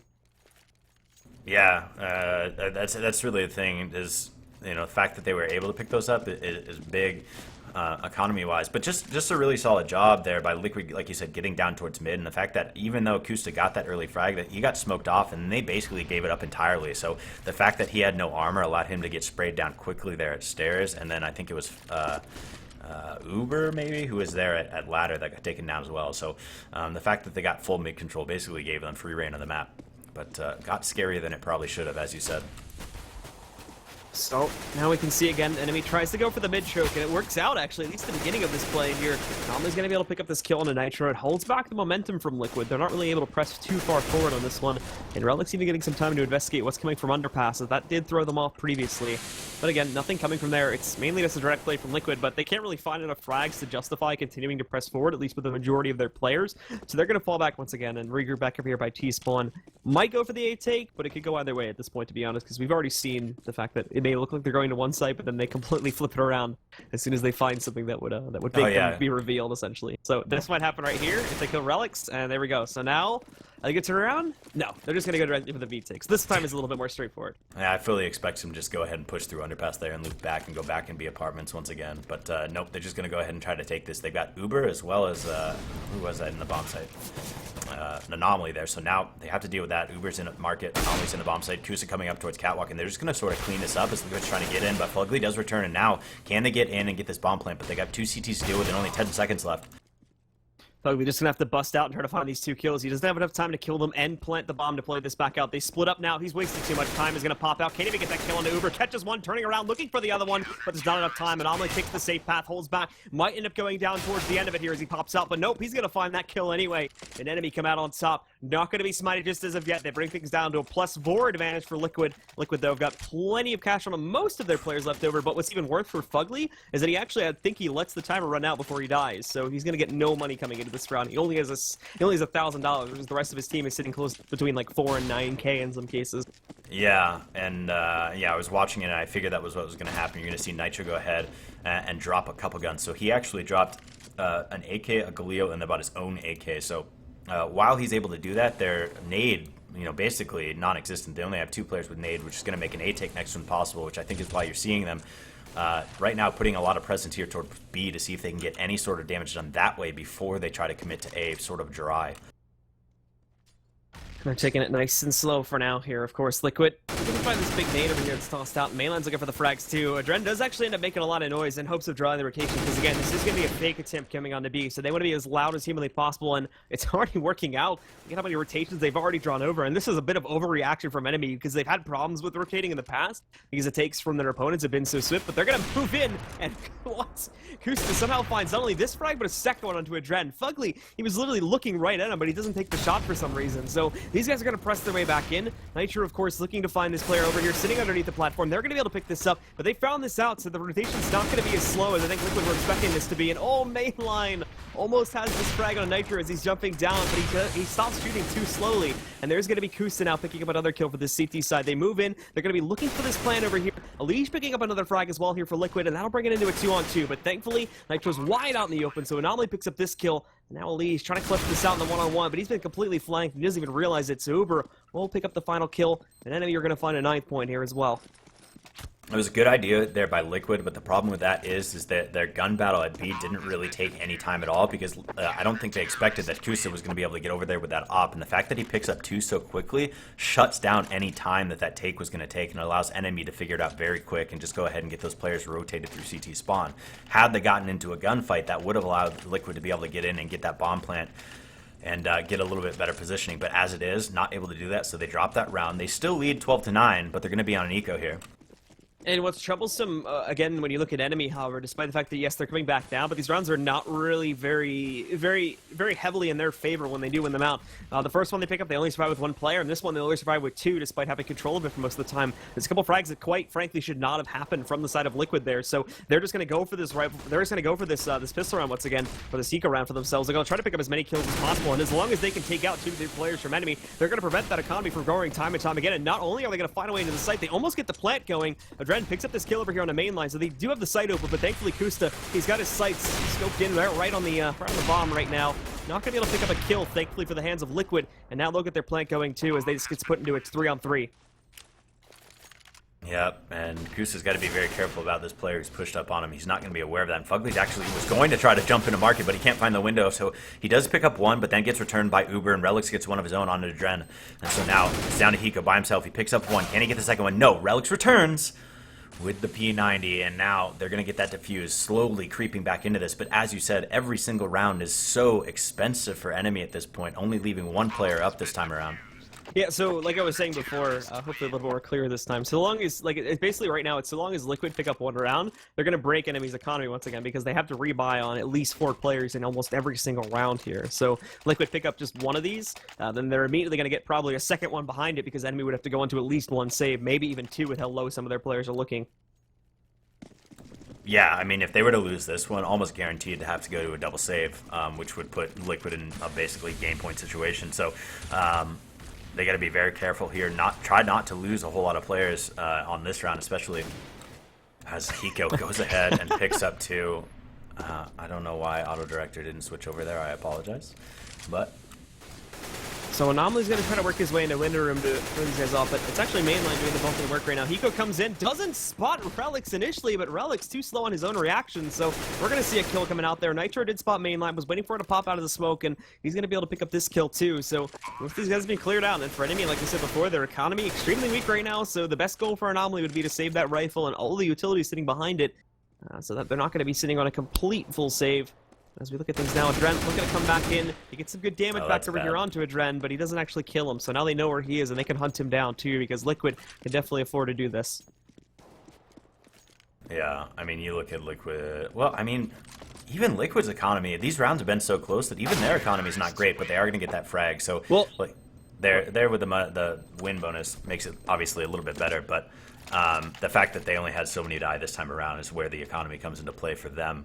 But yeah, enemy basically going to be on a double eco here, I think. There's no way I'm going to see them buy up. So Liquid going to have to eco, or excuse me, enemy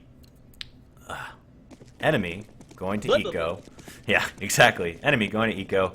Most likely a second one coming after that, which potentially puts Liquid at a game point situation. Yeah, I mean, like, they're at the end of the round. Liquid know that enemy are basically going to be on a full save coming into the next one, so Yeah. I think they know that, you know, missing one AK and having a player downgraded to a Tech 9, like, worst case scenario for themselves, isn't really going to be a huge deal, because that actually ends up saving them money in the long run. If enemy do manage to pick up a kill with USPs and P2Ks, then the player that is left alive that had the pistol can just pick up that extra AK, and then they actually don't really end up losing too much money at the end of the round anyway, so it's more beneficial to them when you think about it in the long run, because now that they have 5 AKs, if one player goes down, well, that is going to be a dead rifle, but at the same time, it's the T side, and that economy is so much more forgiving, so they can afford it.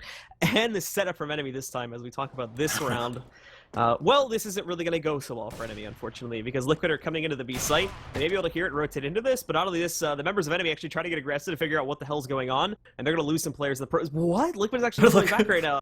What?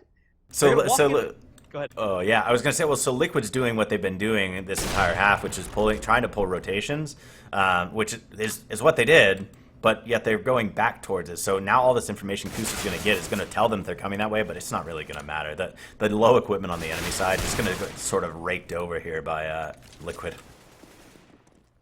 So this is worth the way in. It's already down to just Uber at this point, so he's gonna hug that corner and look to maybe find one frag if they go for the peek on him, but pretty sure they realize somebody's back here, as nobody else has died in this area as of yet, and obviously on the CT side, one player normally would be playing from ticket box, but nobody moving into it just as of yet. And I don't think they're going to want to progress towards it anyway. Oh, there we go. He peeks out finally, and Eco just takes him right out of the picture. So as you were predicting, Liquid now at 14 points. And this becomes the big choice now from enemy. Do they go for the buy here? They make that choice really quickly. They're going to go for the buy here, just to try and play for the actual victory point, and not just try to play it up for time points. So they're going to try to close this before it gets too far out of hand here in the favor of Liquid, and it's going to be extremely limited. You don't even really have 2 M4s, but you've only got 1 M4. Kusa doesn't even get an op. He just gets a scout. Thankfully, he gets a lot of utility behind it before the rest of these guys. They don't really have all that much, and now they just have anything, and the best thing Uber has is a flashbang. Yeah, the hardest thing about this is trying to hold off any sort of quick pushes by Liquid, and luckily for enemy, they're not doing anything super aggressive, although they are going to push out mid here, and enemy's not going to be able to hold off any part of this map if they try to do a take, but Mainline's going to spot one. He does actually pick up on Elise, who's there on sidewalk, so now they do get that early frag, and that gives them a bit of a shot here to try to rotate around and pick up another one. Skusa's going to spot them coming up to connector. We'll see what he can do. Eco gonna walk right into the face of Relix, doesn't even realize it, so Relix is gonna pick up this kill, drops Eco. Now Liquid being slowly dispatched here. Uber finding an additional kill as well. Dren's trying to come in here at impact. He's gonna lose Fugly along the way, but he does pick up the kill, but now he's alone, stuck in between everybody from enemy at this point. Tries peek back out, flashes himself a little bit, then Relix just pops it out, finds a casual kill, and this gambit from enemy pays off. They pick up an 11th point, and now they're gonna be 3 rounds away from Liquid. Liquid, though, because of how clean some of these rounds have been for themselves, they're gonna be able to pick up a very easy buy round going into this one. In fact, they could still have the op going onto a teammate if they wanted it, but they shy away from it now. And this isn't too uncommon. Like I said, they did have the money sitting on Hiko to go for the op buy onto Adren, but Adren has historically been very, very unconfident as a T-side opper, so I think they're going to just go to this now, and hopefully he'll be able to perform a little bit better coming into this one. Yeah, that last round by enemy were actually very, very... They funneled them into basically the part of the map that they had surrounded. Mainline getting those frags that they boosted them up over the box to get that, sort of funneling them in a connector, played it directly into where their defense had gone. So good play by them, but right now, again, Liquid actually doing basically the same thing. They're coming in here onto that A bomb site through connector once more.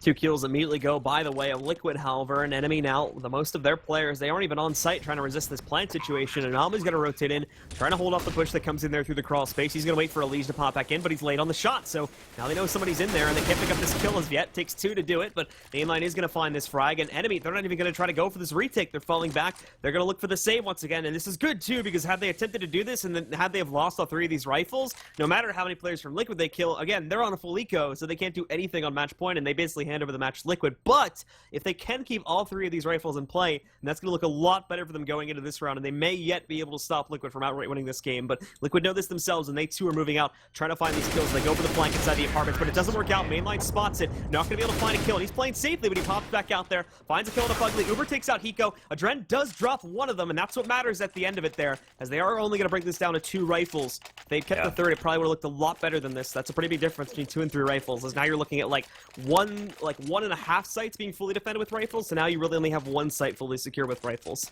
Yeah, while during that end of that, as they were rotating around to sort of pinch onto the enemy players there, I checked the scoreboard, and Liquid had enough money knowing that after they get the win money, that they were going to be able to buy out basically on almost all their players. Only one, if they had all died, only one of them probably wouldn't have been able to buy. So smart by them to go ahead and push through, and as you said, knock it down to just 2 rifles. But enemy forces up around that. They got a couple FAMASs, but just the CZ on the back of Kusta.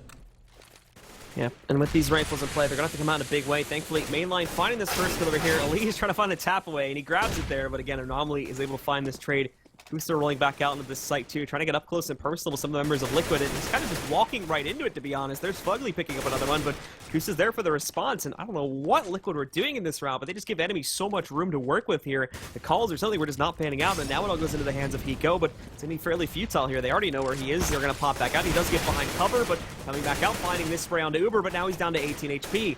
And again, has to fall back, doesn't have bomb control as of yet, so he will have to go for this take. He's got a lot of time to play with this, but enemy as well pretty much have this round in the bag. It would be incredible for Hiko to clutch this out with only 18 HP, but we've seen Hiko do some incredible things before, so he's going to try to look for a way outside of the apartments, or at the very least, the main thing he's doing right now is hoping somebody from enemy gets aggressive and tries to bait out the shot. He's just firing to confirm that he's still here, but again, now that time is getting a little bit low, so he's slowly, due to him really having no other choices to creep out. They don't have an angle on him immediately outside, but as he presses forward, as soon as they hear that drop noise, he's going to be a dead man, as they'll be able to peek right out against him, but moves away, tries to get around the corner, 10 seconds left on the clock, finds the first kill, now looking for the second one. He's got the angle on it, but this player might want to hide, and Anomaly trying to go around him here. Hiko looking the other way, and whoa, Hiko completely misreads Anomaly's position, and we are going to end up seeing the members of enemy closing out the round. Oh, wow. Yeah, I mean, so I think that right there, watching Hiko play that is part of the reason he's so good in clutch situations. Is his positioning allows him to basically always get a one-on-one, and that's part of what makes him so good. Is he's really smart with where he plays and where he peaks from, and so that time around he was peaking all these angles where he basically was only going to get a 1v1 at any particular time, and the fact that they let him drop into sight was really a mistake there by enemy. And I'm just wondering, the sound update, supposedly this positional sound's supposed to be better, but I've heard a couple people say that they've had some issues with it. So potentially the change in sound, maybe that's why you didn't hear him get behind him there in that bomb site. But in any case, they very close round, they do drop it, and now they're going to head here towards the A site once again. And as they move in here, they let Nitro get control of Sandwich, but Relix picks up the first kill. Doesn't read that that player's in Sandwich, though, so Nitro's going to be allowed to trade. They press forward. The smokes are holding things off for now, but again, Nitro completely misreading the scenario there. Mainline Kusta, and once again, Kusta finding those frags. Fugly picks up one more, but that's the end of it now. And they close it out, and this time, finally, they keep a solid amount of their players alive for the victory. They're keeping 3 to 5 alive. It's going to be okay here, and it is enough, too, to break Liquid. So Liquid are probably going to have to go on to an eco, and then they'll challenge this as enemy gets up to 14 points. Yeah, this is going to get very, very close here as we head into this. But let's see where. As it sounds like Boxhead. I don't know if that was the box or the plank, but one of the two. In any case, they're going to actually just very quickly push here towards this B bomb site. So we're going to go ahead and get over there, see what they do. They're pushing in and trying to get in. They're going to have to deal with Mainline there. He does take a drop by Nitro. Now it's just down to Anomaly by himself. He's going to have a teammate rotating over, but slowly through apartments. So now, good by them to get in and it gets bomb planted. They've got 2 rifles now in play too. Elige and Nitro both having these. Fugly sees that they're inside of markets. They know at least where 2 of these players are. Kusta probably going to be the biggest player here, to be honest, because although Dren is in a good spot for it, look at Kusta. Oh, no, doesn't actually pick up the frag. Uber again find 2 more, but that's the end of it now. Liquid just close it out there on a full eco round. Picking up these 2 rifles, they do work with it at the end of the round, and that's going to be it. 16-13 is the final score. Liquid will take the match. Yeah, it did get very scary for them. That was sort of I want to call it a stereotypical mirage from Liquid. Just that, they kind of come in, they only pick up those 8 rounds on the CT side, and then after that, they just had some very interesting and scary rounds on their terrorist side. The fact they were able to pick it up is, again, some of those communications there from NME, the basically the rotates back and forth from Liquid that we saw frequently, that sort of played into the fact that you mentioned that NME has had some issues just comms as far as on their defensive side, when to rotate and how to rotate. But good pickup by them. As it looks like I was going to say, hey guys, you could go over to the other stream, but I'm not going to say that because as we were ending up there, everyone from the ESEA 1 stream came in here, as I believe their match ended up as well. So I think that's it for us tonight, Blue. Yes, it is. So thank you guys very much for tuning in. We will see you tomorrow for more action. I'll be back over on the main stream with Moses, and I believe it'll be you, Holden, but Mega Man will actually be joining you tomorrow. What time are you guys going live? I think it's the same time, right? 11, You have the 11 match. tomorrow, yep. So it'll be here on ESEA 2 at 11 o'clock tomorrow, and of course back on the main channel at ESEA at around 8 p.m. Eastern Time. So be sure to tune in for it, and we'll see you tomorrow for more ESL ESEA Pro League.